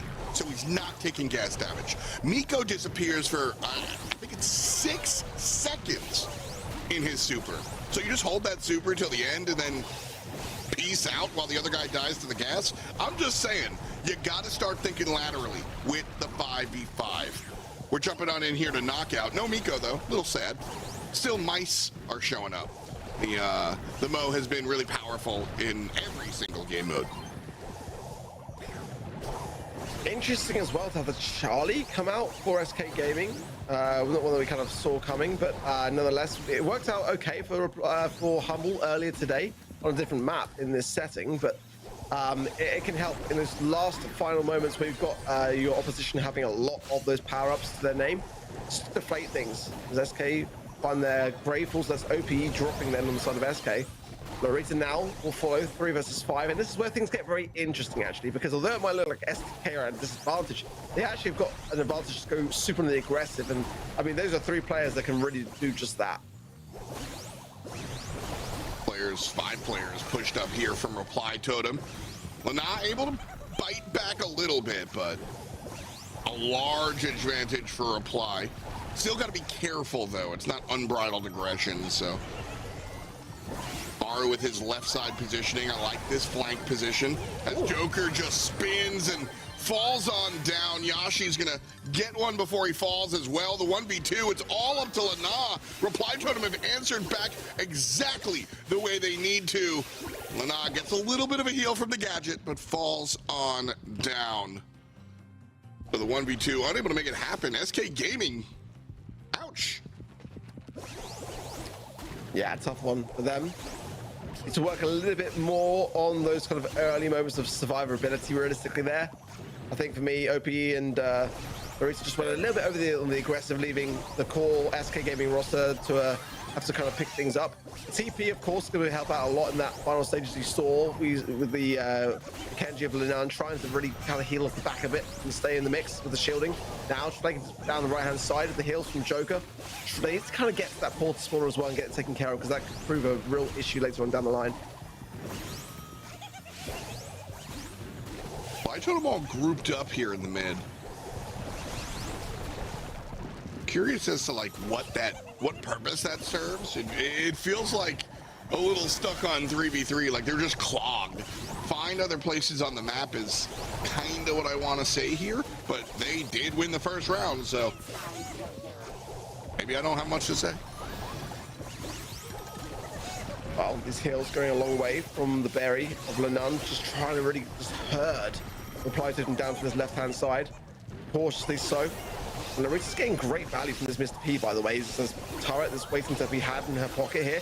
Perfect heal there, time to keep Linan in the mix here. He could be in a perilous position here now. Slice and dice again coming in for Linan. He finds Trevor as well. Side though, Barry, oh, falls down. He's able to get the kill, and Laura takes him down right away. 2-on-1, Charlie versus the world. It looks like the world is gonna come crashing on down. Reply Totem gets the round and the game. Solid stuff. I mean, you can't really fault what I'm seeing on the side of Reply Totem. We're seeing a lot of attempts from SK Gaming to try to go around that side with the heals of Berry and the Kenji to really just kind of, you know, force the hand. But it's not working. Reply Totem are just standing firm the entire time and just staying very calm and collected in the process. I'm not really seeing anything that they're doing wrong along the way. SK Gaming just haven't really found like the answer to the question. And I think that does lie in aggression to be there somewhat, or maybe just giving themselves that kind of that kind of lack of advantage by giving themselves that buff by having some players go down. But we saw in that first instance of the round, it didn't really work out in their favor, despite having the core roster of SK Gaming have that buff. They still didn't come out on top. So I think they've really got to play this a little bit different, maybe move around the left-hand side of the map a bit more and try to flank themselves around in a different way. What have they got to do? What they're currently doing is not working. Gotta look across the table as well, you know, to Reply Totem consistently get grouped up and kind of like clogged up in that middle bush. Notice that and see if you can maneuver around it. Ton of different options as we jump on in here. By the way, brief note, Miko takes damage from the poison cloud while coming on down in the super. Oh, there you go. SK Gaming 1, Reply Totem 1. And if Reply Totem go ahead and take this set, they take the match and move on to the finals. SK Gaming goes down to play up against Team Humble, which is kind of nuts, considering Zeta came in with a pretty strong lineup. So Reply Totem already putting Gray in the ground. 5v4. Well, again, in that same familiar spot, Reply Totem with the portal spawners down, the berry heals. I'm waiting for SK to make the play. This is where I kind of feel like going down the left-hand side and just separating things out might work out a bit better, but obviously Joker wants to be able to provide the heals to as many of his teammates as possible, and that requires being everywhere, really, so you can't necessarily do that if you split the lanes now. Maori going in, and he's going to get some value for it. Nice. So goes down himself, though, in the end, and that's just made things a bit more evenly spread. A good collapse onto Larita, though. Like, we've seen that just wind up being bad. This is the first time I've seen a correct response from SK Gaming. Lana goes deep, and Laura trying to help from a distance, but Trebor just winds up putting on the penguin suit and making a show out of it. 2-on-3. Reply Totem with the numbers advantage. Maru relatively low, and Yashi in the middle. Laura takes down Chaos. Yashi still alive. Laura takes just one. Maybe fights back against two. The Angelo too strong. I was hoping that Laura would be able to do it twice today and stay alive there. Same. It's a pretty tough one. I mean, it's great to see it early today, wasn't it? If she'd been able to do the same there, it would have been fantastic to see, and just to bring that bit that SK need right now. They need to have some victories, and that could have been one of those moments, but I mean, there's not really anything she could do in that scenario. It was a very straightforward thing for the Angelo to get the upper hand there, but nonetheless, let's see whether SK can hold on They are dangerously behind. They've not really shown much of a glimmer in this game mode either, so it's a tough thing to really be banking on them to be able to do it. But Reply Totem looking very, very solid. The definite favorites here to go to the grand finals.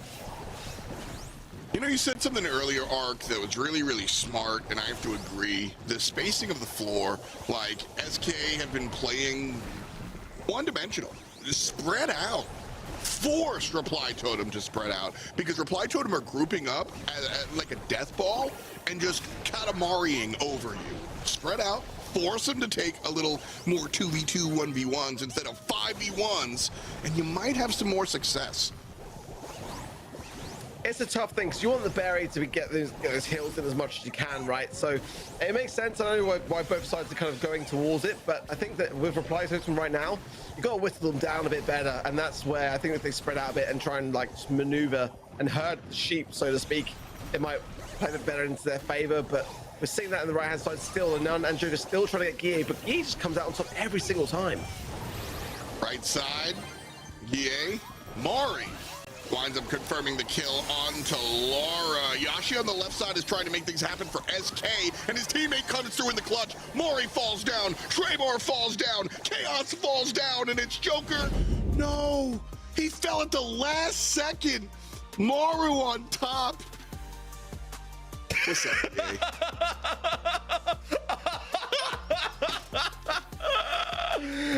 She really felt that. That I felt. I'm just glad the camera's not on me because I'm blushing a little bit, just saying. Joker. Just taking a drink of the tea. On to the next one. But Guille, I mean, that's why he's a fan favorite, bro. Like, taking care of business and working overtime. Reply Totem just looked like the better team consistently here. SK Gaming looking up a whole bunch in Knockout. Yeah, Mario went crazy. He was surviving that last instance as well against all the odds as far as I was concerned here. They're the pop of the gadget there. Really just secure the round. Would love to have seen, like I said, Larita come out on top there, but it wasn't to be. But then again, Mario coming out again and staying alive. Every time when it matters most for me, and I think that that's just a lot. In a game mode like this, you know, those are the plays that really can make you go through to those rounds that you need to. And 5pectacle in the grand finals. Hey, what a result. Yep, what a result. Man, a lot of swag on that side, on that team. It's good to see everybody kind of back and in it. You know, the 5v5 stuff has been wild. Reply Totem goes ahead and take this one. SK, they go down. And so, like we said, Humble is who's waiting for them down there. Team Humble SK, give me a quick take on that matchup. I mean, we've seen it already today, and it was very, very close. And now it's just like, I don't know where I stand on it anymore, because, I mean, I think I'm still going to be going with Humble. I think that they just looked a little bit better in this stage of the competition. But honestly, it can go either way. We're talking best of threes as well. So, I mean, I'm pretty sure that every game today's gone the distance. So I wouldn't be at all surprised if this one did the same. All right, chat. They're asking me for my caster predictions. I want you guys, chat, whoever you're predicting, just put it in the chat, and I will tell production that one. This way, if I get it right, I'm obviously really smart, and if I got it wrong, it's all chat's fault. So that's who I'm gonna go with. I'm eager to see how this one works out, because I straight up, the 5v5, all of the like homework we do over the year is gone. It like doesn't matter because they're brand new teams. All right, Cole2550 said Humble, so I'm going to say Humble. And there it is. Wow, way to put the pressure on the chat. I'm going to go figure out if that's correct. We'll be right back with the BSC after this. The Snapdragon Pro Series Brawl Stars Championship is brought to you by Snapdragon Elite Gaming, Samsung Galaxy S24 Ultra, Monster Energy, and DHL.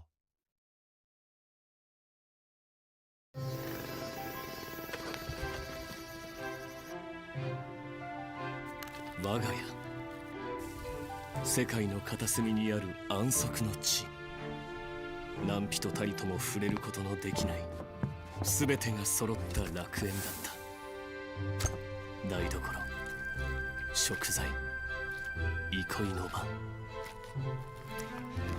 情熱技巧お客様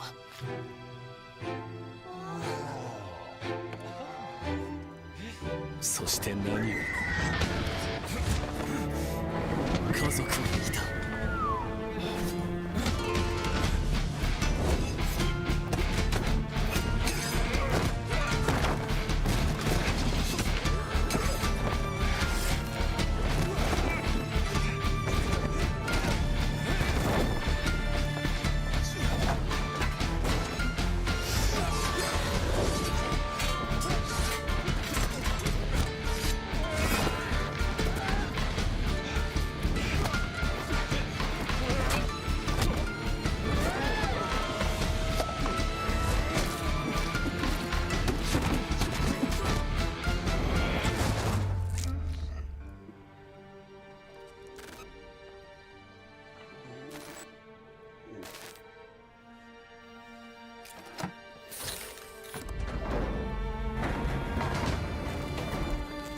戦いには戻らぬと誓っていた。だがあの者たちは許せん。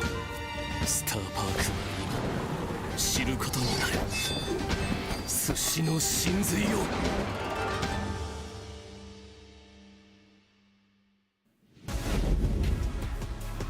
Welcome back. It's the BSC with the SPS and FDOT.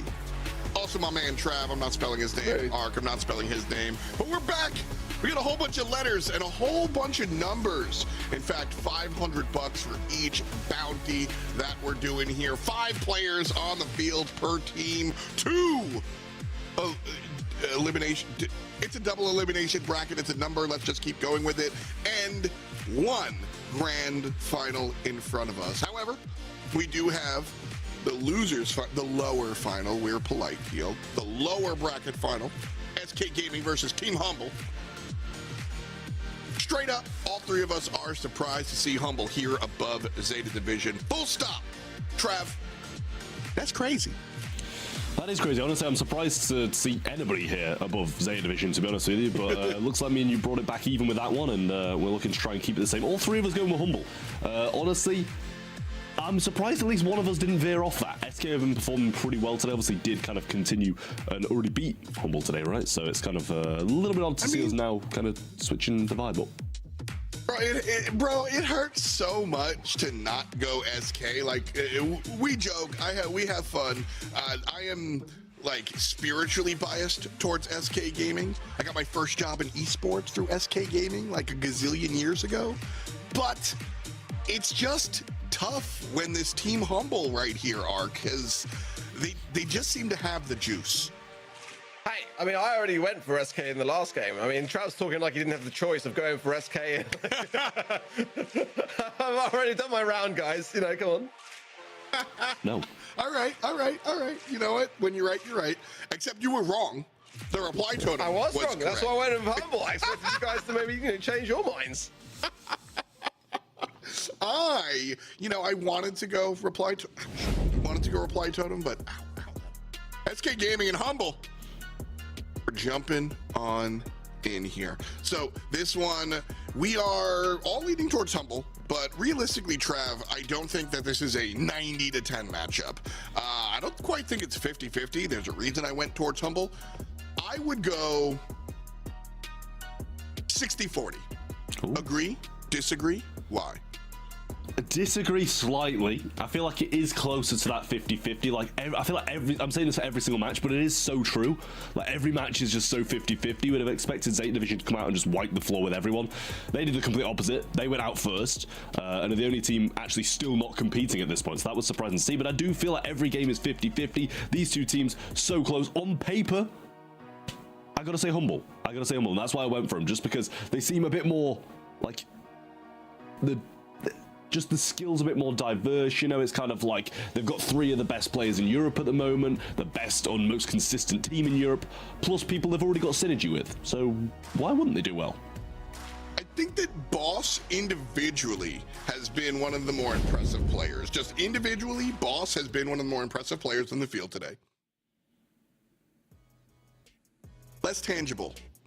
I think Humble are a crazier team, and so the chaos fits better with Semantic and friends than the SK Gaming roster.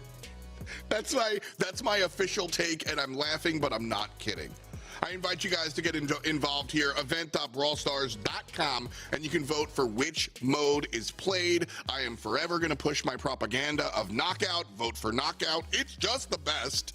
Gem Grab and Brawl Ball are, of course, also options. Event.brawlstars.com, just as a reminder.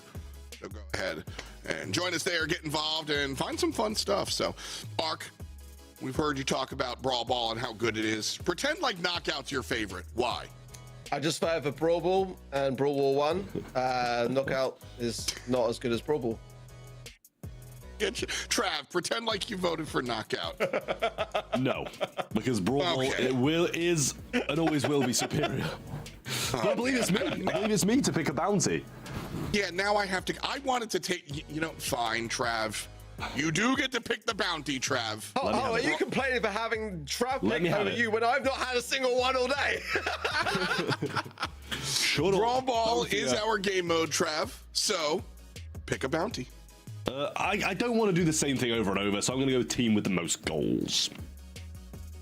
Cool.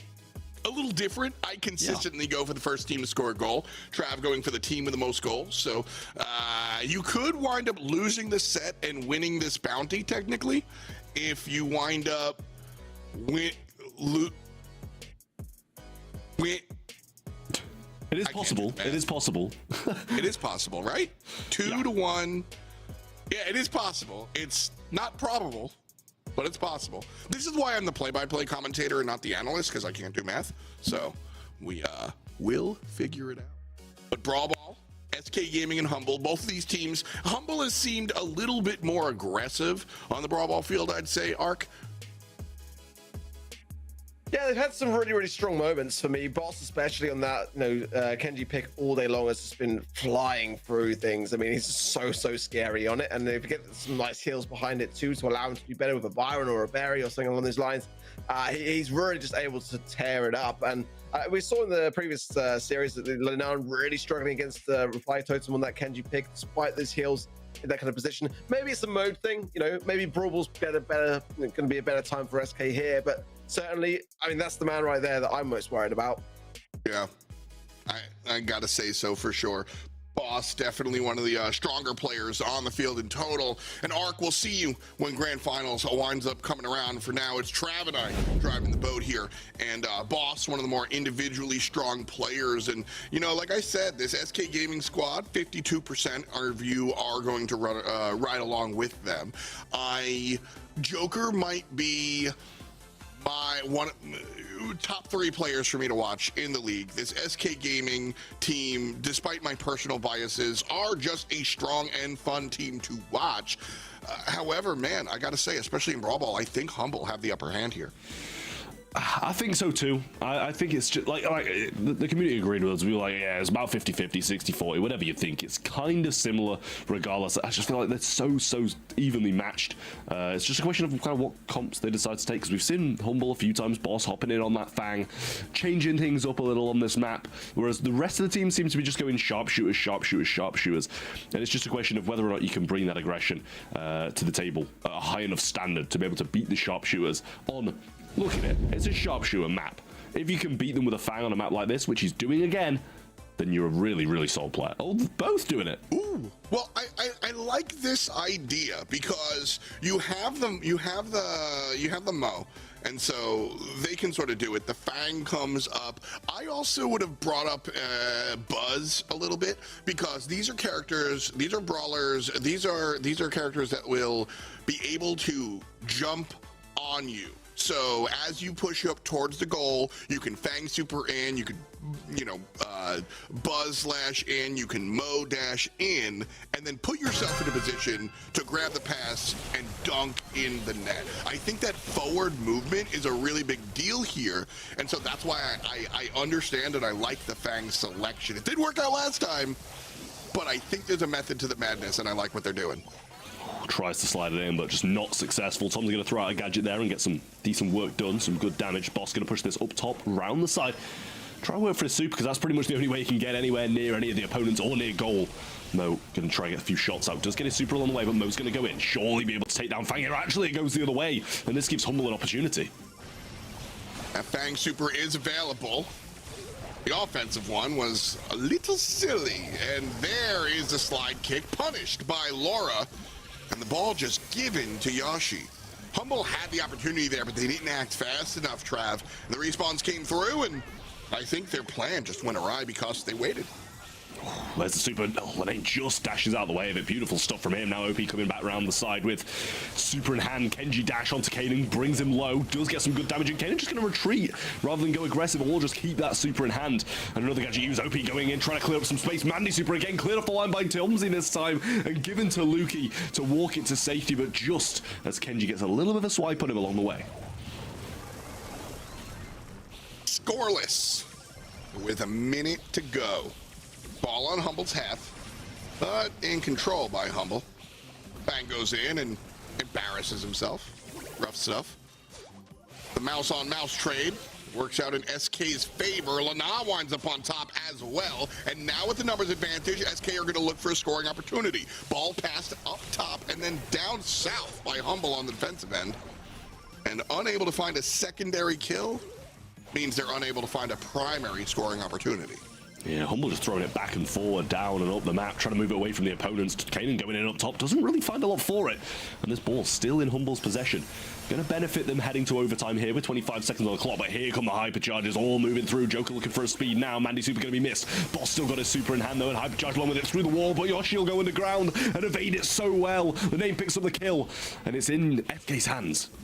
Everybody on SK is low, though. Humble need to go. They need to recognize this health differential and push forward. They don't. Everybody on SK Gaming winds up healing up. 0-0, overtime. Ball shoved to the bottom side. One player on SK laughs. 2 players, 3 players, and the 4th. SK Gaming wind up getting 4 kills in a row. OPE, who had a miserable game, winds up opening the ending and getting the goal for SK. I mean, that was really nice stuff there from OP, and as you said, didn't really have the most convincing game, was kind of just like here and there and kind of wandering about, trying to make something happen, but not really succeeding. And then at the end, you little hypercharge and you get 3 kills and opens up a massive gap for SK to be able to close it out. So they do take the first set, still a long way to go for them to take this, first game, sorry, still a long way for them to go to take the first set. But, you know, they've got some real tough opponents in front of them, and, you know, a comp that's not really going to do too well in overtime. So you kind of expect Humble to want to play the long game with the Mandy, with the long range that they're kind of deploying. Man, I'm so happy OPA was able to come back. I used the term embarrassing from his first super, and I felt a little bad about it. That's also a big thing about our 5v5, as Laura winds up winning the mirror. And Lana continues to find these goals, but the ball nowhere in position. Kills, rather, won't open the door for the goals. But the damage expectation, you go in and you super with Fang, you expect 2 players worth of damage, not 4. And so I think that's what we're seeing from the Fang players, just like, you can normally go in there, but there's 2 extra brawlers that you're used to just shooting you in the face. So, yeah, you're gonna die. Tough stuff. Yeah, well, Humble doing a nice job at the moment of just keeping the range, keeping Fang at bay, keeping Kenji at bay, just playing this extended range that Semantics really bringing to the table, and this Mandy does have to stand still to be able to find these long-range shots, but actually doing a great job of it on Laura down the bottom here. And they're going to move the ball across, Boss going to go in, but not find anything from it. And at the moment, these Fangs are just kind of trading blows, going back and forward. One uses a super, the next one does as well. Hope he gets hit by that Mandy super though and does fall low. Yoshi going to be bouncing some shots back and forward onto Laura here. And now Humble start for the first time to actually move forwards. That last Fang Super winds up impacting the game despite like looking like a loss. Fang Super is down on the bottom side, and because of his presence, SK Gaming couldn't actually push the ball up. They can only do so after this secondary opportunity, thanks to Boss falling down. Lana again running this game. SK can't get their feet underneath them, but Lana is opening so much space. He needs help. I mean, I've got to mention how well Semantic's playing this as well. And look at this ball just trickling through the gates here, not finding its way through. Just someone's going to have to wait to pick that one up, and actually still don't manage to get it just yet. OP gets it now. Ball might be an opening down this right-hand side of the lane there as well. Try and open up some space. Boss, now the hypercharge comes in from OP. Shots and the goal. 25 seconds for a response. All the sets go into SK. Lana and OPE combining there for just a monumental dunk. What a beautiful sequence coming out from the SK Gaming squad. And with a Baker's dozen on the clock, Humble, I think they're going to do this. They're going to bring us to OT. Ooh. Right past Joker. Lukey on the good side. And overtime guaranteed. Well, an explosion of speed should be coming out of SK here. They did use that super. Kanan going to throw the ball to the right-hand side where Boss has his super going in, gets one, but shut down by Yoshi on the flip side. Lukey with a shot. Joker can't get it. And what a turnaround in the space of 15 seconds. They've gone from the hands of defeat to now dragging it out to the third and final in the first set. Oh my God, you want to talk about dragging it out? Draco is right here because that was the definition of dragging it. Like, I thought they were going to lose this one until they won it. Even when they pushed us to OT, I thought, all right. I thought Humble coming out here looking real strong. Boss man doing a lot of the heavy lifting for sure for the team. Although I'll be honest, I right now I couldn't tell you who I was looking at on the field here, but I feel like it was less Boss than usual. I mean, yeah, Boss, he had his moments, right? But I never really went, oh, Boss, you know, you're doing something incredible here, like we did for OP in the first game. But the fact that they're able to win with a Fang that's not exploding and doing so much just goes to show how much the rest of Humble's doing. I want to point out Semantic specifically, who's just hitting, and as soon as I point him out, he slaps Joker with a massive candy shot. That was absolutely more my point.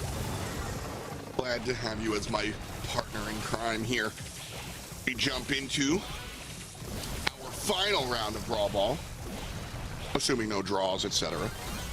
Ball on Humble's half. In trouble. Humble doing a good job of slowly pushing the two SK Gaming forwards out.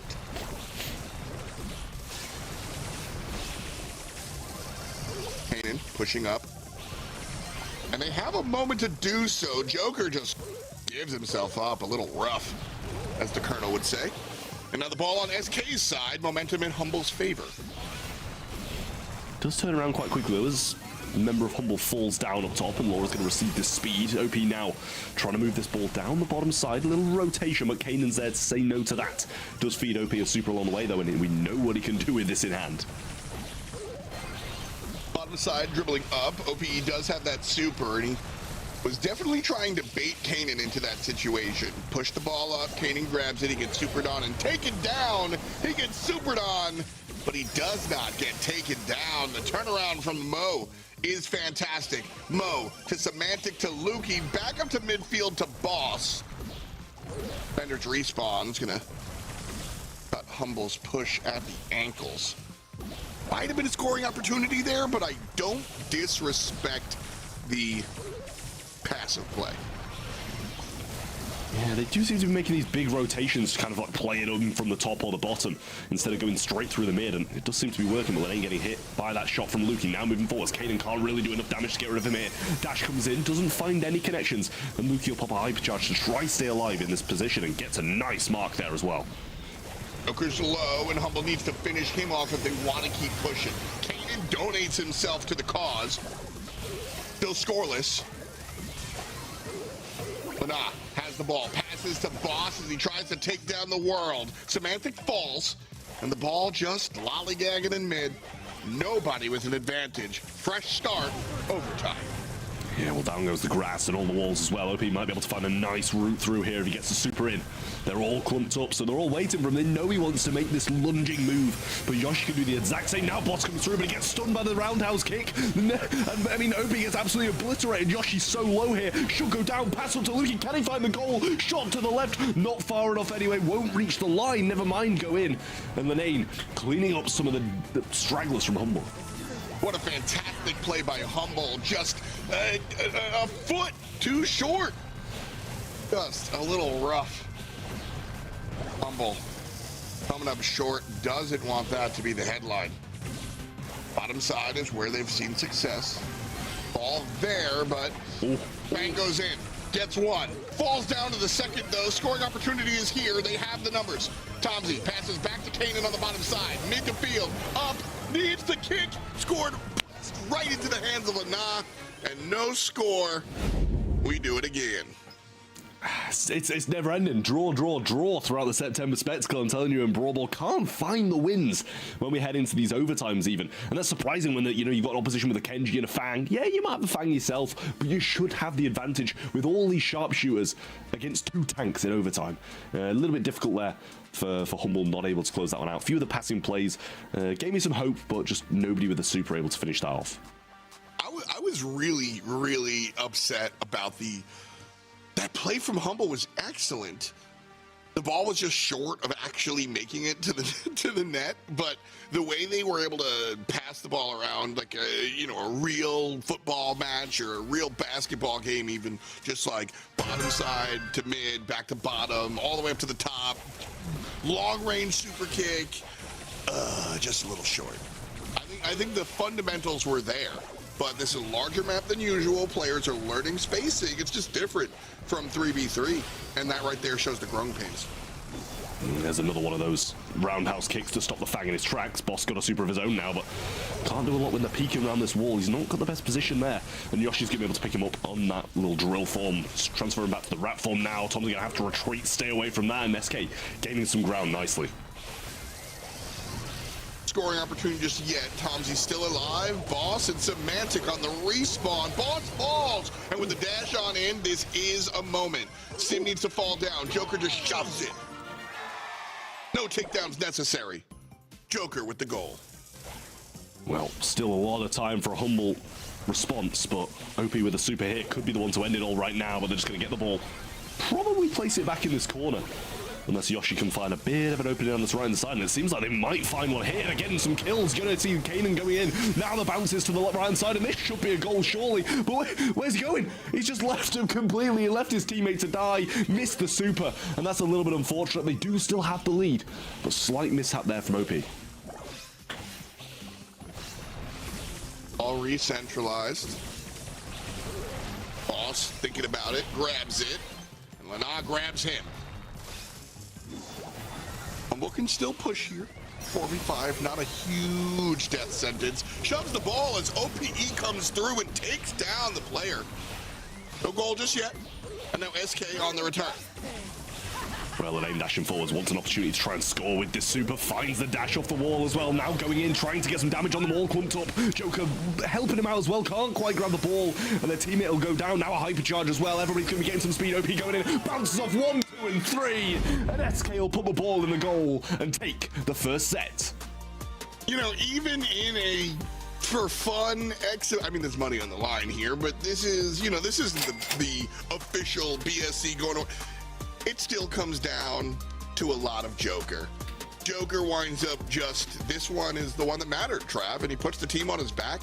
I am never going to talk down about anybody on SK Gaming, but Joker consistently proves himself to be the lead singer of this band and does the same thing here in the September Spectacle.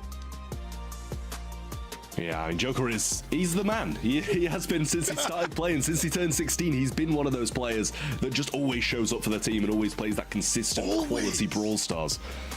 But I mean, this was just something special for SK Gaming here. The little hypercharge was what kind of kicked in that last second, and OP played some incredible gameplay again. And you know, kind of times like these where you're like, oh, maybe SK are kind of a little bit sad that they let him go at the start of the year rather than carrying on and trying again. But he's had a great year on his own with his team, regardless. On a Calypso, making it all the way to World Finals as well. So, looking at this gameplay, you know, no one would be surprised that he's going to be attending World Finals. Yeah, absolutely. I mean, he wound up being a lot of the heavy lifting. When we look at, especially once we get into like 5v5 brawl ball, you just can't one-man bandit. Joker winds up doing a lot of the work, getting the goals and pushing it in off of the back of the floor spacing, brought to you by OPE on that Fang. Fantastic combination of nonsense. And so SK Gaming now looking to push into their second one and find themselves on top going to that grand finals, because a reminder, this is the lower side of the bracket. SK Gaming get another bounty, by the way. Oof. So they're taking home $1,500 in bounties alone. I mean, that is definitely something special. I mean, compared to the rest of the people, Reply Totem made it to the grand finals and have nothing in the bank, by the way. Obviously, the winners do get $2,000, so that's probably what they're focusing on. But along the way, you'd have expected a team who've gone 2 on the trot to get to the grand finals to at least have some bounties along the way. Go ahead and help us figure out how we're going to make the players play. Vote for the modifiers at event.brawlstars.com. So far today, we've seen Angry Robot earlier in the program.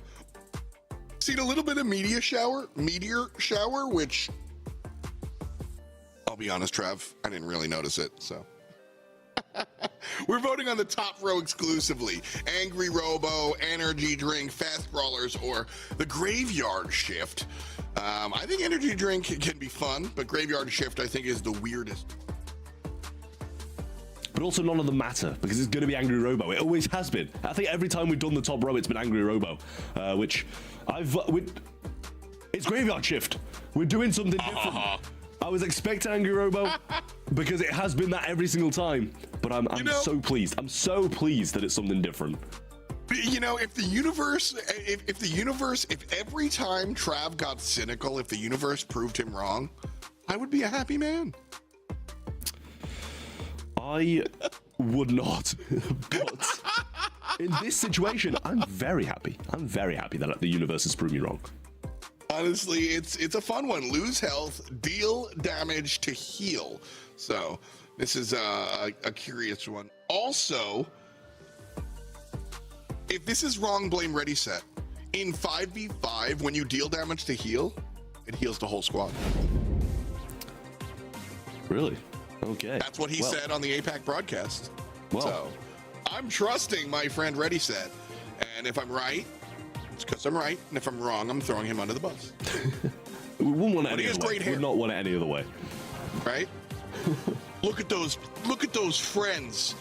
Oh my goodness. They're tappy feet. Freezing ripples. Brawl ball. Hey, brawl ball, Matt. We do it again. Jumping on in here.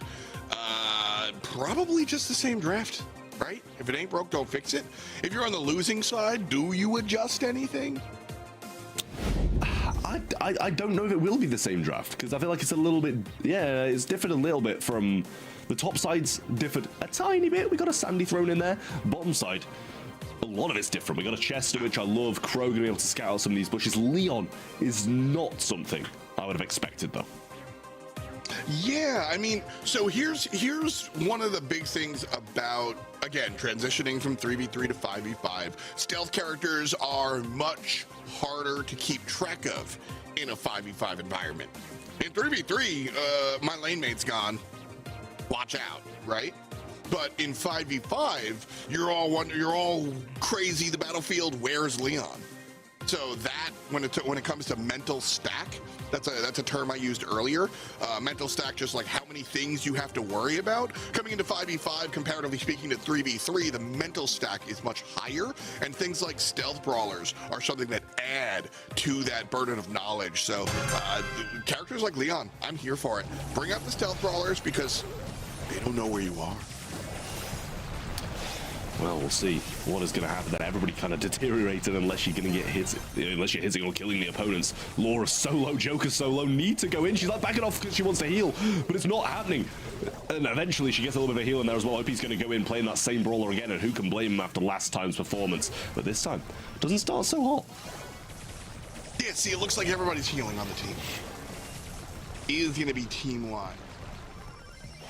You just got to keep staying aggressive. There's no time to hang out, otherwise you just lose all your HP, so we want to stay aggressive. SK Gaming just won Brawl Ball.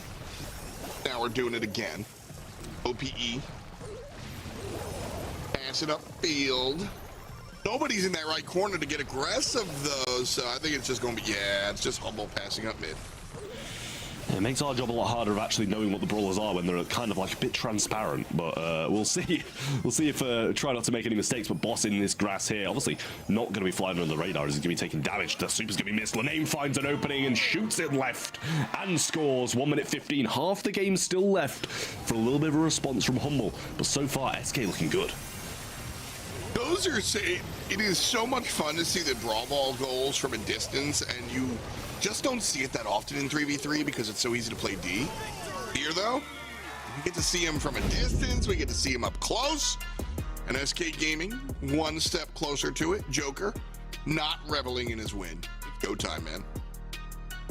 Yeah, I mean, match point. So he can take a little bit of a... Well, actually, he can't take a bit of a rest because he's going straight to the grand finals if he wins this one. But, so you can take a bit of rest after the game, Joker. Stay locked in. But actually, you can't because you're going back-to-back if you do manage to take this game. But Humble on the verge of defeat now really need to get going because we've seen them play today and they've played exceptionally well throughout a lot of it. But this just doesn't really seem like the same team we've been seeing. No, it's been a little up and down for sure. Up for SK. You know, it's funny.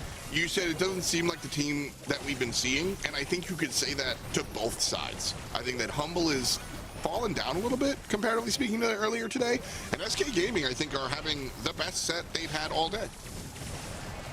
Yeah, no, I do have to agree with you there as well, but we'll see if Humble are able to bounce back. Lennon going in nicely. Does get taken down quite swiftly, though. And OP taking some heavy fire. Chester gets the shot in, and that's going to be a goal for Humble this time within 30 seconds as well. So what a start for them in this game number 2. Big thing that I'm noticing teams paying attention to. It's a relevant skill in 3v3, but a little bit less impactful. SK Gaming are going to score off of this as well, and this will pretty much follow into what I'm saying. Making sure not to stagger the death timers. You kill a guy, you wait, you kill a guy, you wait, you kill a guy, you wait. There's no scoring opportunity because the brawlers keep respawning.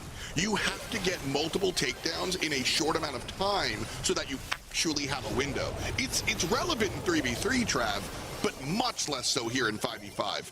Earlier in the day, we saw staggered death timers. Now, we're seeing these teams, we have to jump in, get everybody, and then immediately score. Very cool to see these teams adapt on the fly. Yeah, Lenane on a little bit of a breakaway here, using the super. What a super that is as well. Cycles it, doesn't get any connections on the second, but he's fully healed up for the ready. Trying walking in, but he doesn't get anywhere near the goal. Boss gonna try and make a break for it, doesn't get very far, but what a save that is, and that is a blunder more than anything for SK than a good defense of Humble. Might be the best defensive play we've seen all day, Trav.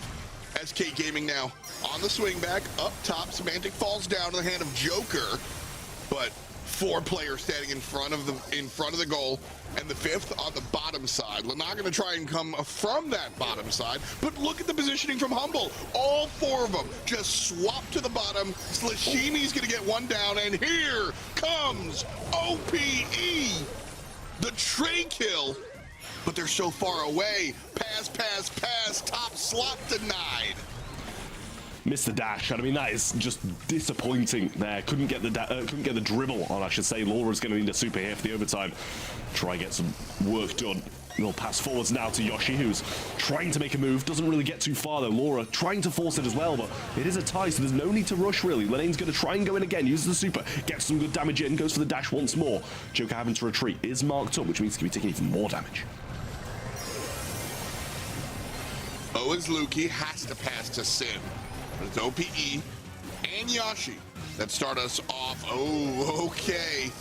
The respawn should come through. Will they be in time? OPE has the ball, wants to put it on the bottom side, but gets taken down. Kanan also surrounded and pounded. And Lana gonna fall down as well. No offense or defense. I think this is a push. And so with 25 seconds to go, Humble in mid, pushing forward. Lukey with the super available. Passes down. And here comes Semantic in the mid, jumping forward, opening up for Lukey, right into the hands of the defense.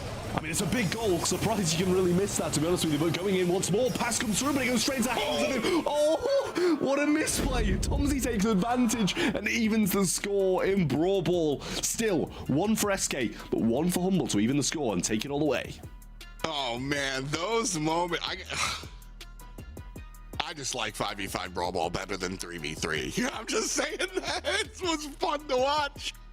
Because, again, watching the teams and the players adapt gradually over time, Trav, every single team, and I'm sure that, like, they've been scrimming backstage, you know, leading up to this event for sure, but these teams seem better at the 5v5 Brawl the later in the day they go, as if they're getting more experience in it. Yeah, I mean, that's probably the name of the game, to be fair. Yoshi trying to stay out of the way here. A little dash in from Lane. Does go so aggressive and just accepts death quite a few times just to try and get something done. But Laura getting a few shots in. Should be quite close to a super after that barrage of shots that she just unleashed on the two of them. Little lollipop drop being placed. Joker goes in with a phase shift to try and get the ball. Does go down. Moves it to the bottom. And that's where the rest of his team is. Taken down. Ball's going to be put into the hands of Humble. Will respawn though, so it's a 5-on-5. No scoring opportunity just yet for Humble. They've got to break something. Joker's low, and here comes Sim. Kanan's looking for the window, right in the hands of Ope, but the secondary opportunity is there, and Kanan gets his own putback. Well, now comes the Sandy Super. Laura trying to make a move around this top side. And the rest of SK just scanning the bushes, trying to get something done. Speed used by Joker here. Doesn't want to drag the shots on someone else, so chooses to back off. Luki going for the super shot through to Tomsy. Saved off the line by OP. But can they follow up? Laura going to be able to grab the ball before Boss, and he does go down. Moved it to the other side. But 1 minute on the clock, and still a lot of control for Humble. Sim jumps forward, misses the mark, and falls down on the wayside as a result. OPE has that super. Kanan eats the shoe. Boss grabs the ball and has to fall back, but Laura pushes Boss, and the follow-up is there. 1-2 punch coming out. Lorita on the good side, and SK Gaming. Joker passes it to the defense. Here comes the damage, though, and Yashi has a window. Yashi has a window. Bang! Puts it in. 1-1. That needed to be a goal. It almost wasn't. There was so much, like, there's such a delay to everything going on. But now Laura coming with a hypercharge, so that's even better for SK. Extended movement speed coming through, trying to make the push. OP around the back, gives the ball to the mid, where Joker claims it, but Yoshi pushing around this side. Can't find anything yet. Didn't get a super. Kanan gonna go and get the kill. Back into the little rat form. And Lane having a tough time. Gets taken down. Humble with a world of space here. 13 seconds, 1-all. Humble trying to make their 1 into a 2. Top side blocked by the blocks. And we need to find an offensive push one more time, or it's OT for sure. Kanan pushes in, denied, and we're in overtime. Yeah, well, this could go totally wrong now for Humble. They had all the control, and it's starting to dissipate. Lane trying to get up the top here. Little dash forward, should be able to grab this ball, waits that swing again, straight to the dash, gives it to Yoshi, just defense at this point. They're all so low, getting tapped. Down he goes, they just need a super, but can't quite find one. There's a little invis coming around the top side, super shot, but a super from OP to stop it. Joker with the speed, but Semantic lands on the ball, gets the goal, and we're going to set 3 to decide it. Ooh, I think you might have even heard me say, bro, that was almost a disaster for Team Humble. But because it wasn't, we never have to look at that play again. So a great job here from Humble, and a big shout out to Laura. I think stepped up in this one specifically, opened up a couple of those windows of opportunity on the Sandy down. I'm specifically thinking of the bottom side of the map. She's been a little quiet today, and this was a big moment for her, so thumbs up there for the entirety of the squad. It's been fun watching the two adjunct players make moves. Yeah, as I mean, it's always good to see when, you know, it's not the big three of the team making all the moves. Everybody's putting their shift in. That was a little unfortunate there for SK Gaming getting that ball slotted through, but at the end of the day, SK played well. Humble just played that little bit better as a team. Couldn't find some of the goals that they should have found, but eventually they did slide in, just like that one here. And I mean, this is going to be so tough to defend. Look at all the control and pressure that they have, regardless of that save, regardless of the clears. Eventually, Humble are going to slot that in, and it will be down to this third and final set to decide who goes to the grand finals and who goes home packing. Actual. Wanted to let that one sink in because we are down to our second to last matchup, our penultimate matchup, if you want a vocabulary word. Jump on into it. SK Gaming or Humble, somebody is going to go up against the opposition waiting in that grand final. It's going to be a tough one. 5-5 has been honestly like just heck of fun, man. That is my biggest takeaway, is how much different this 5v5 arena is versus the 3v3. And much love. I will be completely transparent. I thought it was going to be a disaster piece. Instead, this is some of the most, like, this is cool, it's fun, it's wild. We're getting fans involved on the in voting into what we're doing. Please vote knockout. And like, it's just been really cool, man. It's been a lot of fun. Yeah, no, it has been good. I mean, it's very hectic and there's a lot to follow. It makes our jobs a lot harder. And I'm sure it makes the players' jobs a lot harder as well, because it's a lot harder to follow 5 people than it is 3. But it is extremely exciting gameplay. As you say, knockout's good, brawl ball's good. Haven't seen that much gem grab, to be honest. We've seen it here and there, but it's mainly been that knockout, mainly been that brawl ball. I have been enjoying the gem grab, though, as well. All 3 of these game modes that we are playing in 5v5, they're just really, really fun. Yeah, I think watching the players adapt over time, I'm curious, actually, you're a little bit more in tune. And I see some players out there in chat. How long, do you know how long the players, how much 5v5 the players have been, like, doing? I don't know. I saw Reply Totem did a video on the 5v5. It was like, we tried 5v5 and they did it with Guille and Trevor. So I don't know if that was kind of like practice turned into a video for the sake of it. But I think there's been a few scrims here and there in 5v5 because, you know, there's cash on the line. Why wouldn't there be? Exactly. It's just so, I really can't express to you at home how different 5v5 is compared to 3v3. Like it's for Brawl Ball, it's a completely different game in my opinion. Like there's just so many like brawler interactions, sure, but the map is so much larger. Your passing lanes are so much more important. Gem grab winds up being really interesting. One of our maps, I forget if it's Arctic Extraction. We'll see it in a second. I love this little guy, by the way. Some of these maps have 2 gem dispensers. And so that drastically changes it. All right, this is going to be a classic map, just 1 gem spawner. But what winds up happening is the gameplay, you still wind up having multiple team fights. So everything's not only about contestation, you also wind up having a 1v1 or a 2v2 in either left or right lane that impacts your mid fight. And there's just a lot of stuff flying around. Yeah, I mean, it's absolutely crazy. With all the Mortises and the Kenjis coming through now, it's just mental, especially with the Moes coming in. There's so many things to just, like, go in with. And I think it's heightened even more by the Max, going to provide them some speeds. Everything's just kind of just collapse on the opponents and hope for the best, because a lot of the time I feel like they're not even focusing on that gem spawner. They're just kind of, like, accepting their fights and hoping to pick some gems up along the way. Sometimes that might be the right choice, depending on composition. If you want to go for those fights, depends on how aggressive your comp is. There's a whole lot of work to be done. But right now, looks kind of classic. Lukey on max, controlling mid. Nobody has anything to say about it. Joker does step forward just a little bit. So it's 3-all. Nice even matchup here, Trav. This is kind of what you were talking about, where we're just seeing fancy team deathmatch with some gems along the way.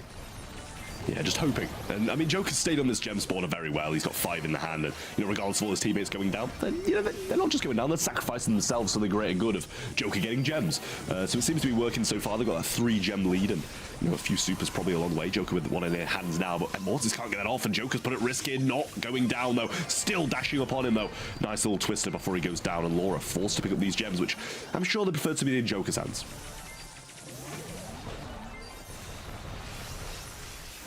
4. Us taking down on the bottom side. And there's the countdown started by SK Gaming. Yashi has 3, and if he goes down, it's not a big deal. Everybody else, though, got to start thinking about it. Countdown from 6. As OPE is the target. Lukey and Tomsy are here, and they could make this one happen, but they needed an extra 2 seconds. Nice job to hold on there. Game 1 in the books. Yeah, just a slight denial in the end with the hypercharge super. It's quite hard to get past that, but still almost got him down to 800. 1 or 2 more seconds, and he would have fallen down, and the gems would have been reset. But it is SK who walk away with this one. Nice stuff from them. 1 more required, but then again, it was kind of 1 more required in the last one as well, and didn't manage to get it done. So let's not count out Humble just yet, as they have been looking very, very strong. Just not as strong as we saw them here in Gem Grab. The playbooks are certainly not as strong they are in 3. These leads are not set in stone. These victories are tenuous at best most of the time. We keep saying that these teams are evenly matched up in this, that, and a third. I think that there are varying levels of talent. Of course, a lot of these teams. Really, it's the just exposure to the game modes, I think, that is really the differentiator. And the better teams are learning faster. That's what I'm seeing. Humble get to the middle a little bit faster. And OPE trades out, but center still belongs to Humble. Yeah, Boss with a really nice super there. Almost gets a couple of them down, and Laura is low. But it's a 5-0 gem lead. And the Sandstorm down as well. Lane looking to try and push them out of this to not give them the advantage of having that there. But it is all Humble at the moment, and SK have got out of spawn.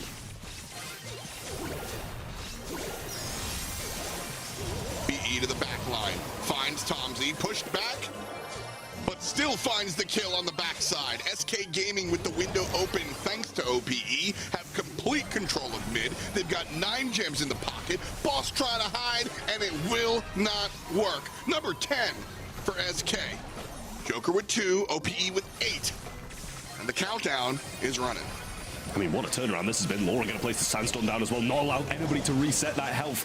And OP goes for the back snipe, 4 seconds left. Joker's so low, but they can't find him. They can't find any of them super, but not enough. And SK will do it. Joker takes a little bit of a sip of, whatever that is, apple juice probably, and goes straight to the grand finals.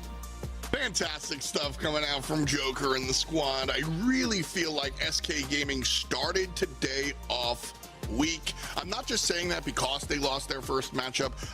I think, or because they wound up on the good side of their first matchup. They seem to kind of sneak by, and then finding here, they really kind of stepped into themselves. And I think they're going into grand finals as maybe the strongest team out here. Yeah, I mean, it does kind of seem that way. I mean, he's repping the reply totem chair, I will say, so he's kind of supporting his opponents in the grand finals, but a bit of a mixture between the two of them. I will say, SK played this very well. They weren't in control for the majority of this game, but a little bit of a turnaround here and there puts them straight back in a very strong position, and they managed to take it regardless. But you got to feel bad for Humble. They have been one of the, I was going to say the better teams, but all the teams have literally been the same. Every single game has been a 2-1 today. We haven't had a single sweep. Everything's so close, and honestly, anybody could have come in and won. I know what you mean, though. Humble have had some of these gigantic moments where I agree. All 4 of our teams have generally, even Zeta, who fell out early, all 4 of our teams have felt ever so evenly matched. And no, I'm not being nice. I legitimately do. But Humble, it feels like they have had the really big highlight plays, these giant moments that just make us go, whoa. And so, yeah, I'm in agreement there for sure. Yeah, I mean, listen, we're not being nice because we're probably 2 of the guys who would just say it straight and would tell them, listen, you're not on par with the rest of the people. That's just how it is. Everything has been a 50-50 though, so I'm quite glad to say that, and I'm quite glad to see that as well, because we haven't had a single sweep, and sweeps, they don't provide the best entertainment, so I'm quite glad we've been 2-1 pretty much every single game. Well, we've certainly got some entertainment in front of us. The grand finals are waiting for us just on the other side of this quick sponsor break. The Snapdragon Pro Series Brawl Stars Championship is brought to you by Snapdragon Elite Gaming, Samsung Galaxy S24 Ultra, Monster Energy, and DHL. Told it'd be a quick one. Grand finals await us. Ark is back and Trav's still here. Ark, we had a good little semi-finals. Are you ready for grands? Oh, I am ready for the grand finals. Absolutely so. I mean, the way things are going, SK Gaming are going to be able to like just win their grand finals winnings and just bounties alone. But I cannot wait to see who goes all the way. It's been a fantastic day so far. Yeah, it's been a lot of fun. Again, just from a sheer commentary perspective, I'm sure Trav and Ark, you guys agree with me. Just seeing the 5v5 and having my brain sort of it's a new Rubik's Cube for me to mess around with, you know, because I'm so 3v3, this matchup, this counter matchup, got it. And now 5v5, I'm like, what do I do with all these lines? You know, it's kind of crazy, Trav. It has been slightly mental, I will say. It's really hard to keep up with, but it's also thrilling at the same time. And as you guys can see, grand final will be Reply Totem versus SK Gaming. We've had this matchup already, and Reply Totem have won. I mean, SK have firmly earned their place here, beating Humble twice, though. Very, very nice stuff from them to be able to beat a team as consistent and as strong as Humble 2 times. But they do still have their biggest opponent ahead of them. Have lost to them already, Reply Totem. Reply Totem and SK Gaming are one of my favorite matchups in traditional Brawl Stars, little 3v3, because it really does feel like Joker and Chaos just swapped positions. And the, like, personal story there of watching the new guy take down the old team and coincidentally the old teammates therein, Ark, I think is really, really fun to watch. Makes it just makes me so much more invested in this Reply versus SK matchup. Yeah, it's been really enjoyable to see, you know, some old faces come back to new, and just, you know, just to have everyone come together and just play a game that has not been seen in the BSC. You know, this is what for me it's all been about, and it's been just really enjoyable to see everyone give it their all and just embrace the chaos, embrace the fun, and just have a great day. You know, it doesn't have to always be uber serious in the BSC. I'm glad that we do these sort of things, and I hope we do them a bit more in the future as well. Uber's not that serious. He's a very funny man. I see what you did there. It was a very good joke. I'm proud of it. Our predictions for the day have been lackluster, is what we'll say here.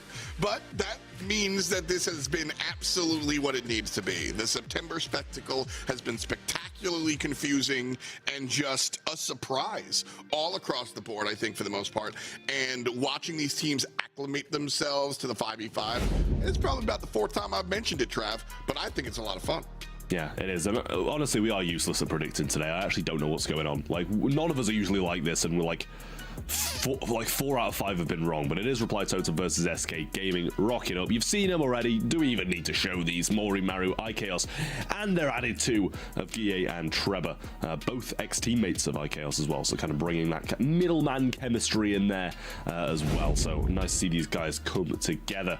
They've had some wonderful plays today. It's just a question of whether or not they're going to be able to stack up against this stacked SK roster. Anybody in particular, Ark, that you've been looking at on the Reply Totem team? Maru today for me has been really quite the shining star. You know, many a time just being the last man standing in knockout, and you know he is that sort of quietly kept individual who's very aggressive as a player. And you know, I always love watching Maru play. I think that he's just one of the most kind of like one of the most modest and kind of quiet characters in the BSC, and that's what makes him so enjoyable for me. Heavily agree on that, by the way. Lana Joker, Yashi, and then OPE and Lorita joining up here. OPE, a strong competitive player in his own right. Lorita also repping the women's scene really strong. And their additions to this team here today have been really impressive. I said earlier today that SK Gaming seems to be the most cohesive 5-person team, meaning the addition of the two additional players just seem to have a little bit more synergy than everybody else. Trav, would you agree with that or disagree? No, I feel the same way. It does just seem to be working so well, and I think that's both. That's you could say that for both these teams, right? Like the synergy for both of these teams seems to be the best out of any, and that's kind of why they're here. Less about I'm not saying they're not the most skilled players, but if you look at a skill basis, nobody can deny Zeta Division were the best team coming in today skill-wise. But these two teams, Reply Totem and SK Gaming, they've had the synergy, and that's pulled them through to the finals. I mean, it's giga important to have the synergy in 3v3. In 5v5 it might even be more important, to the point where you can have, again, all of our players are strong, I'm not tossing any shade, but you can be slightly less talented if you are just work better with your squad mates. It sort of evens things out, and that's exactly what we're seeing on SK. I've got 2 teammates, but I've also got a bazillion teammates out there, and I'm going to ask the team to go ahead and start voting. Event.brawlstars.com, help us figure out what to do with these players. Where are we playing? How are we playing? What are we playing? Vote for the modifiers. We got a whole bunch on the field. We've seen Meteor Shift, Meteor Shower, we've seen Angry Robo, we've seen Graveyard Shift as well. We have not seen Energy Drink, Fast Brawlers, Super Bushy, Supercharge, Top Dog, or Arc. How do you say that last one? Unlimited power. I'm not getting tired of it, by the way. Event.brawlstars.com. Just a reminder of where to vote. Trav, what'd you vote for? Are we doing top row or bottom row? That's the question. That is the question. Bottom row. It's bottom row. Then I will go for Super Bushy. Nice. I just voted for it. Did you actually? Yeah, I literally did. I can screenshot it. What a great game mode. What a modifier. That one is, so it's interesting because that one would significantly change the way I draft. That one, like if I see that one, yep, Arc just put it in the, Arc did vote for Super Bushy. And sadly it is last, but yeah, it's not gonna win. We're gonna do, I Devastating. think it's time for a meteor shower. So meteors rain on down and we'll get this one again. I didn't notice it last time. I'll keep an eye out for it this time and see if our brawlers get all messed up. And should be an exciting one. A grand finals for sure. Reply Totem going head-to-head against SK Gaming. A storied matchup in the league. For those that haven't traditionally followed the BSC, iChaos and Joker used to be on each other's teams, and then they swapped. And so this has been a fun matchup in the BSC and around the scene for a long time. Makes sense that our September spectacle ends on a big bang note like this one, Arc. Straight up, this one's about fun, and this is fun. So why don't we get into it? Stop yapping. We got 2 casters. Their names are Trav and Arc. I'll see you on the other side of the grand finals. Good luck. I'm with the biggest yapper of them all, aren't I? Yeah, I mean, you never shut up, mate. how dare you? How dare I shut up when I want to shut up, and that is rarely. So 76% to Reply Totem, not what I would have expected, I will say, but after their performances and after they've already beaten SK today, I'm not entirely surprised that much. I am, but not that much. Yeah, I'd agree. I mean, I kind of wanted to vote for Reply Totem because I felt like today they have been the strongest looking team. And do I think they'll possibly win? Yeah, I think they possibly will. But SK are the team that I'm rooting for. I think that they've shown some real promise here today. And, you know, when we look back at the very beginning of how things all started, I mean, I felt like Reply Totem were probably the least likely team, actually, with their roster to be able to pull out the goods today so far. They have been doing just that. I think it's been going a bit backwards as to how I anticipated it. I kind of would have put, like, Zeta Division down as number 1 and then Humble down as 2 and from there. But, I mean, here we are. And the teams that are here have already deserved to be here. It's been playing better than everyone else that we've seen. So on the side of Reply Totem, we've got the mode, which is going to differentiate to SK Gaming. Is going to be going with the Grey. We haven't seen necessarily the most amount of impact from Grey today so far, so I'm hoping to see a bit more from him in Knockout, because it's a tough brawler to make work when you're faced against like Mr. P's, Kenji's, big tanky brawlers like Mr. El Primo. But no hit is a bit of a surprising thing to me. We've seen like a little glimpse of Lenan playing it earlier, but other than that, that's been about it. And Kit was killed first, like literally every single round as well. Yeah. So I'm not sure about why we're seeing it being brought back at all. So We shall see. We shall see. But yeah, gonna be rolling on in down this left-hand side. Maru with him as well, but it's just berry heals against berry heals at this point. There's not a lot going on. Guille's gonna make some moves and gets thrown right into the mix, but a lot of health back, but not enough to keep him alive. Tough start for Reply Totem, but they are in a better position for me so far, and again, with that buff above their heads, it can definitely change the tides very, very quickly here, and just trying to weight their time down a little bit. They prefer to have the gas put on a bit more pressure. There's a nice takedown there from Mowering on that right-hand side onto Joker, eradicating the Grey. But again, like I said, I think the kind of key for Grey really is to kind of get geared up with that TP and just have that for that late game approach. It doesn't necessarily matter whether Grey's going to survive on too well, as Mowry is taken down there by OPE. Now it's 4 versus 3. I mean, I'm surprised we're not seeing this Mr. P spawner being taken down on this side here. It's been kind of free shot for about a minute now, and not really a lot going on from Trevor to try and take it down, but got one of his own. Yoshi's going to come jumping on in, should go down, but actually gets a kill himself and retreats nicely. 4v2, but we've seen these play out with the 2 winning before. Yeah, really nice stuff there from Laura. Now, Maru and Guy Chaos got a lot of problems on their hands, but that port spawn is about to go down to the gas. Marita has another one to hand. I think she's actually going to maybe go down to the gas here herself, provide onto her teammates. Well, that could be a perfect time on the respawn there, of the turret as well, maybe on the other side of things. But let's see, it's Maru versus OP and Lenan. One down goes. Will Lenan stay alive here? He's going to be the last man standing for SK Gaming.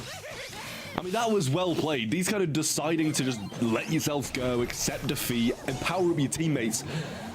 Seems like it shouldn't really be a thing, but also it's smart. You know, that you got to do it if it's a mechanic that can make you win games. SK Gaming playing it out perfectly. There's a few times that Laura's done that now, and you know, communication with a teammate clearly pulling through strong. You know, doing that. I think the idea was to kind of go down, but then throw the turret like just before you die and then have it land. I assume then with additional buff after having then made it like applied to just the one man still left standing on the team. But I couldn't really tell whether it did or not. But if that is the case and she pulled it off, unbelievable stuff. Now, Reply Totem very much in that same position of being down a man, and that's now level things out with Joker again. Very much the same thing. The TP's placed by the Grey, and the Grey goes down. So strategic placements here. That's probably not one of them. As Lenan falls to Maori.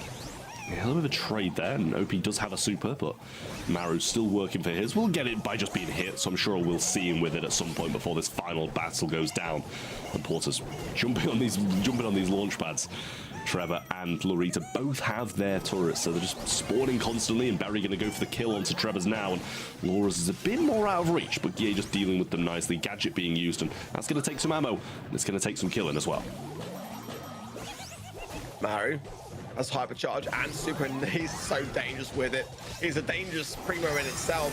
As Guille and OP dancing that right hand side, Maru goes in there on Laura. Laura surviving on, but not for long. As now Yoshi has got to come out with the goods here. Finds Guille. Can he find Maru though? It's gonna be a really tough ask, but those heals can go such a long way into the gas. But Maru survives on. Wonderful stuff, all tied up. Yeah, well, not gonna let this first game go out of their hands just yet.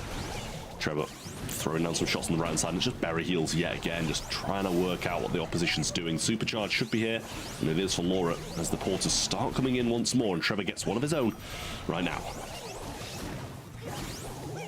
Well, that top left hand side we go again for Reply to for SK Gaming, as we've seen quite a number of times now.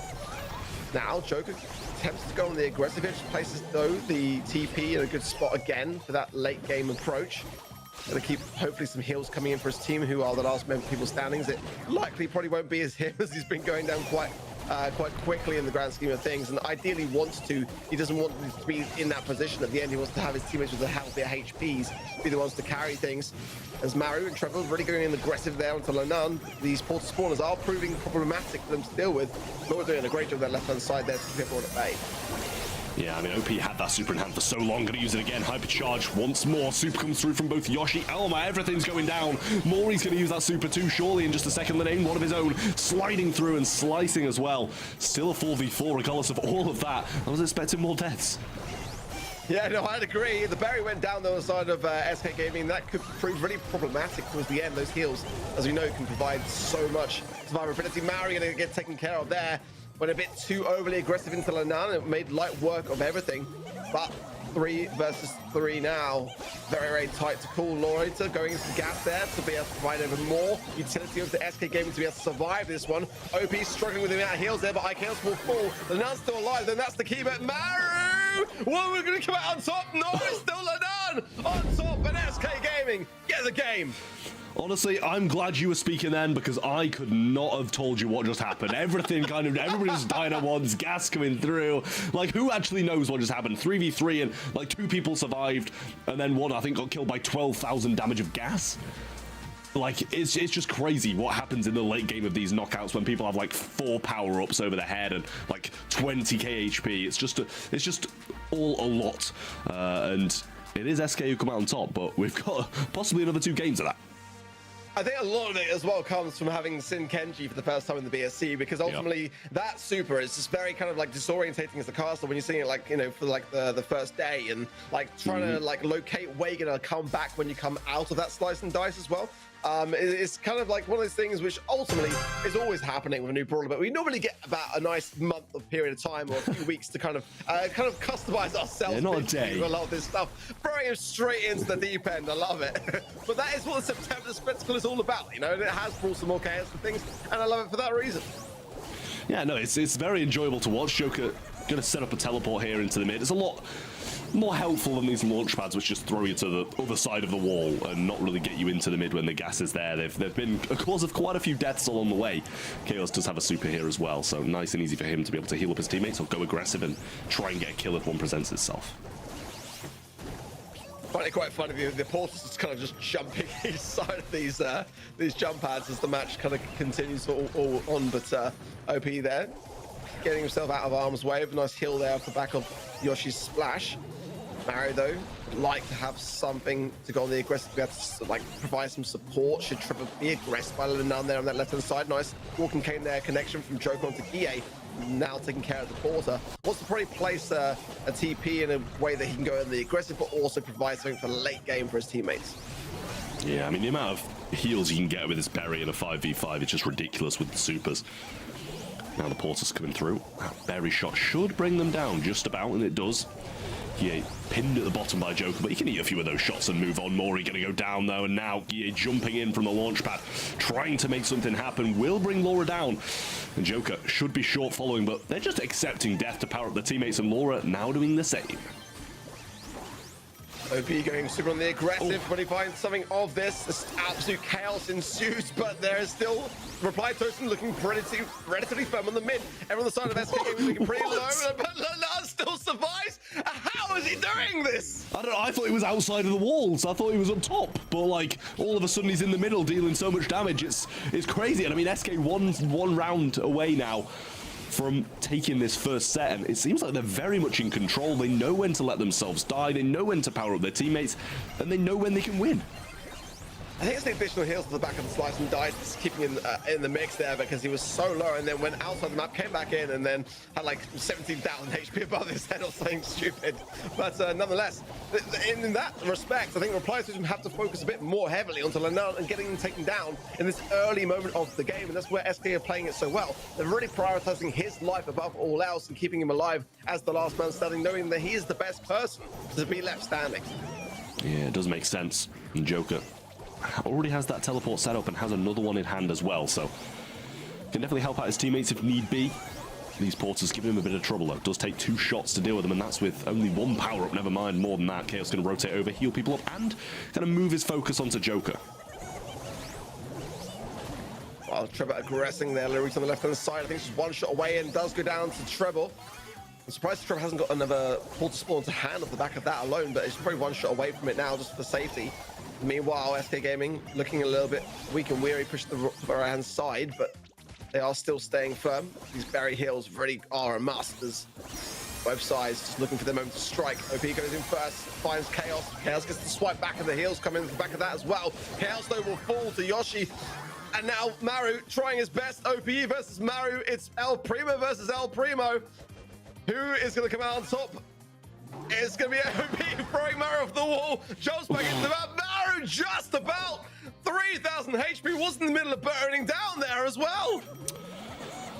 Yeah, I mean, these 1v1s at the end are always so hectic, just like a primo throw, primo jump pad, teleport, everything going on, and just unfortunately 5 wasn't able to get the job done. Maru, such a decorated primo.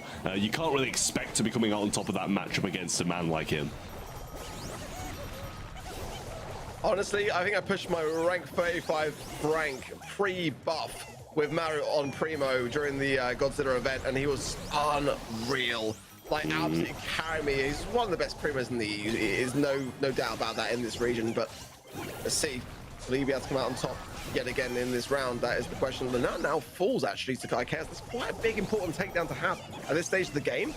That's the kind of person you want to be able to have kind of carry towards the end. Yeah, and Trevor falls down. I think that means there's no... Oh, no, there is. There's one set of porters left for them before they don't have any more coming in. So it might be worthwhile getting that down. Joker's going to go in and just get himself killed. I thought at least if you're going to do that, bring the porters down with you, Joker, you know? But now the pressure comes in more. He's getting so much damage. Does fall. And then you do get a trade on Laura as she goes down. It's a 3v2. That doesn't really mean a lot. Wow. OP's got hypercharge, and that does mean a lot, but as does Maru. Both sides really matching themselves in terms of utility, but I think Chaos has the super to now. Well, actually, Yoshi has his now as well, so it really is a mirror matchup that we're seeing kind of develop here. But 3 versus 2, definitely not the easiest position to come out alive. SK Gaming doing their best, though, regardless. Maru jumps in. Will he come out, though? That's the question. He is going alive, quite healthy in terms of HP, and does stay standing for SK Gaming.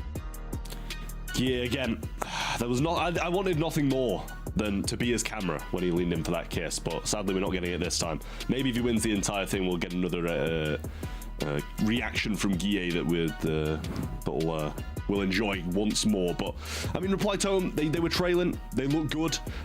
They are in a very good position now because I mean, Guille, in these kind of close moments, you said it as soon as Linane fell.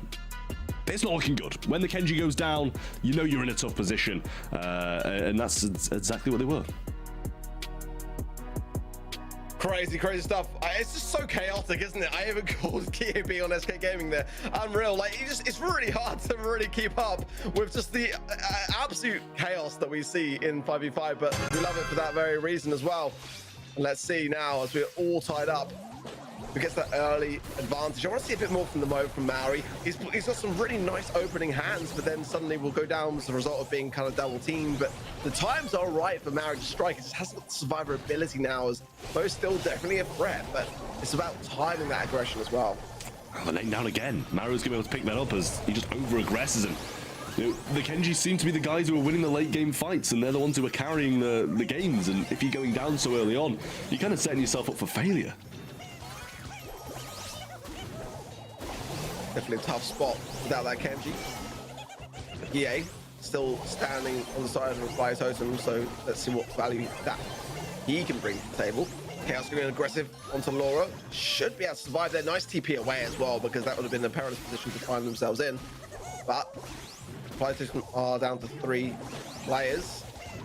Disadvantage sometimes, but one that can turn quite quickly is Maru does find Laura now, making it a 3 versus 3. And some heals, some stuns, some splashes, some fire burns down from that bottom side. Absolute carnage. Well, I'd be surprised if Joker wins this. I'll tell you that right now. He does have porters along with him. Big Maru is. But he does have porters. But can a Grey win this? I don't. Maybe he can. It's not going to be easy regardless. I mean, look at Maru's HP. I mean, if Joker just whittle it down slightly, get the TP and just keep evading things, but this is where it gets tough. Yeah. Maru took care of that, took care of business as he should, and puts Reply Totem back on top.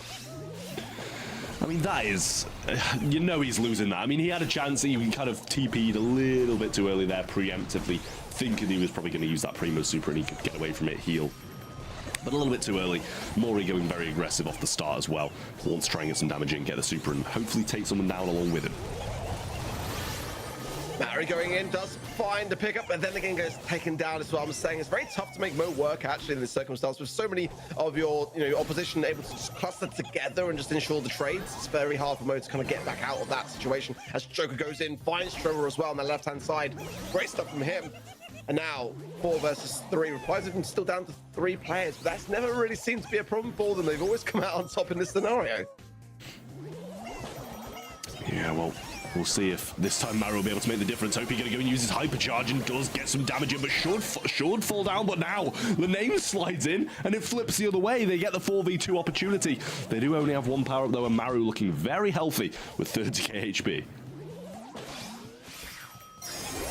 EA thinking about it, but the hypercharge there from Mario doesn't actually connect with anything as everyone from SK just evades it. Mario on the hunt now and trying to find something, but everyone's evading him as they should on the side of SK. Finally now Joker falls, but EA then staying alive. Mario gets to take down the Lunar. Now OPE doing his best, throws then Mario over the head, but he's got a lot of work to be done here. Can Reply Totem come out on top? It's now that same old story. The 1v1 of Primos. Now Mario with a couple of taps there. Gets OP low. The heals off the back of that TP though. Bring him straight back into the mix. And now it's going to be fists versus fists. Gadgets on the side of Maru. None on the side of OPE. So that could be an advantage here. They didn't hit each other. Both players didn't even use super. They both stood their ground and played chicken with it. Didn't even hit each other once. The gas just does everything, and the heal that OP had just won in the game. Absolutely crazy that you're able to win just off that. The gas doing like 11,000 to tick on the Primos. It's just absolutely wild. But this is gone down to the wire, as it always does. As it always does in the September Spectacle. It's down to the last round to see who takes this set. Look at this aggressiveness from Reply Totem as they're just hurting now, SK Gaming. But there's the Barry heals, and that's going to come in very nicely to ensure that Maori does fall. But they're still going for it. The Nam falls now to Chaos. And that's going to turn things around a little bit now. 4 versus 4. Look at this. It's just like everyone's just... It was Reply Totem chasing SK, and now it's SK chasing Reply Totem. Well, I mean, you know, usually in knockout, oh, it's a 4v3, surely they can't lose. But then they just get themselves killed, they change the game, and even if you're a 1v5 with 4, you can probably still win. TP comes through and he gets a little bit of a heal from it. Now, Super should be coming in from one of them shortly, but Berry managed to get his and a TP to the mid from OP. Just moves his position. Oh, nice bait on the Super from Maru there, but a Super gear is so hard to follow. Maru now goes in. OP should be able to win that. The burn down damage still going through. He does fall, but that's powering up his teammates. Now he does go down. I mean, this is just crazy. He is surely going to fall, and SK take it. Just that happens. And that's the first set. Go into SK Gaming after a very, very long-winded set of knockout. Oh my word, I need to lie down. My head can't take it. But pure chaos, calculated chaos though, you've got to say on the side of SK Gaming for the majority of the time. I think there's early trades where the key lied for me, and I think Maori just going down quite a lot on that Mo pick always kind of like made a difference. I mean, Joker went down himself a fair bit on that Grey pick. Those two brawlers themselves weren't really there to have that kind of like survivability until the very end, but it's more to help like give some pressure in some places, provide the TP with the healing, which we saw as well, made a massive difference for OPE and that Primo towards the end as well. But certainly sheer chaos. I mean, that was probably the most chaotic round we've had today. Oh, I honestly don't know what to say after that. It was possibly one of the most tiring, hard to follow sets of Brawl Stars that I have ever seen in my entire life. It's just so back and forward. You never know what's going to happen because people have different power, obviously have different HP. People are like getting themselves killed, they're getting TP. Like, look at this. I mean, like, what is this? What is this? There's TPs, there's Mr. P stuff, there's Kenji supers, there's Primo supers, like everything's going down. And eventually someone comes out on top, and 90% of the time, I can't explain it. Okay, Trav, breathe. Just take a big inhale. Like, just it's okay. It's okay. I got you. Thanks. Usually I'm quite good at following what's happening, but this is. I got 20/20 vision, and it's too much for me. It's okay. You still had a beautiful mustache earlier today. I'll never forget it, mate. I'll never forget it. Thanks. Yeah. It might have to return at some point. It might. Well, I'm voting Brawl Ball on event.brawlstars.com as we speak. Get your votes in. It's already up to 72%, unbiased. That was already there before I even said it. But Gem Grab, of course, there to vote on, as well as Knockout, as to what the next mode that we play next will be. I think Brawl Ball's definitely going to be quite looking like a high favorite there, Trav. What a surprise. What a surprise. It's never not Brawl Ball, let's be real. But I don't mind it. Brawl Ball it's proved itself to be quite the exciting game mode in 5v5, and it's a lot easier to follow than Knockout at the end, which is the main thing.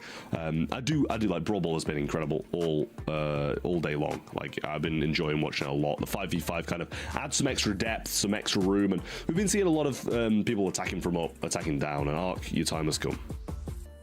I was gonna say, I mean, like, you guys have been having all the fun all day long, and I've not had a single chance to place the bounty. Like, what is this? What's going on? And you're gonna be the sheriff as well. And I am the sheriff. I should have laid it down and just took control of the situation. But from event.brawlstars.com, looks like it is Brawl Ball who's going to be the mode. So I'm going to go with whoever scores the first goal. I want that aggressive start. I want to see a team really just jump in and get that goal on the board. And I mean, if I remember correctly, SK Gaming, I think, are on like $1,500 of bounties already today. Definitely got at least that, right? None. Totem got zero, so they really need to pull up their socks on this one. They pulled straight through to the grand finals without a single bounty, which means the start of like every single game they had was just terrible, and they still managed to win. So I think that goes to show something about Reply Totem's kind of perseverance through this. But SK Gaming, they are one set up. They've got to score the first goal for another 500, and I'm sure that's exactly what they'll be going for because they've been racking up a lot of bounties already. They've definitely been valuing it very, very highly. And I think that's like exactly how you're supposed to really go about this, in all honesty. I think, like, you know, you want to be able to secure and lock in that prize pool money for the bounties as much as you possibly can, just because then it's like everything after that's a bonus, right? So for Reply Totem, definitely not valuing it in that same way, going the long haul side just to kind of be the one to win the whole thing. And that's one way of doing it for sure. But I mean, for SK Gaming, if they are able to do the whole hog and win the September Spectacular, that's again. You even said it wrong. It's September Spectacle. September Spectacle. It's the first time I've said it wrong, right? Yeah, it's a tough one. But if they go all the way, get those bounties as well, they're going to be on to some serious cash. Yeah, I mean, that is. I'm sure that's exactly what they're aiming for. They're already ahead. It's 2,000 for first, and also they've already got 1,500 bounties, possibly another 500 if they bag the first goal there. So they could be walking away with a serious bag for their team if they manage to get the first goal and also win this set. They'll be cruising. Great waves it is. Quite a nice map, to be fair. Got some bush there to be able to be bringing in some different brawlers that can have that ability to go on the aggressive whilst remaining incognito as well. And I want to see, like, again, I want to see more Max today myself, but I know it's probably going to be more like the likely candidates I'm going to see. Wasn't a massive fan of Mandy earlier myself, but there's the, yeah, thank you, Joker. I can always depend on Joker to bring in the Max, but also Reply Totem going to bring it in also. So really love that from both sides. And I mean, yeah, we've seen like every single game today with Kenji. There's been no singular game without it, right? I think so. Yeah, it's always been at least on. Well, actually, no, we did have one. We had double Fang instead of a Kenji, I think, in one of them. Wild. Yeah. Have we actually seen the Fang skin today? Because I don't recall. I don't think so, and that's skin. it's really annoyed me. Come on, they're not even supporting their own scene. Like, guys, go to the shop, support the BSC. You are the players of it. You know where it's going to be. I'm pretty sure all these players knew about the fans Fang skin months ago. Get in the shop, rep it, you know.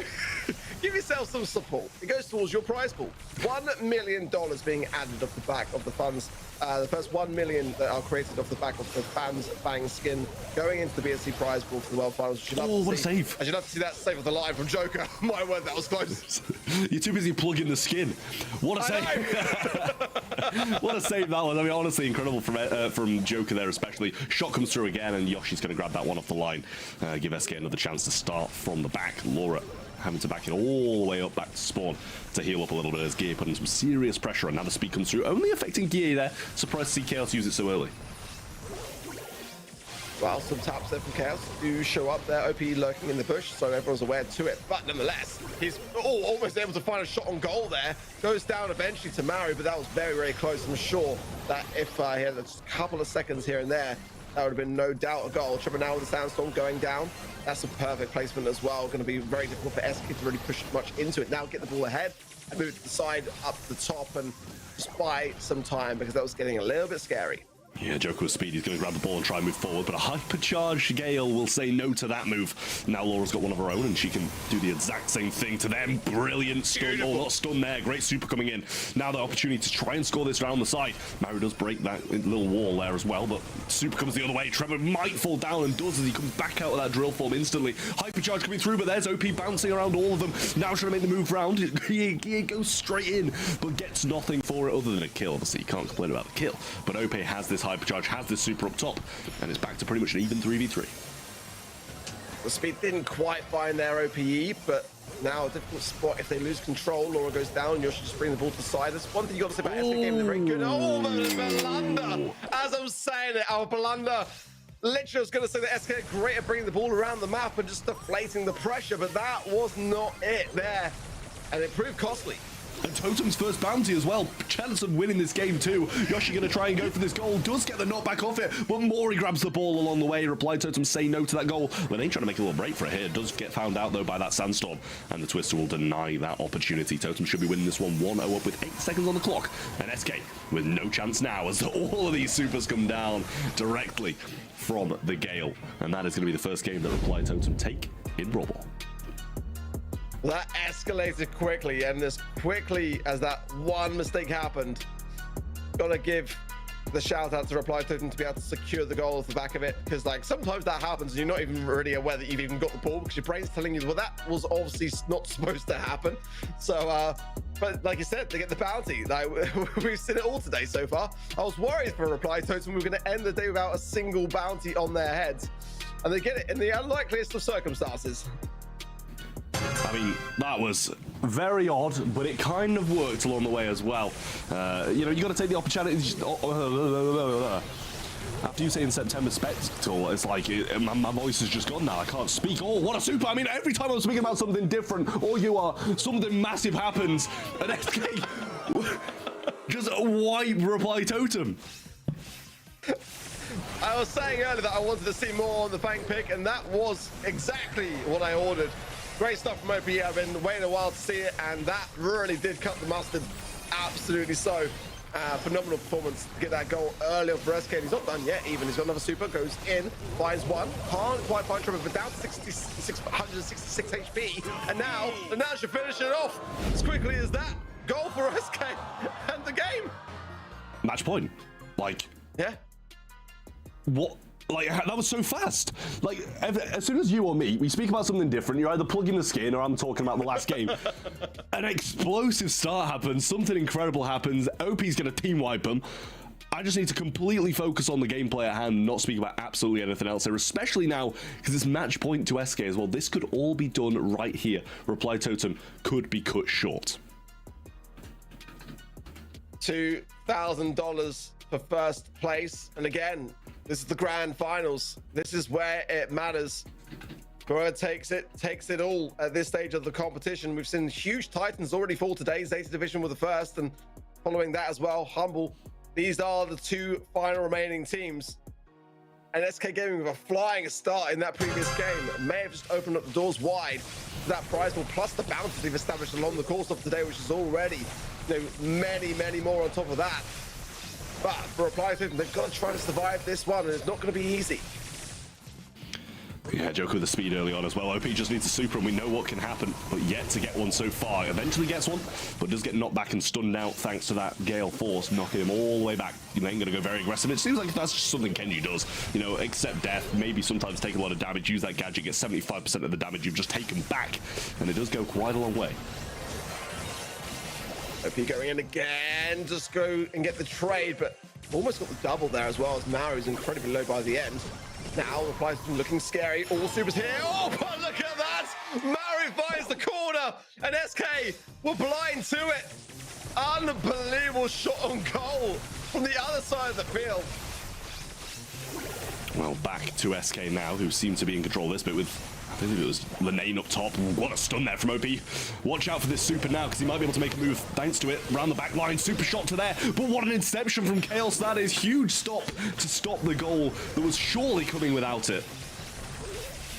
The Joker creeping, got the hypercharge that might give it to himself here, gets the ball to the center, but there's no one there to pick it up. Lanel was at top, but they were kind of clustered with Joker. Now, Reply Totem pushing it back down the other side of the field.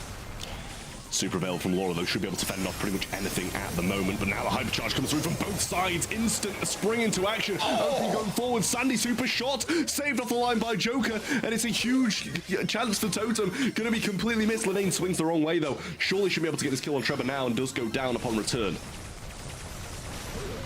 That was a very important clearance, no doubt about it. Joker needs to bring the speed home for his teammates now, especially with the hypercharge there from Trevor. Dangerous territory now for SK Gaming, trying to push the ball to the top as IKaos then pops the speed as well, keeping the aggression on, gets the pass through. Trevor's popped the gadget as well. The Sweet Dream's done. It's not even needed. Mari fires it. And Reply Totem bring the set forwards. We're going all the way. Wouldn't want it any other way in the September Spectacle, to be honest with you, because it's just never-ending set threes. And I'm not complaining because they have been incredible games all day long. But this is really something. Huge back and forward between these two teams. Back and forward in the first set, back and forward in the second set, and we're going all the way. Yeah, every single match today, hasn't it? Every single one has gone to the third and final set here in this best of threes. And I mean, it's great. I mean, it's fantastic to see. Like, it couldn't be closer. We've said it all day long when it comes to the polls, when it comes to the matchups of various things on event.brawlstars.com, that every single game is a 50-50. It's really, really tough to call it today. I mean, the biggest thing of a surprise that we saw, wasn't it, was Zeta Division's roster not really cutting what we expected from them. But every matchup is just, you can cut the tension with a knife. Yeah, you really can. I mean, it's just so entertaining. And these plays, you know, it was just overwhelming force from Totem in comparison to kind of breakthrough moments from SK. I feel Reply Totem did feel in control of Brawl Ball for the majority of it, and I do think they deserve the set because of that. But SK Gaming, you know, they had their moments. They had the huge kills from OP getting them goals. They had, you know, just blinding moments of just pure skill, which got them theirs. And I'm not saying that's a bad thing. You can win games off, you know, singular talent and singular plays. But I do think Reply Totem deserved that, and I think it's right we're going to a set 3 to decide this. Look at that. Unbelievable. I mean, thank God Reply Totem got that bounty in that game, honestly, because if they hadn't, then SK Gaming would have got the first place prize pool in bounties alone. And then if they go on to win the whole thing, they'll be like getting double first place, which is just absolutely insane. But Reply Totem, yeah, they definitely were short of a bounty. We saw at least one picked up by Zeta and one picked up by Humble earlier today. They were the only team that were still dragging their heels behind. And now they're caught up at least with Zeta and Humble. SK Gaming, though, they have been valuing very heavily so the bounties in this competition, and you can see why. Yeah, I mean, you know, when you pocket in $1,500, you know, you're gonna care about winning, but you're gonna care about it not less, because you still want money, right? But it's nice to have money in the bank, even because if you do lose, then you're still taking $1,500 home, rather than Reply Totem, who have only got 500 at the moment. So they're going to be really rooting for this win a little bit more, and I think that showed their perseverance through that. And what a surprise, we're back to Brawl Ball again. Hey, I'm not complaining, mate. Neither am I. It was incredible. I think if it was knockout again, then your brain might not be able to cope in the grand finals. You know, you'd be casted on your own. I'd have just collapsed.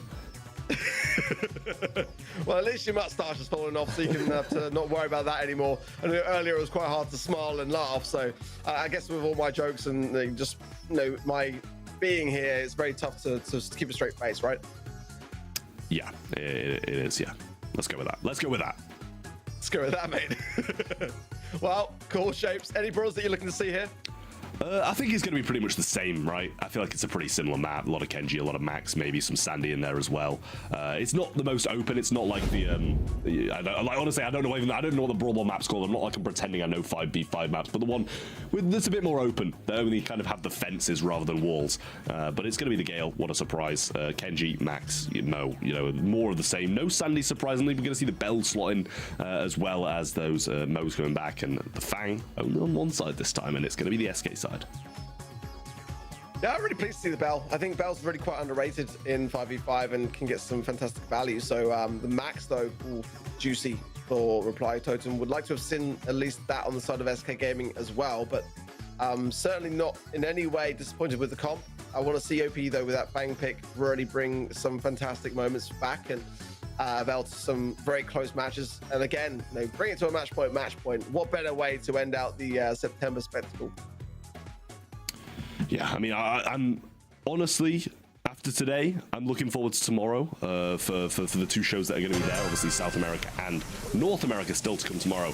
But before that, we have this deciding set between SK Gaming and Reply Totem to see who comes out on top of the European region.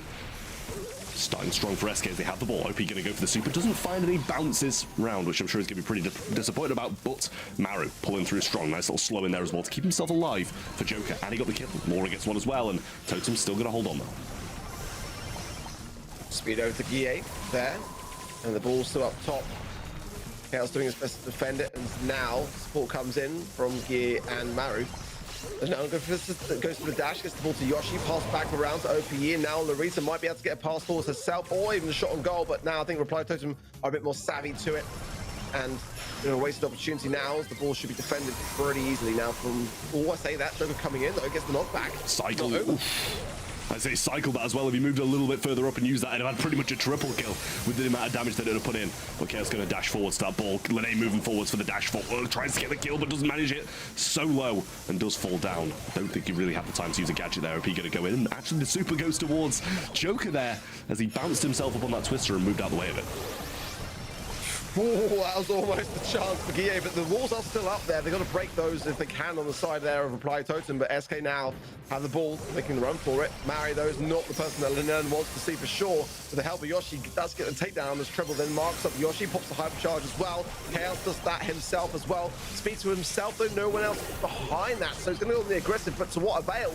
Ball push forwards. SK might have a chance on goal here if they can just get a couple of takedowns, and that ball, most importantly, now cleared up by Guille. Love that for Reply Totem.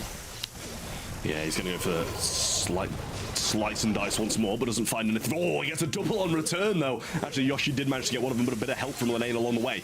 Ball passed up to Lorita now, as he's got the hypercharge ready to roll. You'd have thought he'd gone through the wall on that one. Saved himself a bit of damage along the way. But Laura has the super in hand, goes for the ball, passes it forwards into a bit of a compromising position for Totem. They have to think about that. They have to move it out of the way, and that's exactly what Mora did.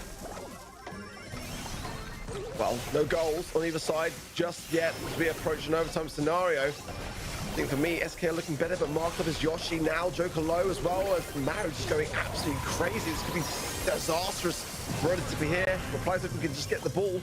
And now, Laura tapping here, just keeping back EA a little bit more as now her teammates spawn back in. And OP's got that hypercharge, needs the super though, and that's what Totem so far are depriving him of.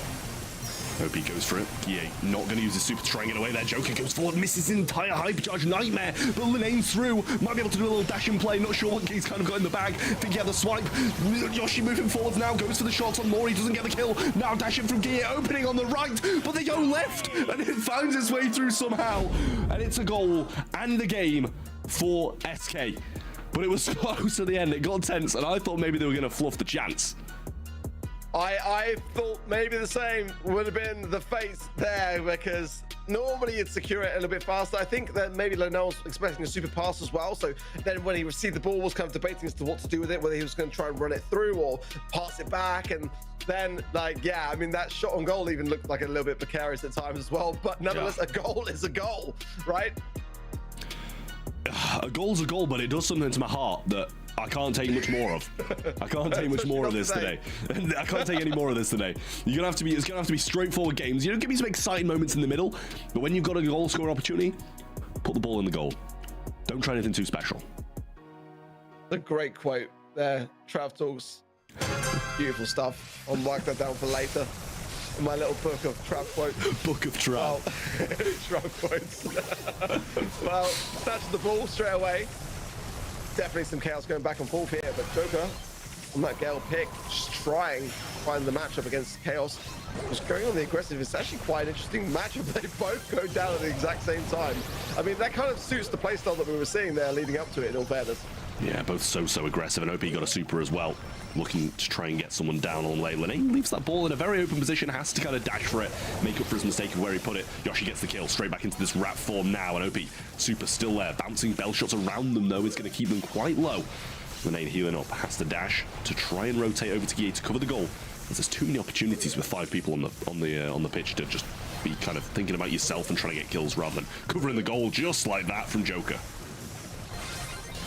Guille didn't go in with the drill there, really passed it himself, potentially could have got some knockback along the way, maybe secured the goal, but nonetheless, Reply to him, not done yet. Pass to Mari, but Lenan comes in on the aggressive and does do wondrous work of that. Finds Guille as well, that slice and dice, beautiful stuff. As now, SK rotating the ball around now, going down the top side of the map. OP pushing it forwards, but Maru, well aware of it, goes in on himself though, and doesn't find too much from what I could see, but very tough to tell on the angle. Mari has the hypercharge, so really realistically here, OP is going to have a really tough matchup to do much about powering through. SK might be better to spring the ball around. I mean, Mori's just wasted his hypercharge there. Not sure he's going to use it. He does use it just as it comes through, and then there's one in return from Joker as well, who is marked up. Lane running for the ball. Doesn't want IKEOS with his hypercharge and speed to have a chance of getting it. Laura might want to mark someone up as well to try and deflate this push, but now the hypercharge speed comes through, and Maru just dashing up. Laura's going to go down thanks to Guille dashing in, but Lane going straight for Guille in return. He does have that shield up, but now rotating over, just trying to heal. Joker gets a kill a long way on. Mori does as well, though. Little trades here and there. And 3v3 up this top, and Laura and Guille going to rejoin the fight. 25 seconds on the clock. If SK Gaming score this and Reply System don't respond, then they will be the winners of the September Spectacle. Now's the push coming in. Lenan going for it. Joker is marked up himself now. The super shot as well. On goal for saved to the line by Chaos. That's huge for Reply Totem. And now a potential counter push. Yeah, moving the other way. Guille got the super in hand as well. Can do this like kind of shot dash to open up some room for his teammates. But Yoshi coming back out of spawn. Chaos going down the bottom. And it seems like a recurring thing that happens. You go from the sides, not down the middle on a 5v5 map. Need to try and find some connections, but OP around the back seems to be doing a lot of work there with the Fang Super. Can't really see it in action. The name not able to do much in this position. Yoshi gets one, wants to go for the dash towards Chaos. Knockback's not going to be there. OP with a dash onto the ball, denies them for now. But how long is it going to stop them for? Actually, they get the ball to the center and everybody's back. Crazy, absolutely crazy. Let's see though. SK are far from out of the woods here. Maru needs super realistically here. Nice connection from Trip with the hypercharge, and this could be a very strong push from Reply. So some huge knockback there. Lenon's there as well in the middle. The ball though still in the twister, and it can't be touched. So far, SK have done a great job of being able to defend, but now Yoshi in a 1 versus 2 does pretty well for himself, and SK have got a chance. But I don't think they got the time. Yeah, see, I'm not sure the time is, but Guille's going to go forward. Actually goes too far, and now there might be a breakaway here. Joker with the super, but it's not going to be enough. 1 second on the clock. Yoshi tries to make the move. A few more seconds and maybe, but it's actually going to be a draw. And SK still in control, but Totem staying alive. I think there was a world where that could have actually led to a goal, despite the clock ticking down, if there was just enough supers on the map to be able to pass the ball around a bit more efficiently. I mean, that could have actually been one of the most insane endings, especially when you think about how fitting it would be to happen in the grand final against that match point. But unreal. Well, that will end in a draw. We'll play it back out again, but so exciting to watch realistically there. Just so much action to really kind of like muster over and digest, really. But certainly for SK Gaming, still on the cusp here, but Reply Totem putting us some really, really good resilience to things. Yeah, I mean, you know, they're holding on well. They are really playing phenomenal defensive work, and they've played some great aggressive work there where they probably should have scored a few times, but some great, you know, SK on the flip side as well, defending so well. It's just a question of whether or not you're able to turn that defense into a bit of offense in this game. OP's looking scary, goes in for the super as well, passes himself, but can't quite get it in the goal. A bit of a miss, really, from Reply Totem there to not really see it coming there, but great play from OP himself. Larissa then pops the nest egg, and now in a really precarious position, IKS will be able to clean that up pretty cleanly. In the meanwhile, ball top right now, as SK start to bring things back under control. Yeah, a little slice and dice through 2 of them there for Lane, and healing it well as well to try and take Chaos down. He's marked up, so it took quite a hefty hit there. Lane just going to try and survive this one out, move back, and Larita coming in with a few shots to try and save him. Well, again, see Mara going in, getting some good value. Laura low now as well, and continuing to do so onto Yoshi there as well. But everyone still stays standing now. OP now falls. The hypercharge from Chaos brings a lot of utility over to Treble, Yi, and Maru. And they bring the ball forward as well. Now falls, looking pretty good for Reply Totem now on the top side. Brings the ball back to Treble, gets a nice hypercharge connection onto OPE. And SK are looking weak and weary here. Can Maru finish this off? Can he get a super just in the nick of time? There's a lot of bodies to be able to get this ball through, so I'm not too sure. Yeah, that's what I was saying. If he gets the super, it's pretty much in, but he hasn't got one so far. Joker gets one of his own. Might be able to defend this one now, but can't clear the ball, and the walls are broken. Eventually, they are by Maru, but not quick enough. And Laura gives them the ball. How many times are going to SK do this? Guille coming through, but the knockback's there off spawn, and Joker keeps them alive once more. Counter-attack, inbound, surely. But I think Totem are back up in time to stop it. Insane defense of SK Gaming. Realistically there, I think Reply Totem should have done a little bit better, but nonetheless, surviving on RSK again on a match point situation with 30 seconds on the clock. They need to find a goal here and just nip this in the butt because this is getting out of control. Reply Totem are getting some great value here. But as this Joker there, great high overcharge, recycling it over. SK Gaming now pushing forward. OP looking for that super as well. Yoshi has his. But Gear comes in just to place the whole thing despite the twist. And that was a great play. Yeah, well, Laura has a super here now as well, and Yoshi might be able to make a breakthrough play with this Mo super. Trevor's going to clean up Laura, though, and get rid of her. Joker now has one of his own, might be able to make something happen with this. Knockback comes through, doesn't get a lot from it, and we are in that little drill form for Yoshi. Gets out of it, but hypercharge ready to go for more. Oh, doesn't really get much of a connection in the value. Really wasted there. Ball push forward, dangerous stuff now. Oh, OP. SK Gaming now. OP goes in with a lovely little thing there, but not able to make much more of it. And these Gale shots are still dangerous. Maori, if he gets that ball, can get the +3 blow as well. Everyone's going in, but Sugar surviving on. Lanan surviving on the ball. Pass clear. Totem didn't secure it. Chaos can't get the ball either because Lane's made him quite low. Now the dash comes in from him, but will return onto Lane, gets the kill. Another super in hand as well and goes for it. Trevor with the shot, but saved surely by Yoshi. Doesn't get cleaned up along the way. The ball pass to Laura and is heading straight to the corner. And it's just shot after shot. And fail after fail from Totem here. They need the goal, they need to equalize, and they've got 10 seconds to do it. I think if Chaos there was able to secure that max shot onto the player that was on the line, and that would have actually gone in, but it's a couple of shots away. And now again, that same old story is not being enough time for SK to bring the ball back up the map. And I'm not sure that it's, Reply Totem just kind of choking these moments of goals, or SK's just being able to defend it spectacularly well, but or a combination of both. Regardless, it's the same result. We're playing it out again. The thing is, as well, we could have like another, even if a Totem wins this, we could have another one after that as well.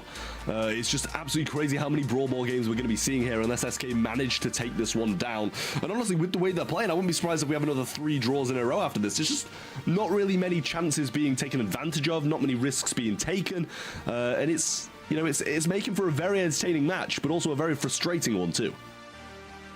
Especially on the match point, SK Gaming, I'm sure, just want to tie things up, just ensure it. And the majority of the time, they are getting the goals in early, but then unable to hold on to things. Let's see this time round whether we'll see a different play style present itself. 5 Totem just bring the ball down to the bottom here. It'll be a tough thing to get it past Yoshi though, but great taps there from Trevor as well. Bringing a big tough thing, and there it is. Maori does manage to get the ball through the side, get that coverage down as well, and now Reply Totem out on top early on. Well, that might be the difference, mate. We haven't really seen that many early goals. OP going to go in. Roundhouse kick gets the kill. Bouncing shots here. Yoshi's so low. Guille makes the move. Gets one, but OP trades it on the backside as well. Pass to OP here. Not much of an opening. Breaks the walls. Can go right. Dash to the right from Maru. Beautiful stuff. Gets the save. And in a 50-50, he chooses right. That was incredible from Maru because, I mean, OP broke the wall. You'd think that he'd go to the right, maybe, but he could have also gone to the left. And, I mean, Maru had to make a call and choose the right one. He did. Now, Reply Totem now get the ball out. They're not done yet now, going through, but OP is looking dangerous there. Flashing out super, just letting Reply Totem know that he is a threat and he needs to be dealt with here. Yoshi goes in straight into a twister as well. That's not the position you want to be in. Maru has walked now to Maori. Can they find a little bit of an angle here? Joke's still off the line. A very straightforward save. And I think the ball for now, safe and sound. Yeah, well, they do still have a minute on the clock to try and get this equalizing goal and follow up with a winner to take it all after that. But at the moment, it will be Reply Totem who will be equaling the score and taking them to a double match point. Yoshi got the super, Lane taken over with this front line push against the Max, letting his teammate heal up and putting them in a better position. Now the hypercharge available from OP as well, can pull through the back, go through some walls and get some kills. They choose to go for it, but he actually goes for Gear. I'm not sure if he was actually going for Gear there. Kind of seemed like he was going for Maru before he dashed away. But this could be a chance for SK with OP in the back lines. OP is looking at a great spot here. Finds the ball, goes down, stuff against the ball. Nonetheless, the ball trickles in. I thought that was going to be a choke. I'm not sure that was what he intended, but nonetheless, the goal stands. We're tied up now, and it's 1 goal for SK to win the whole thing, and a goal for Reply Totem to be able to bring this to a match point scenario. He absolutely did not mean to do that, I will say, but it happened there. It worked anyway. Laura might be quite low here. Push back.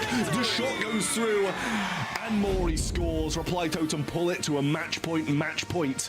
Nice equalizer from them. And we'll be going all the way to the last game, as pretty much every single game today has, to decide who goes and wins. just be honest. It's been a long day for everyone, Trav. It's been a long day for everyone. Yeah. I mean, looking through Twitter as well and seeing like the pros talk about it as well. Like they're definitely feeling the brain strain of 5v5. There's no doubt about it. Much more stressful and a lot more going on. So I can understand it. We're all getting tired, mate. Yeah, no, I'm well aware. But honestly, as tired as I am, as confused as I am, as messed up as my brain is in the certain circumstances, I'm quite happy with seeing this final game decided in the third and final, and the third and final game of the third and final. So intrigued to see how this one's going to play out. Will Totem carry on this momentum that they've just picked up, or will SK manage to bounce back from that defeat that they just had and go and win it all? Crazy stuff as we go in to the final game of the day. But hey, it's a draw, then I guess that doesn't necessarily stand true. Let's see how it fares and how we go. None very quickly taken care of by Trevor, who's doing a fantastic job on this bell pick, honestly. One of the reasons why I really do love that particular brawler in Brawl Ball, because it causes so much of a problem. Now the ball back into literally almost perfectly centered on the map. It's going to be Mari going in, and Lanan coming out, honestly, and gets a takedown there as well onto Treble. He just cleared house. Yeah, I mean, see, down the bottom, Yoshi went in, sorry, as well, onto Guille and got the kill. Little rotation around the side from Mori, trying to put some pressure on this top to stop this push through the mid. Now that he's got control of the ball, and Joker will go and rotate and go round to him, because he doesn't really want to be on that many other people other than the Gale. Try keep his own Fang and his own Kenji in check, because they've got more tanks. Dash comes through, not going to make any connections, and he returns to a perilous position. Very tough here for Mari, but he does come out with some good value, and Twister as well to keep back OPE as well, staying alive now. In the ball to the center, but not really going to do much to go straight into the hands of Lonan. He's able to get the ball cleared despite the mark there as well, as Treble did a good job of isolating him as a target. Now, still lurking here, trying to get through, but he says no to that, and this could be disastrous actually for SK if they get the ball clear of Yoshi, and now, like Chaos, the speed as well. Looking good, pass through, not the greatest of passes though, let's be honest. You know, I was agreeing with that pass, but the ball almost trickles through. I just don't get the passes they're making. I thought near post would have been the guaranteed goal, but wasn't the case. And I mean, there's still got a chance now if Trevor can find this kill and blow, but OP's going to go straight forward, and the mark goes on Yoshi. Still doesn't even get the kill. Ball passed in there as well, and the dash doesn't connect with Yoshi either. The main trying to defend this off and just hold on to something in this position, because it's been all Totem. Yeah, very much more the aggressors in this scenario. They start to find their footing. Great speed from IKAOS and Trevor, but not really kind of going in the right places to be able to land the mark, really. As Lanel's still just easing this ball forwards every time. It's always him down this bottom side, just pushing the ball back, but then Reply Totem gain that control again. 25 seconds on the clock. This could be a last-second goal, or the wall's all about to come down and just hash it all out. Well, here's the hypercharge. Might be the time to go. Lene gets knocked back off that ball by Guille. Gonna use the super, try and get the kill onto him, but doesn't manage it just yet. Two people fall. OP goes in with the hypercharge, completely misses. Gets knocked back onto Trevor, though. Gets the trade, which is more than he deserved with that super. But Joker, now hypercharge in hand, needs the super to try and make a move. Ball dashing up, Laura trying to make the push down the top side as well. But got a little deflation of the push from Maru down the bottom. Joker's going to be healing up now, but was pretty weak for a moment there, which made me think that Mari keeps him low now as well. Gets the super, drops him down to 688 HP, as Yoshi now is in a really dangerous position for Reply Totem with that mode pick. Obviously able to pass the ball to himself to go to the drill mode. Mari not able to escape there, the mark from Larissa, who's just absolutely tapping with his hypercharge. Now goes down to Trevor as well, and he returns one of his own marks of Joker there. Files up onto OP on the top side of things. Just Lanar makes the dash. Now to OPE. Can OPE finalize things? The dash to the wall, but cleared again. Is the hands of Trevor, and Reply Totem survive. Yeah, well, Maury's down this bottom side now, trying to cause a bit of an issue for the SK roster. And Chaos through the mid. As soon as he gets a speed, they're going to spring into action, I'm sure of it. And Yoshi just trying to defend. We might be seeing another draw here. Maury's going to go down, though. Maru might have an opportunity to dash this ball forward. Pass to the right, left-hand side. Chaos with the shot, but doesn't get it off. Guille now within. Can he make it? He just misses the goal. I don't think there was a chance of getting the distance on it. I'm not sure if that slight diagonal they put on it might have just taken the amount of length required. But another draw between these two teams. I'm not sure I can take much more of this. I mean, what a fitting way to end the draw with the ball literally on a pixel. What is this? Guille knows it as well. He thought that was a stun. No. Going over again. Back to the drawing board. Still, it's going to be match point, of course, but oh my word, this is a lot. My brain can only handle so much. Yeah, I think maybe too much at this point. I'm on the verge of having some serious issues with these teams here if they keep on drawing. But Lane getting bounced on by OPE here and just staying alive narrowly. No real heals amongst this team to be able to keep them in a good position. But Guille moving up, and now they're going on this defensive side. Good stun there. Oh, but he moves forward. Draw almost gets killed. Wall's broken. I'm not sure if that was by Lane or by Guille himself. Maru, he wants this dash. He wants to try and get these kills and get an opportunity for his team to score. Lane goes for the slice and dice. Does get quite a lot of damage in. Maru should fall, but actually uses a super of his own. Now Lane's going to do the exact same, but miss his shot. And on return, it's another Kenji dash. Joker tries to defend, but again, I was going to say they gave the ball to him there. This should be a goal. Laura surely can't defend this as Trevor walks that on in. And Reply Totem, 1 goal from victory. Don't speak too soon, mate. I still feel like it's going to end in a draw. I can't help it, but OP has the ball. Now push down to the bottom side. Just waiting for his time to strike, waiting for his teammates to get some trickle damage in. Gets a nice stun to Guille. Now Linan takes the mantle there. Past the Yoshi. Can they find a bit of a shot on goal here? Past the Joker. Joker survives and 128 and gets the goal. We're all tied up yet again as we approach 1 minute 15 on the clock. Please, someone score. It's a draw. Move on. We're going to the next game. We might as well start it now. We'll see if they're able to get this done, because that wasn't the most convincing of starts from SK Gaming after they scored their goal. Lane kind of went in, grabbed the ball, which I guess he's kind of got to do. But at the same time, it definitely didn't play out the best. And yet again, he's going to go down now. Leave Yoshi alone down this bottom side and pretty much 1v2. As Laura and OP aren't really providing that much help onto the max, just focusing the Gale, which you can't blame him for, as his goal scoring ability is just unmatched. Well, Joker making a move for it now. Hypercharge gives that additional speed as well. And now passing through to Linan. Super shot available. Oh, the ricochet! May have deflected it. It may have even leveled to a goal if there hadn't been someone there, which would have been beautiful. Nonetheless, Reply Totem now pushing it back. Yoshi marked up yet again. And they're the ones making the push. Yeah, Guille doesn't have a super yet, and Lane's going to surprise him out this bush here, and almost goes down, but the heal keeps him alive for a little bit, does fall eventually, and now Totem on the push once more. Joker gets his super, not going to find anything from it. Twister on this right-hand side, when Chaos gets the pass in, goes the shot. Oh, I thought he'd missed it, but it goes in, and Reply Totem win it all. The September Spectacle champions of EMEA are Reply Totem. What a match to finish the day. I mean, that went on for such a long time, but that's how close these two teams were. Crazy, crazy stuff. And thoroughly deserved. Reply Totem went through a serious battle there. SK Gaming just really had their foot on the brakes as far as that was concerned. And it went, I even lost count of how many games that was. I couldn't tell you. It was endless. And that takes a toll over time, right? You know, it's not easy to keep going and going and going. Commiserations, of course, to SK. I'm sure they won't be feeling too bad about things, considering they got $1,500 in bounties today for the only $500 of Reply Totem. But it could have gone either way, genuinely, in those final moments. Just back and forth every step of the way. Yeah, and I mean, Totem did play it extremely well as well, I will add. It just kind of... phenomenal performances all round, from the players who don't usually play to the regular shows. It's just every single player played incredibly on both of these teams, and it was a delight to watch them draw, I don't know, 4 times or something.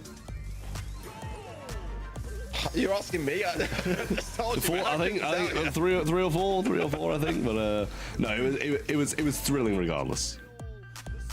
Well, I'd like to hear how F-Dot witnessed that from the sidelines, because genuinely, if it was anything like us, I'd be wondering whether he can even string a sentence together now. Yeah.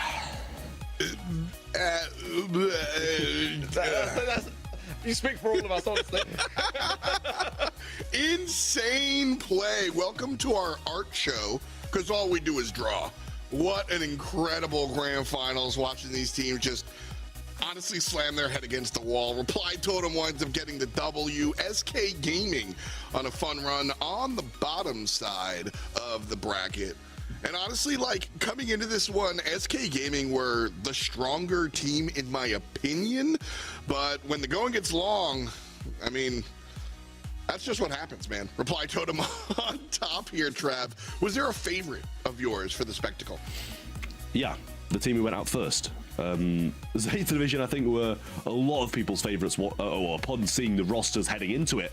They were just the team to beat, but I guess, you know, team play and synergy makes a better 5v5 team than all-out skill. Absolutely.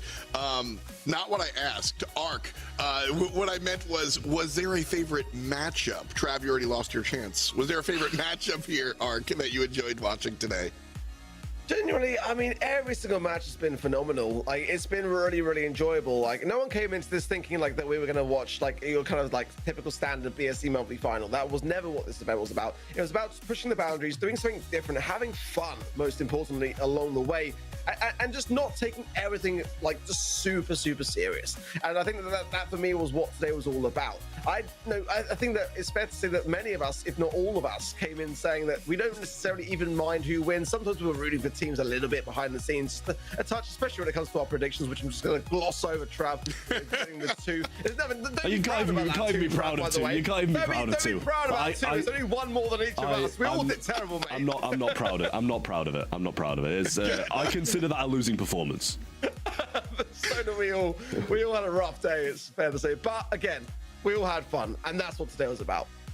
And the bounties coming on through, they gave us the power to choose the bounties. The players, of course, had to get them. So 1,500 in the pockets here for SK Gaming for slamming down 3 of those. Reply Totem only gets 500 by way of bounties, but don't forget, it's an additional 2,000 for them here for taking home the first prize. So big thumbs up to Reply Totem. Love to see all of the good stuff, and just a lot of fun along the way.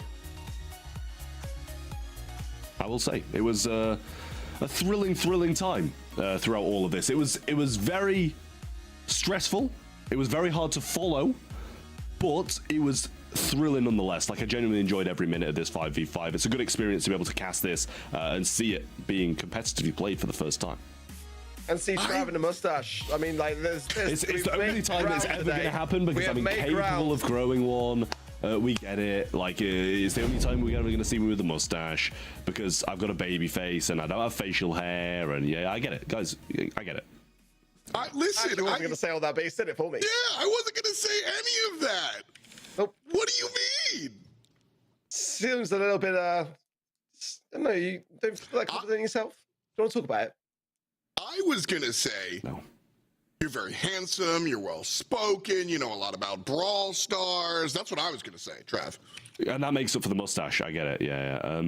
Thank you. I appreciate that. I appreciate that, because, you know, I was expecting Ark to come in on me, you know, real strong, you know. I'm sensing some real insecurity here. Yeah. Listen, this is what you guys do to me. This is what happens when when I'm friends with you guys for years, you know. Well, we actually we've got something to show you guys. Today has been a lot of fun, just about our September spectacle and showing you something new, and we're not going to stop here. We've got something to show you guys. Take a look at our trailer for Superfest.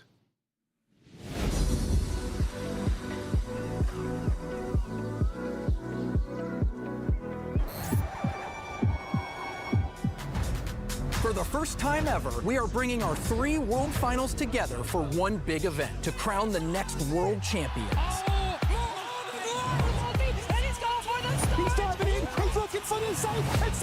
Welcome to Superfest, where fans, pro players, and content creators come together for an epic world finals event, where only the best will compete and legends are made. Join us starting November 1st in Helsinki, or watch online at event.supercell.com and be part of esports history. See you at Superfest.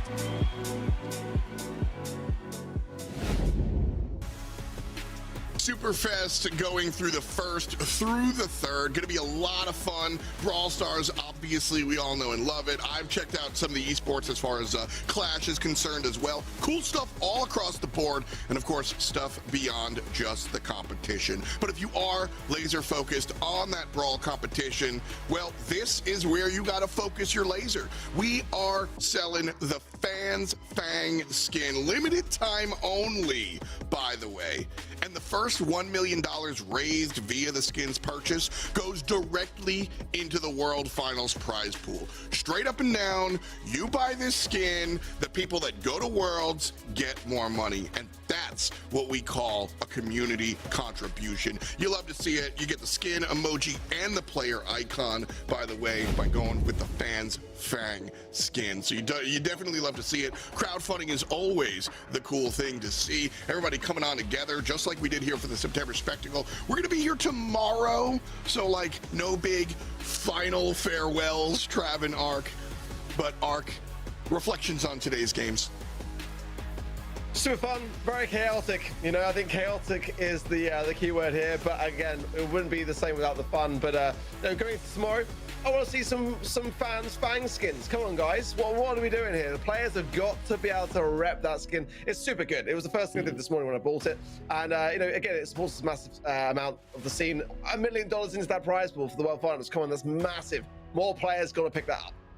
Trav, good to see you again. I know Ark's really mean to you. Well, I'm mean to you too, but final words? You say you're a realist. Yeah, I'm a realist.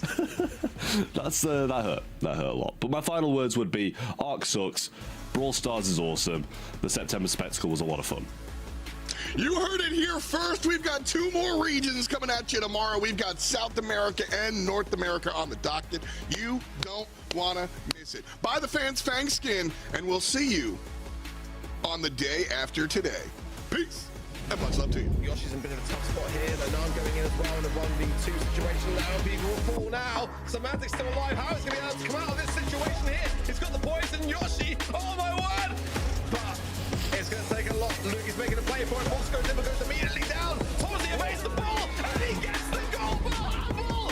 Saints division are going home against all odds. Yeah, so we've got the sheriff and the crooked mustache bandit. Forward hypercharge is super there and it's given enough space for SK's getting the ball forward. No piece for the hypercharge as well now going in, but there is the stun there back from Bowery. The ball though is too touch. Joking finds it, he gets in the corner and keeps SK Gaming alive. It does fall eventually, and now Totem on the push once more. Joker gets his super, not going to find anything from it. Twist from his right hand side. When Chaos gets the pass in, goes the shot. Oh, I thought he missed it, but it goes in and Reply Totem win it all. The September Spectacle champions of EMEA.